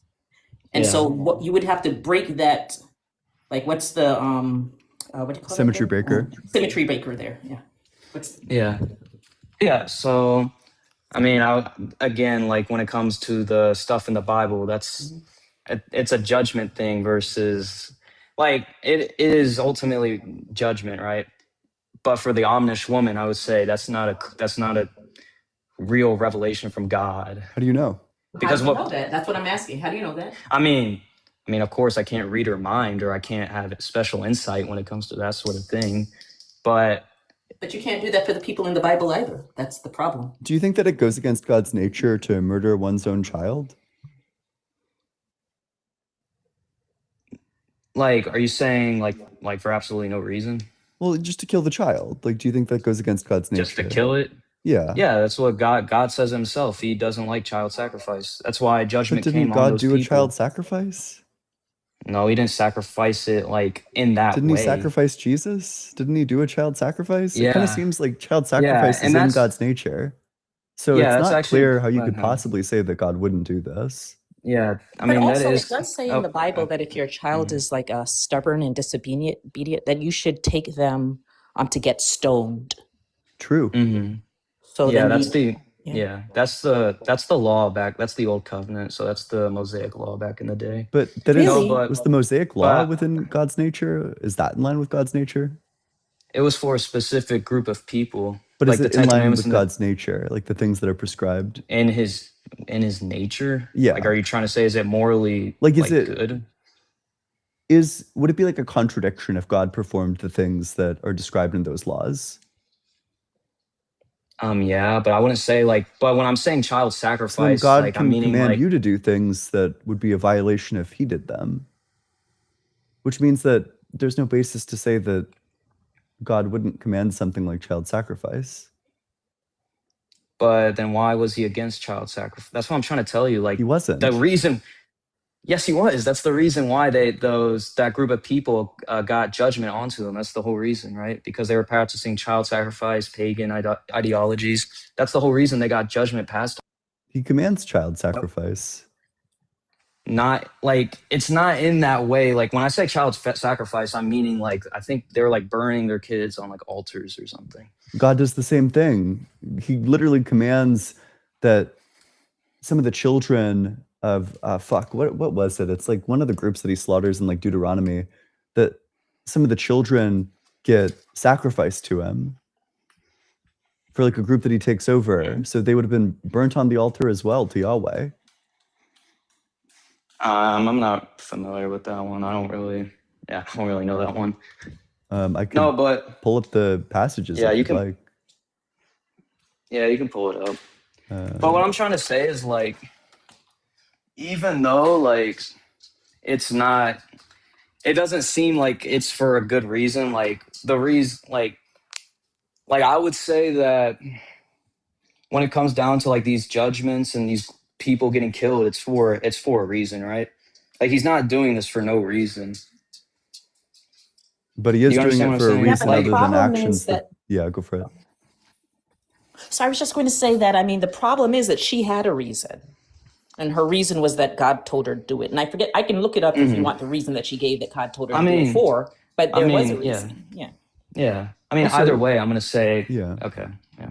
I mean, either way, I was just going to, either way, I would say that, I mean, that's not from God because, I mean, Why? like this stuff is literally because this is biblical scripture, right? Like I take this as the word of God. I mean, I'm like under my belief, this is the word of God, right? Where does it say that So- God will never command you to do child sacrifice? What? So it's got to say it verbatim. That's kind of like saying, where does it say Jesus is God? It doesn't mean he's not God. It doesn't have to say I guess verbatim. like a what would specific infer? thing. What would cause you to infer that God would never do this? Like which verse would indicate that would never happen? Yeah, I mean, I can pull up verses, but I mean, they're mostly going to be like New Testament stuff. Yeah, please. Okay. Also, I mean, murder is wrong, right? I mean, Jesus says murder is wrong on the but not all Sermon on killing the is Mount. murder. Yeah. So how do you know but- this was murder? I mean, it depends. Like, I think it depends on what the reason is, right? I mean, because God, like, when it comes down to like these killing these group of people and stuff, God commanded them to do that, so that's a little bit different. In So, like- Judges 11:30 through 40, God commands the killing of what is it? Jephthah's I was literally just about to daughter? Judges 11:29 through 40. Exactly. Yeah, just about to say that. Mhm. So if I remember the story correctly, I have which it pulled one? up in front of me, but it's Judges 11:29 through 40. But the story is that Jephthah makes a deal with God, basically saying, you know, if you give us this win in this battle, I'll sacrifice the first thing to come out of my door when I return home. The first thing that comes out of the door is the daughter. And then he sacrifices his daughter.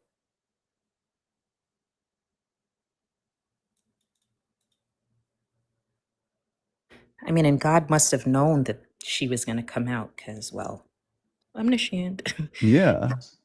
I mean, that's kind of. I mean, I'm not gonna lie. Like, I'm not too familiar with that Judges story, but I mean, yeah, God is omniscient, but at the same time, like, I mean, if he intervenes at every single moment, then there's no free will. So I mean, that's kind of Well, if he intervenes at any moment, I would think that there isn't any. Well, he's done that too. But okay, go ahead. yeah. I was just saying that. I mean, it's just. I mean, we're in a fallen world, right? Like that's the context. Like that's what I think it is. We're in a fallen world, so like stuff is like bad stuff's gonna happen. Like because we ourselves, I know you guys aren't under this belief, but like we made the decision to rebel against God and be in the likeness of God in the way that we understand like good and evil, and we can make our own, like, I don't know.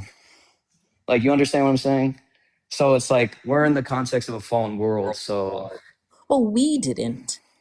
Adam and Eve did.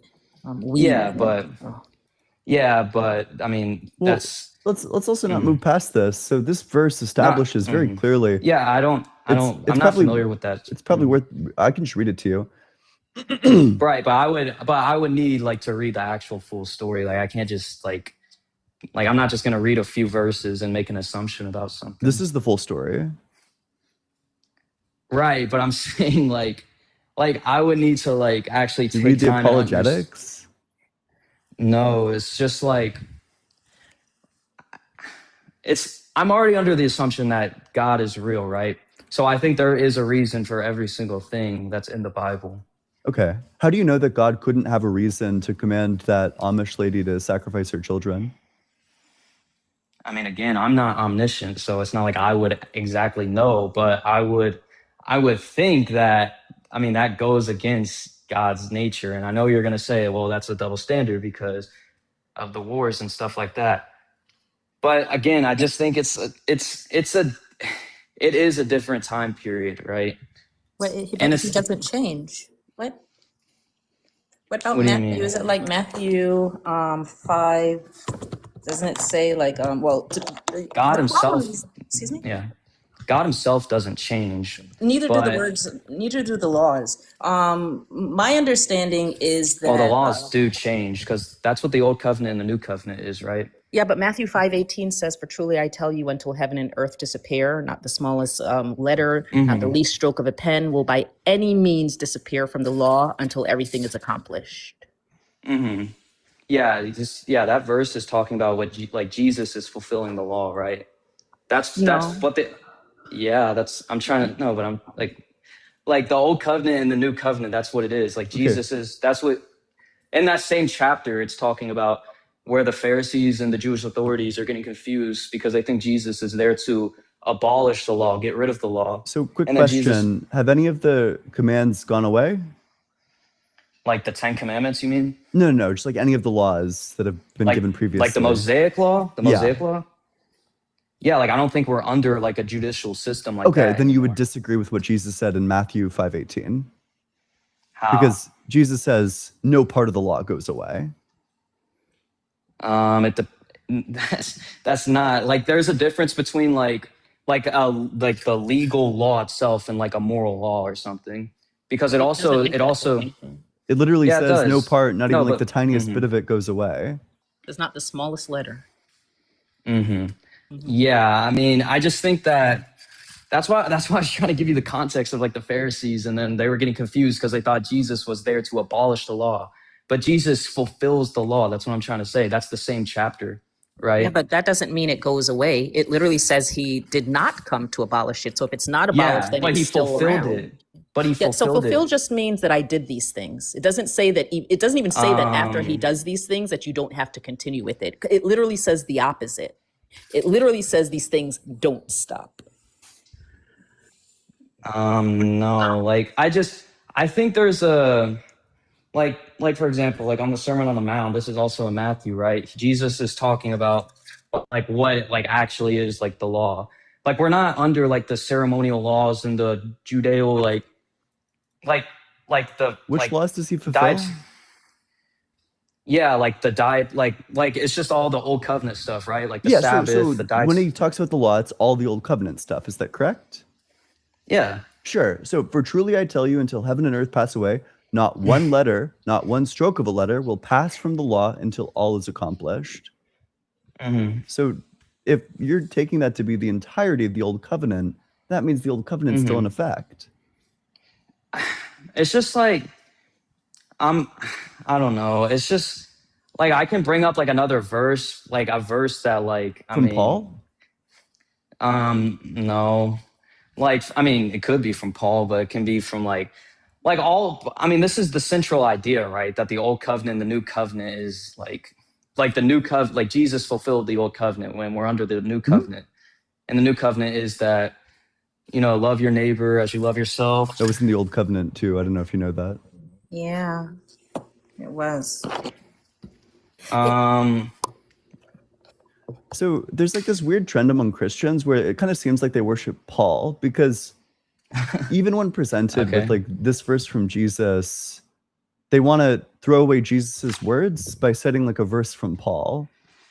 I mean, Paul is an authoritative, like he's a source for us. Like, okay, but if Also, Jesus I'm just and wondering, but if all of the like the verses that they talk about in regards to not being homosexual, those are part of the old law that you were saying got done away with. yeah, but at the same time, some stuff does get repeated, like murder, for example, like the moral law, like that stuff gets repeated on the Sermon on the Mount. That's why I was bringing that part up. does it ever say So like it's not. don't as like a matter of law, does it ever say don't have gay sex?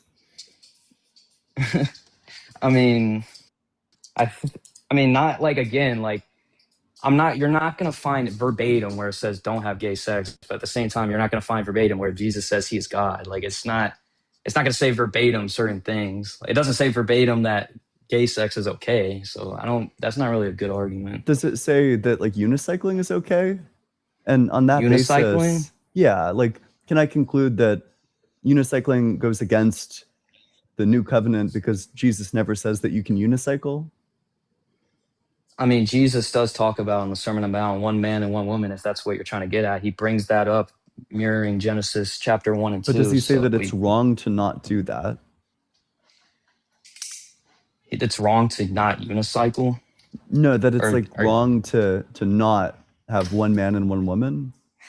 I mean, Ian, like why do you think he's making a distinction there between one man and one woman being the actual law itself?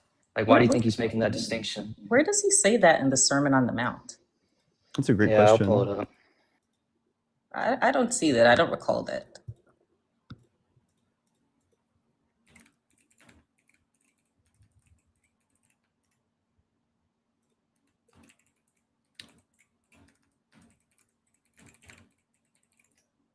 I think there are other places, but not the Sermon on the Mount.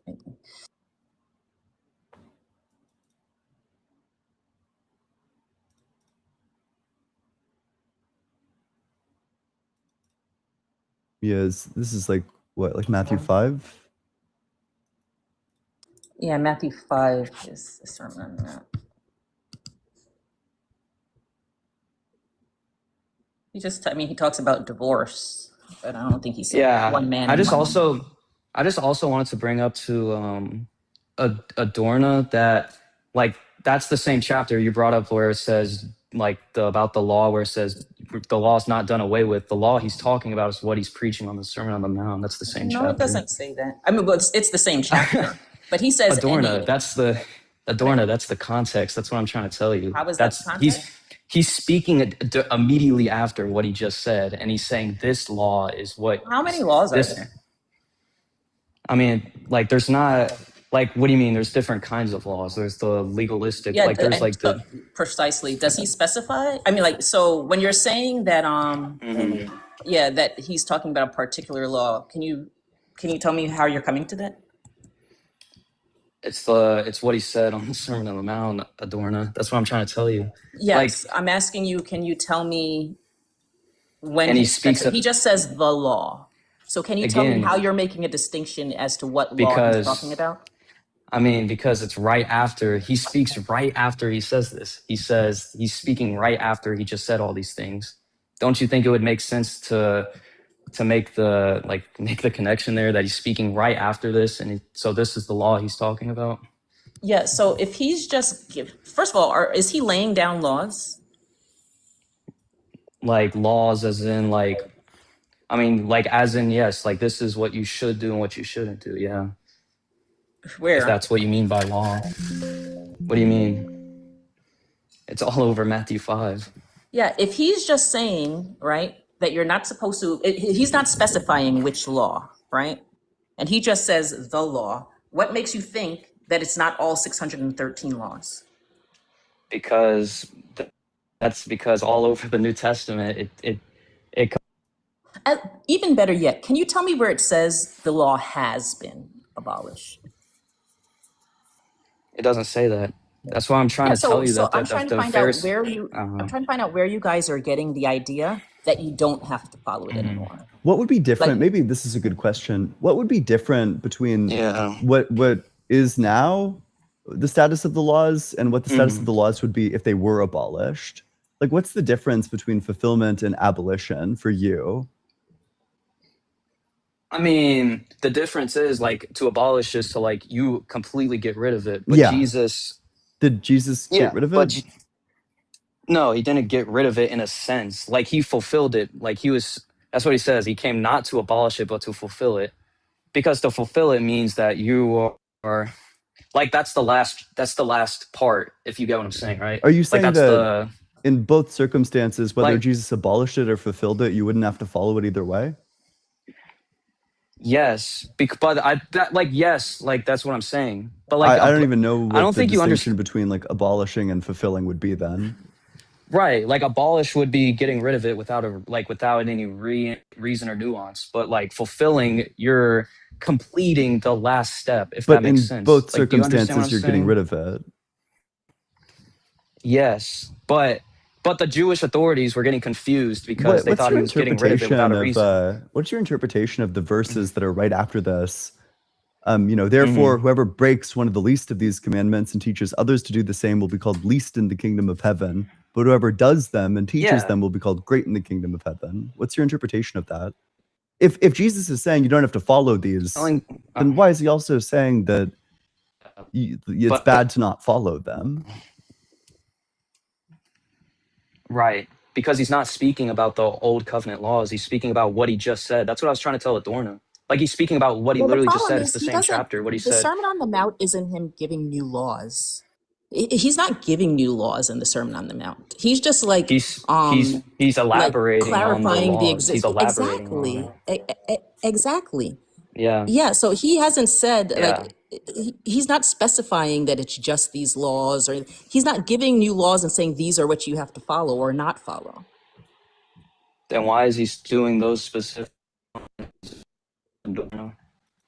He's just going over those particular laws. So is it your claim then that when he says that you shouldn't do away with any of the law, like he says don't do away with the law, he's just he although he hasn't specified, he's not speaking about all the laws? Again, this is what I was trying to tell you guys. Like, are you speaking about that abolition versus fulfillment again? Because what I'm trying to say is that like they are different, but like either way, the law is What like would it's Jesus gone, say but- if he wants you to still follow the old law? Like, what words would need to come out of his mouth? I mean, he wouldn't want us to follow the No, old but if he law, so I did, don't- what I would don't- that look like? Like, what words would we expect to see if Jesus wanted you to follow the I mean, old law? I guess you can say I want you guys to follow the 613 Mosaic laws and the 10 commandments, I guess. Okay, so maybe something like, of the old law, no part of it has gone away. Would that do it? Are you talking about, are you specifically I'm just talking asking about if Jesus the said, verse? of the old law, no part of it is to Mhm. go away. Would you take that as meaning like Jesus still wants you to follow the old law? Well, context matters, Ian. I can't just keep that sentence and say like, hey, like this is What would you this is an interpret that objective sentence yes to or no. mean? I mean, if I take it at face value, then yeah, I can understand what you're saying, but context also matters, right? Okay, then at face value, it kind of seems like that's what he's saying in 18 when he says, not one But that's letter, what I'm not trying one to stroke say. of a letter is going to pass until This all is isn't- accomplished. Sure, but again, this isn't like this is the complete first verse of the book. That's what I'm trying to tell you. the context before, like the 17 verses before, whatever, is what the new law. This is what he's saying the law is, and that's why he's speaking about it. He's speaking about it directly. What's the law that he That's what I'm trying to fulfills? say. Yeah, the old covenant. So that would be Yeah, the sure. Well, that's the Sabbath. law that's in 18. What? Do not think No, that I have that's come not. to abolish the law or the prophets. I have come not to abolish, but to Dude, fulfill. For truly I tell Ian. you, until heaven and earth pass away, not one letter, not one stroke of a letter will pass from the law until all is accomplished. So the Yeah, but law this is is what in I'm the not. Old Again, Testament. Yeah, but that's again, not what that's I'm understanding. Because if uh, for example, you're saying that let's say so if he's specifically talking about what he's talking about in the sermon, right? And the sermon mhm, is referring to the laws of Moses. mhm. That would mean we should still have slavery. Well, Because if you're no. saying he's referencing that, and he said none of it should go away, that would mean because in the same part where it says where you guys at least say that it says if you shouldn't be gay, it also says, hey, go to the nations around you, and that's where you should get your slaves from, and they're your property, and you can pass them on to your kids. And so Mhm. if Matthew 5:18 is saying none of that should go away, then you should believe all of Yeah. that. Yeah, but again, that's not the correct. You're already under the assumption that like Sure, how your is that not the correct interpretations. context? Sure, I what tried other explaining it to interpretation you. is there? Yeah, the one I'm Well, trying to tell can you you, say it again Adorna. if you don't Like mind? Adorna. Or can you say it again? Yeah, sure. Yeah, sure. So when he's talking about in verse 18, he's speaking about the previous 17 chapters. That's what I'm trying to tell you. And then also we have more evidence because the other books themselves are speaking about the new law, like the new covenant, right? So it's not just about that. Like it's not just like don't take my word for it. We can read the other books and see what they say about Well, wait. this. So let's just do like a deep analysis of this one. Okay. So Sure. I wrote it out. The verse: "Do not think that I have come to abolish the law or the prophets. I have come not to abolish, but to fulfill. For truly I tell you, Yeah. until heaven and earth pass away, not one letter, not one stroke of a letter will pass from the law until all is accomplished." So the Yeah, law. sure. What is the law? Yeah, the law can mean the law is what God tells you to do. That's what he means by the law, But right? when Jesus speaks of the law, what is he referring to? That's what I was trying to tell you in Adorno. But that's why I'm trying to make the distinction between fulfillment and abolish. Do Like you think that Ian, what do you answers think the it means? question? Yeah, because we've kind of been over this a lot. Then Like just we're answer it. kind of going Answer in the question circles. very directly. What is the law? Yeah, the law is what God tells you to do or Which not to do. one? What's okay. Where? All of it? I mean, it can be a lot of stuff because there's multiple laws, right? That's what I'm trying to tell you. So You yeah, gotta read but it in which the one's the law context. that's getting talked about in this verse? Again, the Sermon on the Mount. You think that that's the law? You think that that's the law and the prophets that gets referred to in the verse before? You think, do not think that I have come to abolish the law or the prophets, that the law and the prophets refers to the yeah. Sermon on the Mount? The law he's talking about is right now. The prophets is obviously like years ago. Okay. But Ian, let me ask you a question. What does he mean when he says he's So he's saying that he didn't okay? come to abolish the law that he laid out like moments ago? Is that the Ian, claim? what does it mean? This is like the least Ian, plausible interpretation I've ever heard. Your Ian, I'm just interpretation of this trying is to. Jesus is Okay. like clarifying to these people that he's not getting rid of the rules that he just laid out? Ian, what does he mean when he says he's going to fulfill the law, Ian? Just that he fulfills like the fact that you need like to sacrifice the lamb, that he will be the sacrificial lamb, that he fulfills you're like the prophecies of previous eras. Just that he is the Messiah. Okay, so with that derail out of the way, So what is you're the trying law to. I or know. the prophets? So now you're saying What is this? but now you're right. But now you're saying your interpretation of the law is just that he's the Messiah and he's gonna die. That's basically what you're saying. Your interpretation of the law is like that's what you just said it is. Like that's that what he he's came the to fulfill. fulfillment of being the sacrificial lamb of the covenant given to Moses. That's the law. Yeah. So that's the law. That's the fulfilled. Sure. So if The Mosaic laws. right, and if the law is So the law fulfilled, that's is what I'm not trying the to. This is Sermon on the Mount. It's the Mosaic laws. like that specific verse, like I came not to abolish the law. Yes, like yes, Okay, yes. sure. I think we had some confusion. Yeah, Like sure. yes, that one is the Mosaic law. But Okay. I'm saying like So yeah, when you he would says agree that not one letter is passed from the Mosaic law, correct? not one letter has passed. Yeah.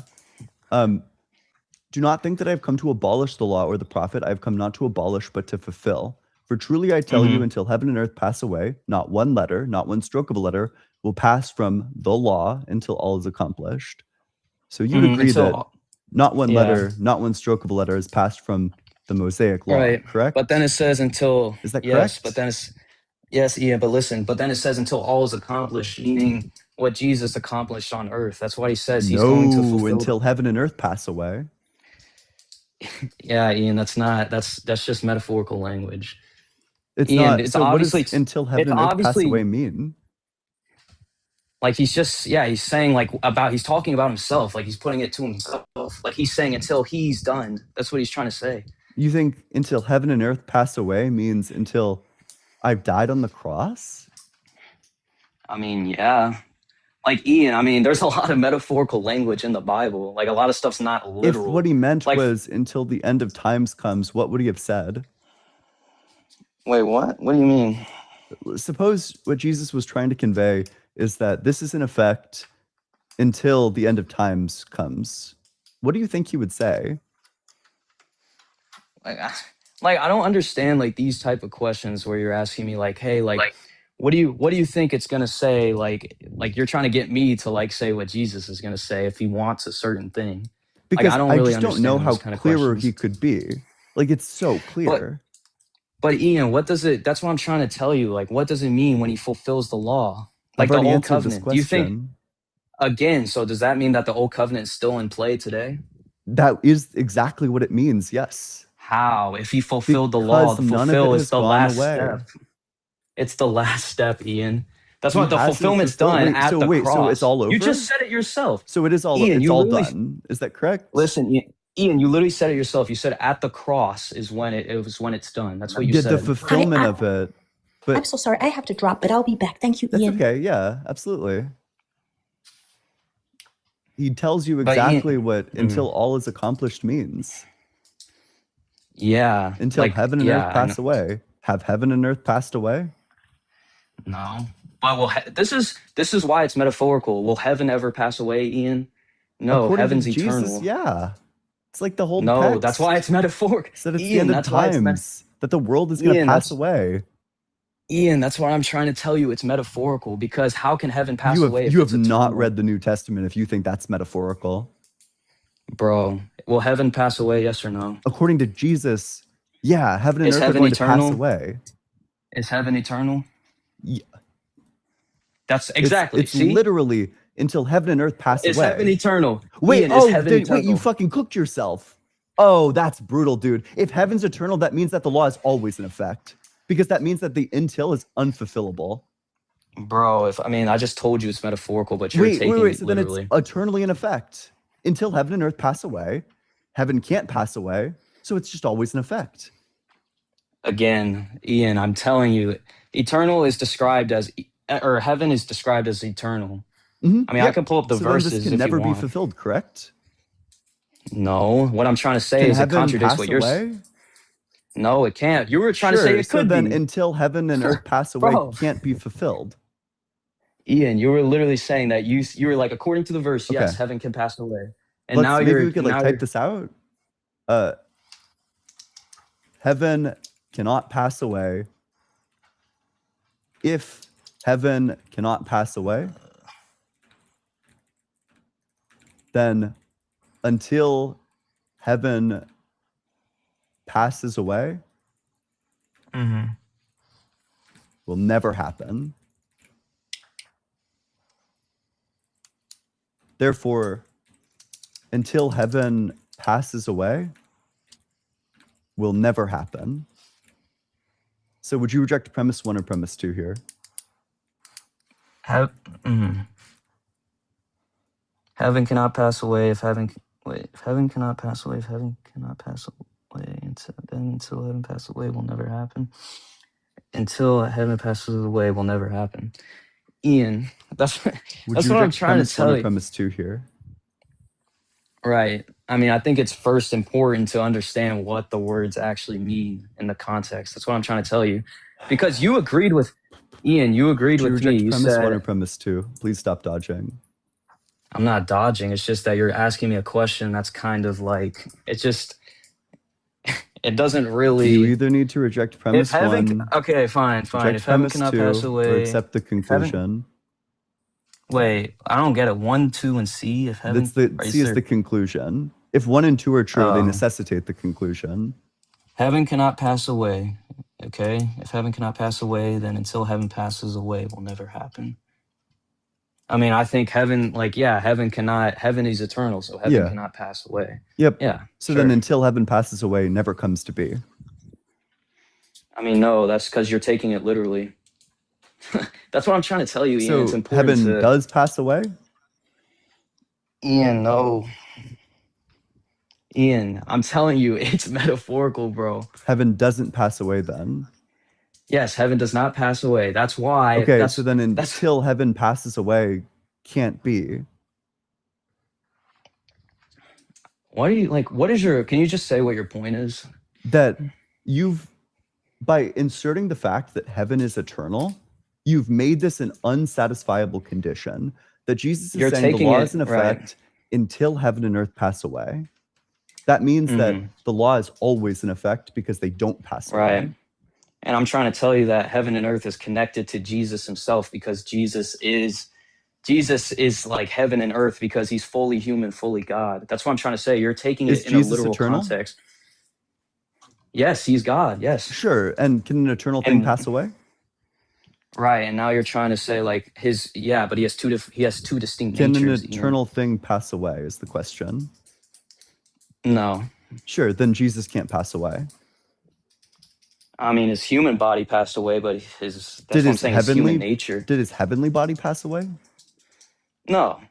So then until heaven and earth pass away is not He fulfilled. didn't. It's not his heavenly body. It's about having two natures. Yeah. That's what I'm trying to Yeah, say. so his human form passed away, but his divine form didn't. So until I heaven and mean, earth yeah, pass you away can isn't say fulfilled. that. But Ian, it's just like what he's trying to say in that verse. He's saying himself is heaven and earth, and he's saying until heaven and earth pass away. And that's what he's saying. Like, I understand what you're trying to say. You're like, oh, like Jesus is eternals, and he didn't die, In what so that sense means did heaven that pass away? yeah, Jesus. That's what I'm trying to say. Like, Jesus has both natures. Yes. Did That's the what I'm trying divine to nature say. pass away? No, like I know what you're trying to say. Like Then I it's know what you're just not trying to say. fulfilled. This is so Like basic. I know what you're trying to say, but I'm telling you, that's what Jesus is trying to say there. Listen, man, I mean, I we think don't. the cognitive dissonance might just be too much for me. Like, I just don't think I could believe in a religion that has like this much cognitive dissonance. But okay, I don't. maybe a quick question. Do you think Yeah, sure. that I don't know, like, do you think Jesus is I don't know, can Jesus die? Yeah, I mean, if you're talking about his again, like I know what Just Jesus you're trying to play implicator. like Can just Jesus the entity die? that entity. Yeah. The incarnate Jesus died on the cross. Yes. Okay. So he's 100% human and 100% God. Is that correct? That's right. So then 100% of God died. In a sense, yes, God died. Yes, Can an because he eternal was God human. die? If he put on flesh, yeah. Do you think it's impossible for God to do that? Certainly, it can't be the case that he's 100% God and 100% human. Why not? Because there are incompatible properties. There are properties that humans have that gods don't, like dying, for example. No, that's not true at all. Now you're putting limits on God. Do you think that humans are, I don't know, biological? Yeah. Is Okay, what God about biological? he had a biology, and if that's what you mean, yeah. But Like, before, are you wait, saying so was he his 100% human and 100% God his- before? No, he was the eternal God. He existed creation. He was the agent of creation. Then he changed. And then fast forward later, yes, he was a human. So then he changes. What do you mean he changes? Becoming human after not being human is a change. He became 100% Okay. human. Yeah, he became human, yes. That's a change. So God changes. What do you mean? Like God changes? Like, yes, he became a human. So I don't you do understand. Like, are think you that trying to God say it's changes? contradictory? Are you trying to say it's contradictory for like, I mean, if you want to say that's a change, like in a sense, okay, sure. Of course But I it's a know what you're trying to change. What say. else would Like, it be? yeah, but it's just like, what's your point? Are you trying to say that God can't do this? Now you're putting limits on God. That's what I'm trying to Yeah, say. I mean, surely God can't be like contradictory, right? Yeah. And I know you're going to bring up the Old Testament verse where it says God cannot change, but that's not the same thing, because the context of that verse, Ian, is that he's trying to say that Is it's God like kind outside of of like the same. time? Yes, God is outside. God Is created time itself. Jesus outside of time? Yes, Jesus. Yes, he was When outside of Jesus time. was Yes. on the earth, he was out. When Jesus was in space on the earth, he was outside of time. He didn't No, exist on the earth bro, like 2,000 years ago. bro, you're not understanding. Listen. Jesus had a being before he was a human, right? He created all things. All things were created through him. And then he was put into Mary's womb. And then he became a human. So yes, he perceives time. He eats, he sleeps, he gets tired. So And then he dies. God is in time or he isn't in time? Dude, it's It kind of super sounds like simple. it's Like, both. because I mean, he has two natures. I know it Contradictory, sounds it different. seems. I mean, it sounds contradictory to you because you can't. Do you think You being in can't. time and I'm not not. being in time is a contradiction? He was inside of time. The 30 something years he was alive.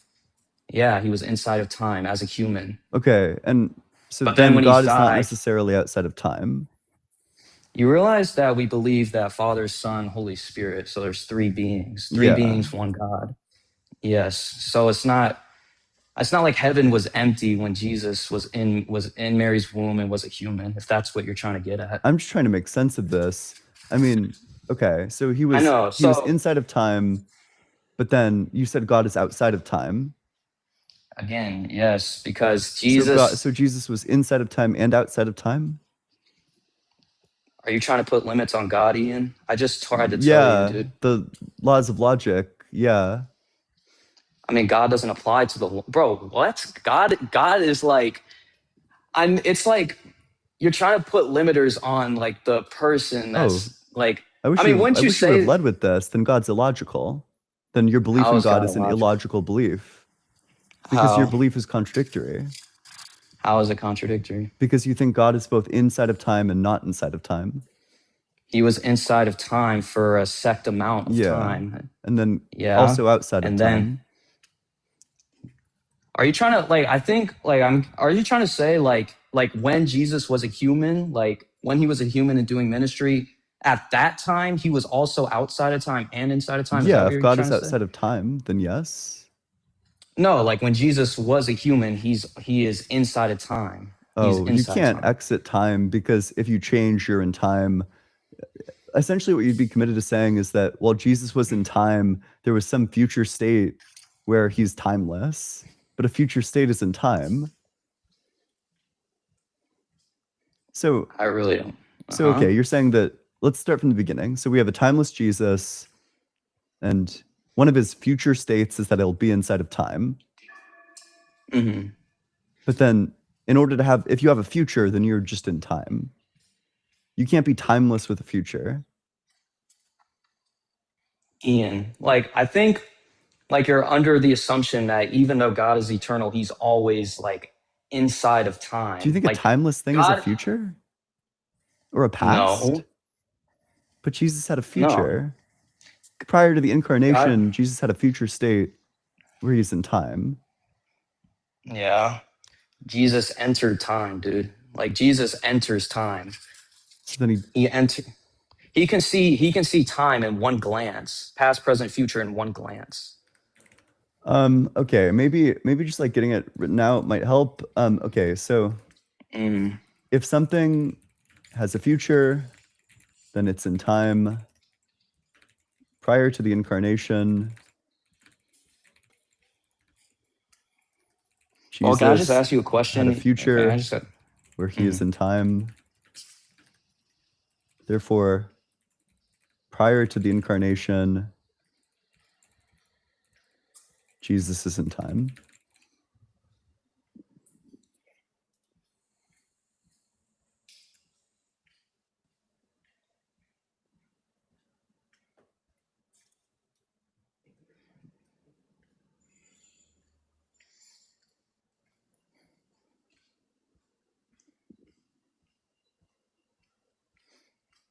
Would you reject premise 1 or premise 2?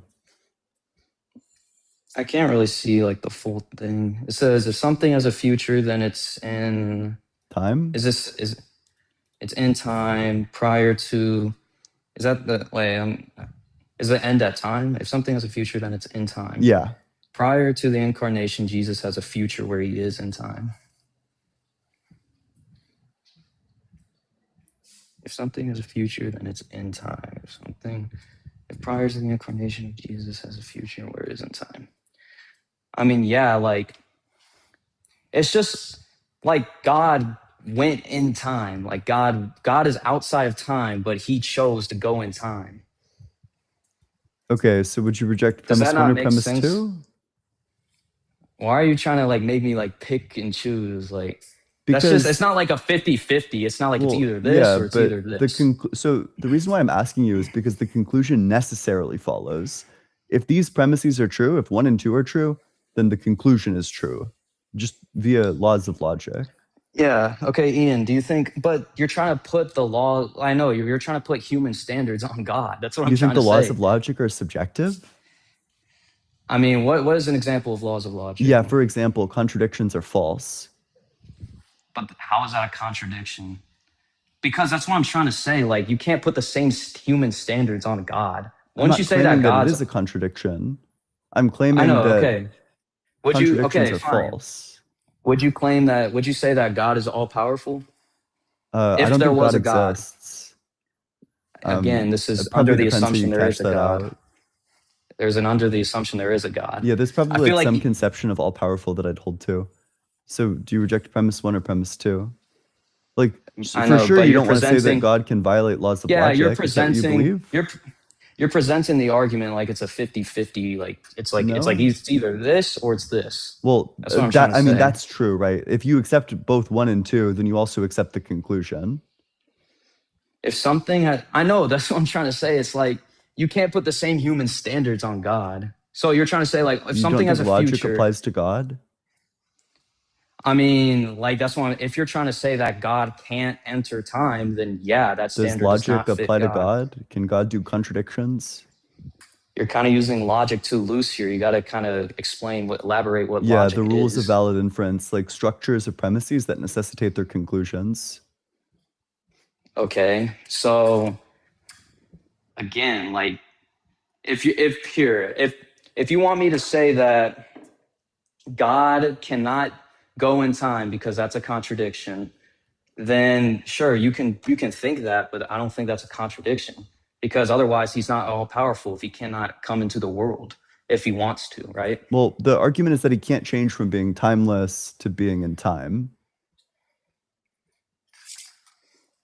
Yeah, that's what I'm trying to say, bro. Like he has two natures. He's 100% God, 100% human. But I understand what you're trying to say. Like he's in time. He's in time for his like 30 years of ministry. And then so that means it's a contradiction because he doesn't have the eternal, he's not like he can die, God can die. Can you, basically. To be clear, do you just agree with both the premises and you're not really sure what to say? If something has a future, then it's in time. Okay. Prior to the incarnation, Jesus has a future where has a future where he is in time. Prior to the incarnation, Jesus has a future. I mean, I wouldn't really agree to premise 2 because You don't think that there's like a future state prior to the incarnation? You don't think it went from not the incarnation to well, the incarnation? I mean, if in a sense, yeah, but if Jesus is outside of time, then there's not necessarily a future. You Is understand it what the I'm same saying? state? Going from not the incarnation to the incarnation? Is that the same? No, that's not the same. Sure. Well, then it's a change. He has a future state. Okay. Okay.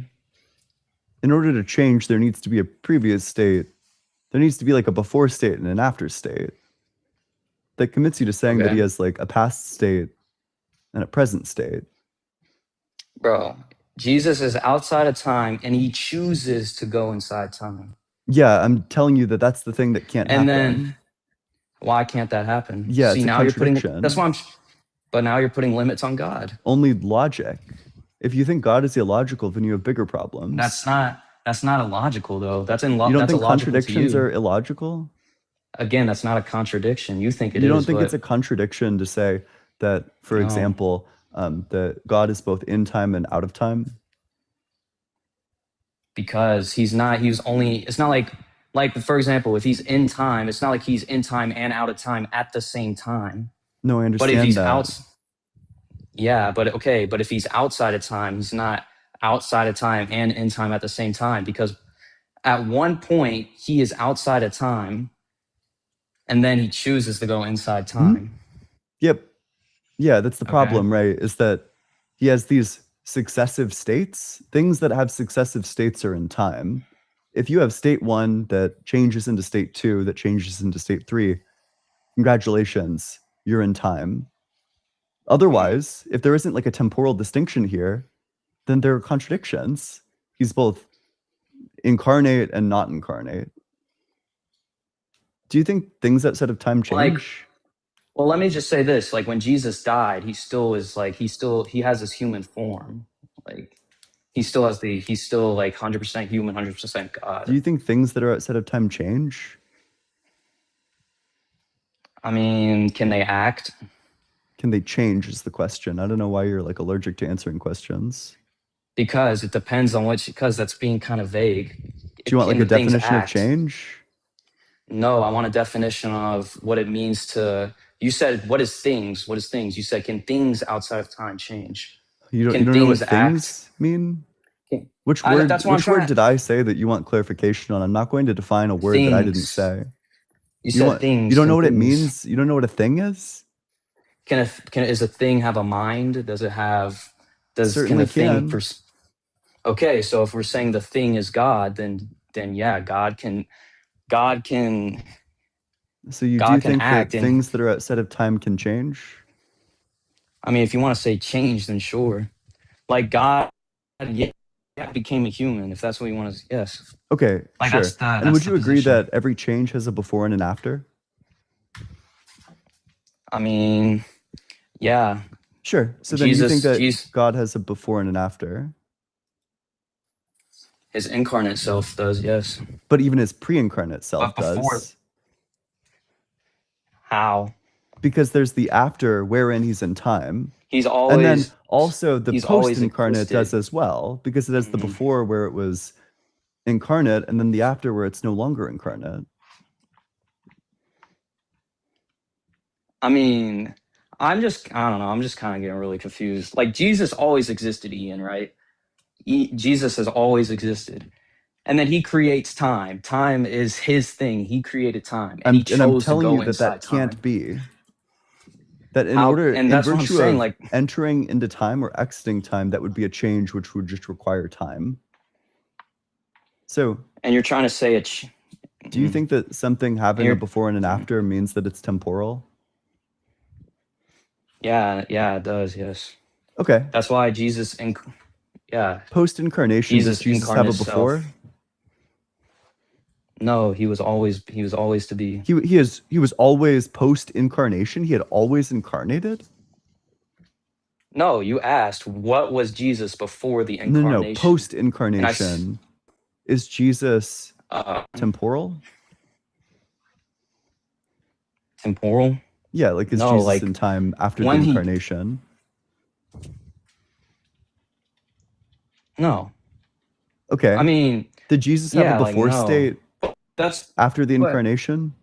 let me also bring this up. Like we believe like once like, we die as well, we are also like there's going to be a new, or like when judgment comes, right? like when all the revelation stuff's fulfilled, then there's going to be a different, we're not going to be in like this time, if that makes sense. So it's not like, I don't know if you understand what I'm trying to say. It's not like it only like, I don't know. The post-incarnation of Jesus, like, yeah, he's still eternally God. Like, he's still God. Like, I think I understand what you're trying to say.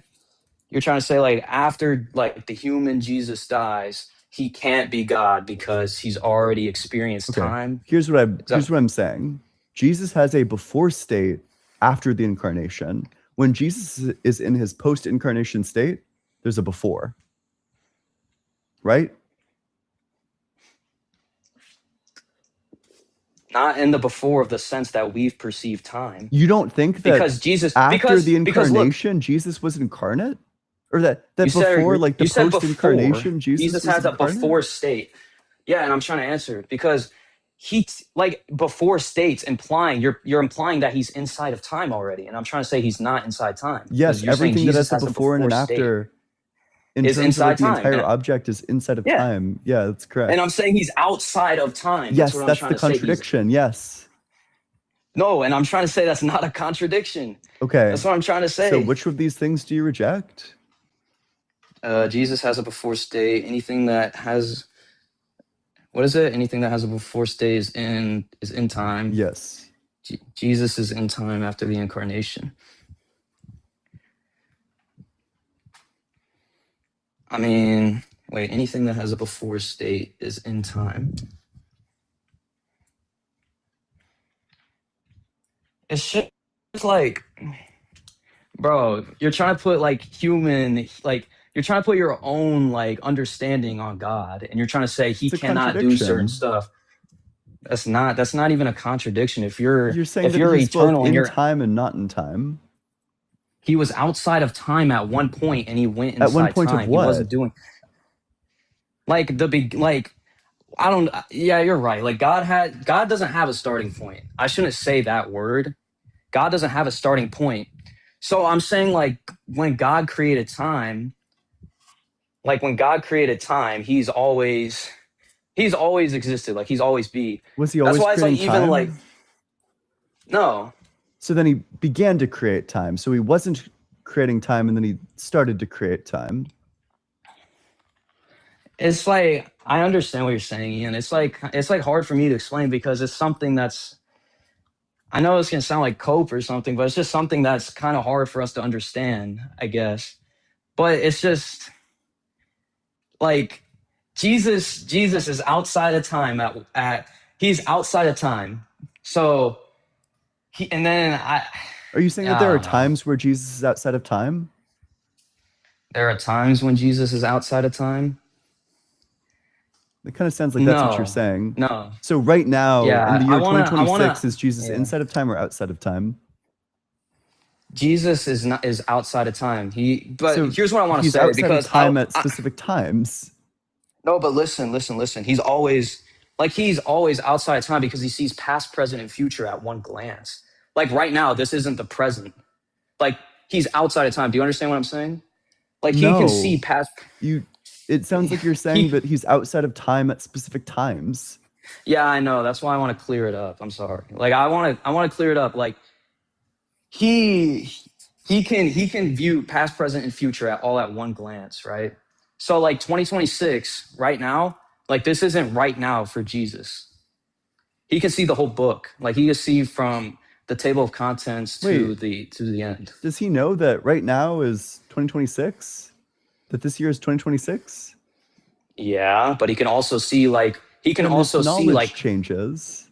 How does his knowledge change? He knows different things at different times. So right now, he knows that it's the year 2026. Next year, he'll know that it's the year 2027. No, not next year. He knows. He can see all the years at once. That's what I'm trying to say. Like he can see that. But listen, he can see that it's 2026 right now. But he can also see at the same time that's 2080. If that makes sense. Like it's not like he has to wait. 2028. That's false. Yeah, I know it's not for us. But I'm saying Jesus can see it. God can see it all at once. So all at one who has the glance. correct view? Is it us or God?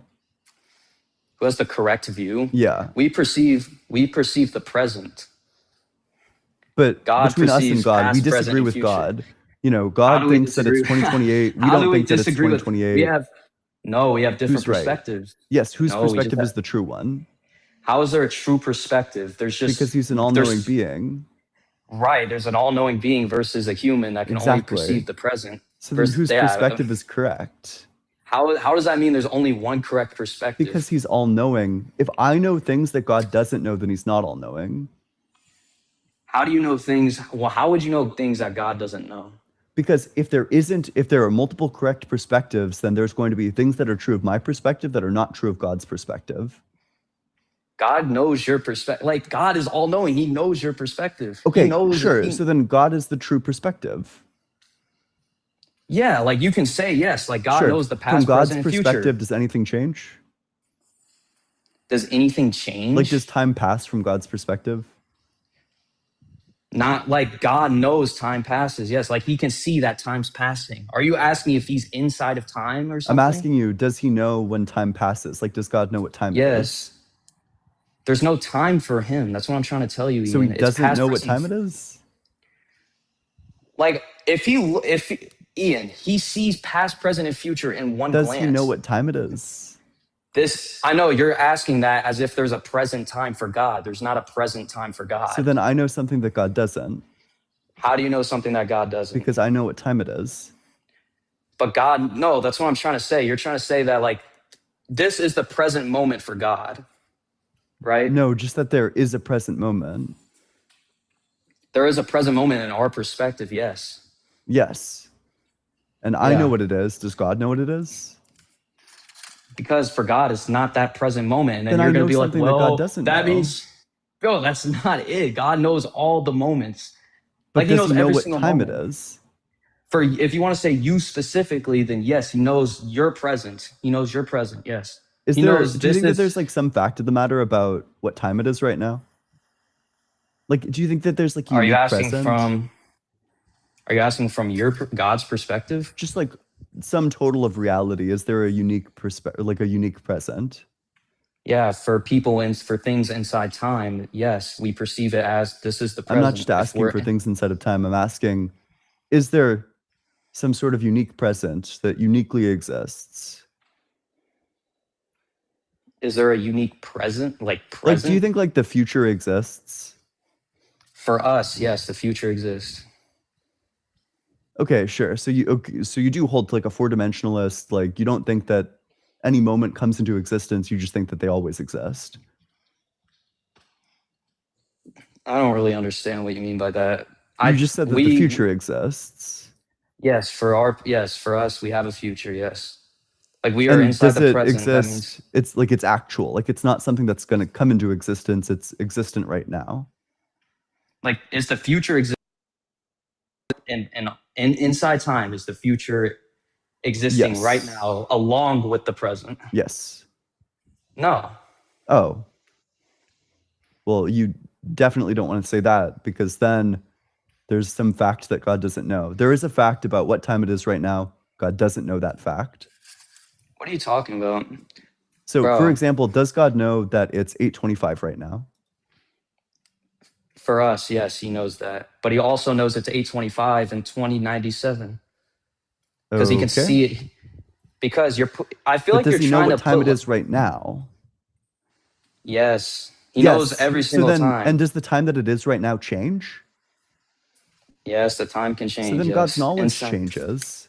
What do you mean his knowledge changes? Because he bro? goes from knowing that right now it's 8:25 to knowing right now it's 8:26.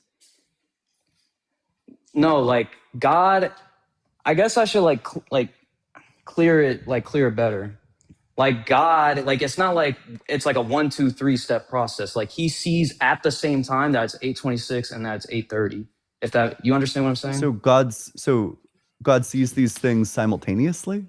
Yes, that's what I'm saying. He sees. That's what I'm trying to say. Boy, he sees that's past. like the infinity blender. That means that 8:25 is 8:30. If God is simultaneous to both 8:25 and 8:30, then 8:25 is simultaneous to 8:30. God, that's why I'm trying to say God can see Do you past, think that present, and future at 825 is one simultaneous glance. to 830? Are you? Yeah. Now you're asking from my perspective. I would Just say from no, God's but perspective, are these simultaneous? because it's different when you're asking from a being that's inside time versus a being that's outside of time. Yes. Are How they is it? So simultaneous? again, are you asking from a being that's From outside of God's time or inside? perspective, are they From simultaneous? God's perspective, yes, he sees it all Okay, if God believes simultaneously. something, is it absolutely true? I mean, okay, yeah. So it is absolutely What do you true that mean? 830 is the same time as 850. What? I'm not saying that they're both the same You're saying that time. they're I'm saying simultaneous. he sees it simultaneously. I'm Yes, not and if saying God sees 830. something, then it's true. Absolutely true. Yeah, okay. Yeah, from his perspective, that's what I'm trying to say. You're trying to So put it's like me absolutely in. true that 830 is 850. I'm not saying 830 is 850. Is it I'm saying he sees simultaneous? Are it. both He simultaneous to God? sees it. He sees it simultaneously. He sees it at the same time. Like it's all at the same time. Okay.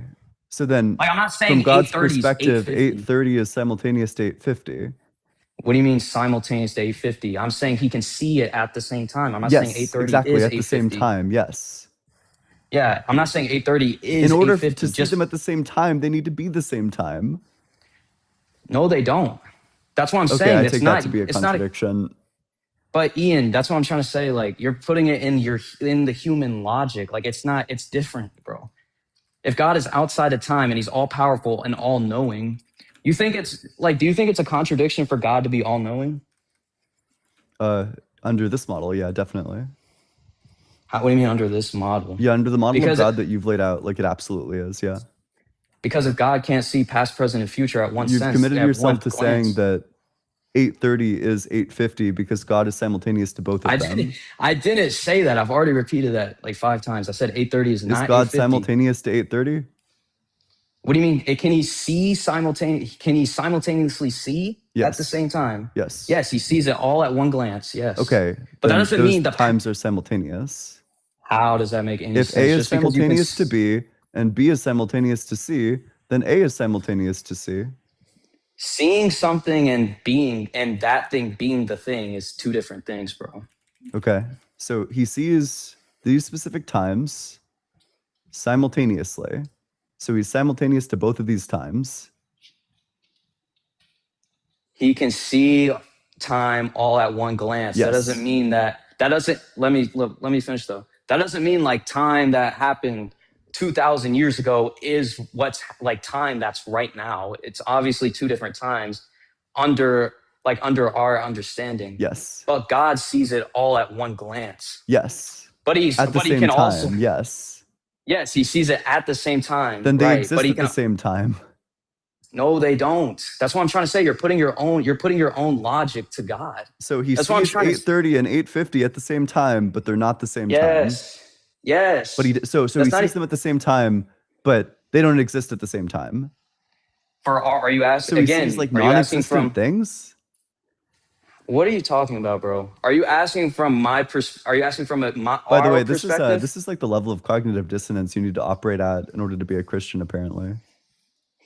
I mean, Ian, like, I'm trying to be respectful. Like, I'm just trying to say, like, I just think that like putting like our logic into like putting our understanding into God's understanding, that's not really how it goes. Like, it's Do you not think how God it has should the be. power to make a rock that's so heavy that he can't lift it? I mean, I wouldn't say that yeah, that's just kind of like can God create a square circle? Yeah, can he? Does he have the power?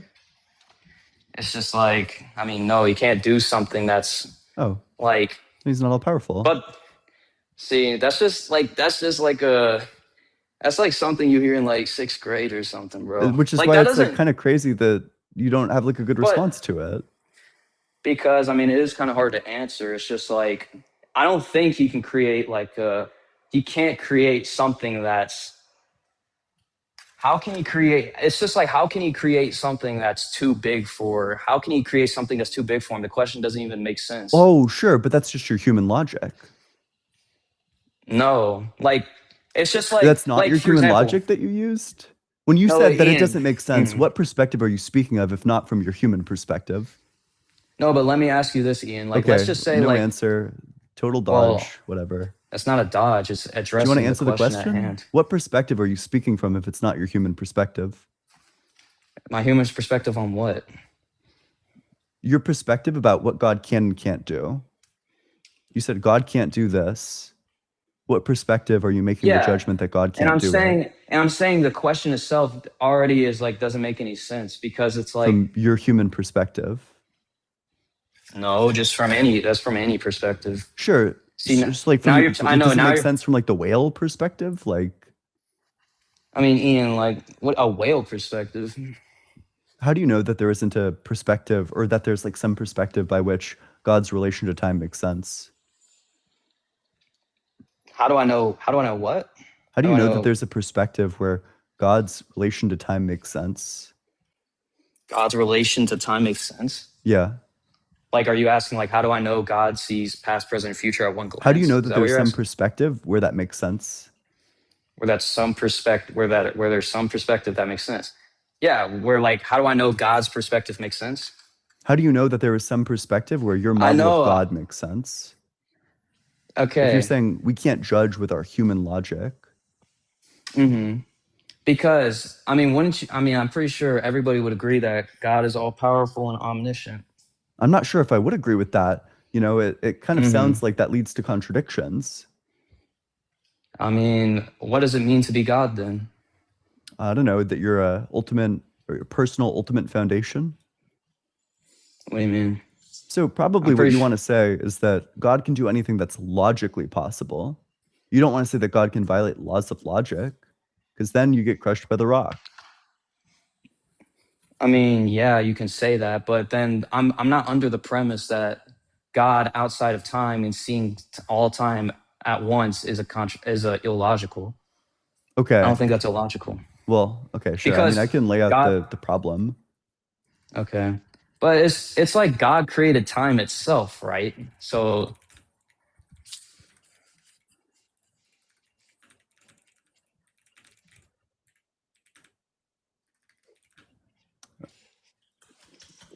That's also a contradiction, by the way. That God created time. what, that God created time? Yeah, do you think he was always Okay. creating time? No, Okay, then it God happened changes. at one moment. Then God changes. He goes from not creating it to creating it.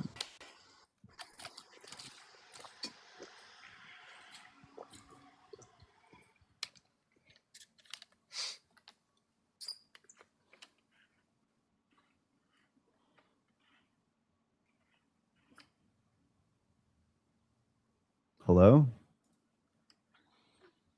Oh, I thought you were like presenting something or something. I thought you were like typing something, trying to. What did you say? So you do think that God changes from not creating it to creating it.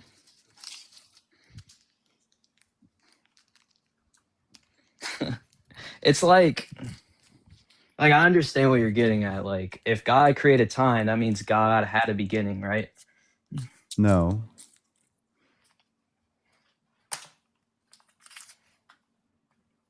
Sorry, then maybe I'm not understanding.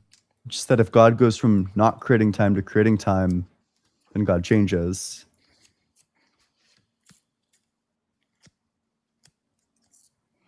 If God goes from creating time to not creating time, then God changes.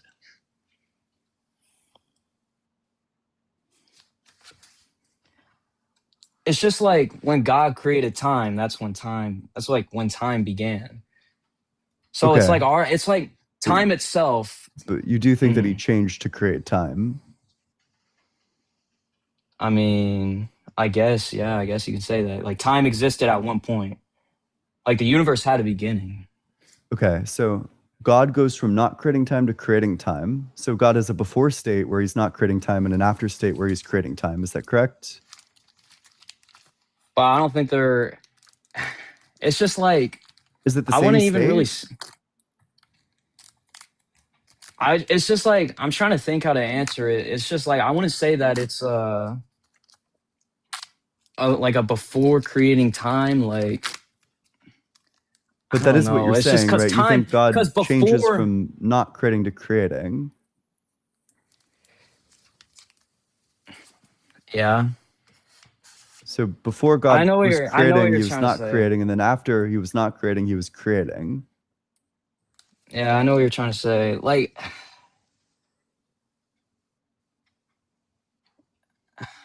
I don't know. I think that because I don't want to speak about like I don't want to say something that's like not true. It is like that's what I'm trying to say. Like it's hard for us to fathom. It's just like I think that It's a direct contradiction. I don't know. I don't know.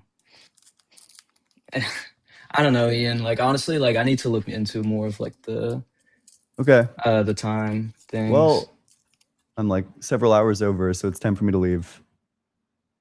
Oh, sorry. Chief Quiche, thanks so much for the super chat. Ask if foot stuff is bad. Good question. Grimmy, thanks so much for the super chat. If a god designed this, he did a shit job. Where's my magic? That withholding bitch. True. Valid. Real even. Alt Fire Music, thanks so much for the super chat. Shouldn't Christian prophecies be triple fulfillment? What about the Holy Ghost? True. This kid needs to be in concussion protocol, not on a call-in show. He said like more times than all other words combined. Hashtag factory reset. Grimmy, thanks so much for the super chat. Always when one puts their moral base in an authority, it lets them neglect their humanity and open the door to practice poor ethics. Reverend Nate, thanks so much for the super chat. Everett's Bible has never been opened before, ever. Bacon and Bush, thanks so much for the super chat. Bro, it's simple. If you don't think about it, that's what I'm trying to tell you. Wolfbane, thanks so much for the super chat. Ian, stop playing with your food. LOL. Yeah, I gotta go pick up my food. It's been it got delivered like a fucking hour ago. Okay, later. See ya.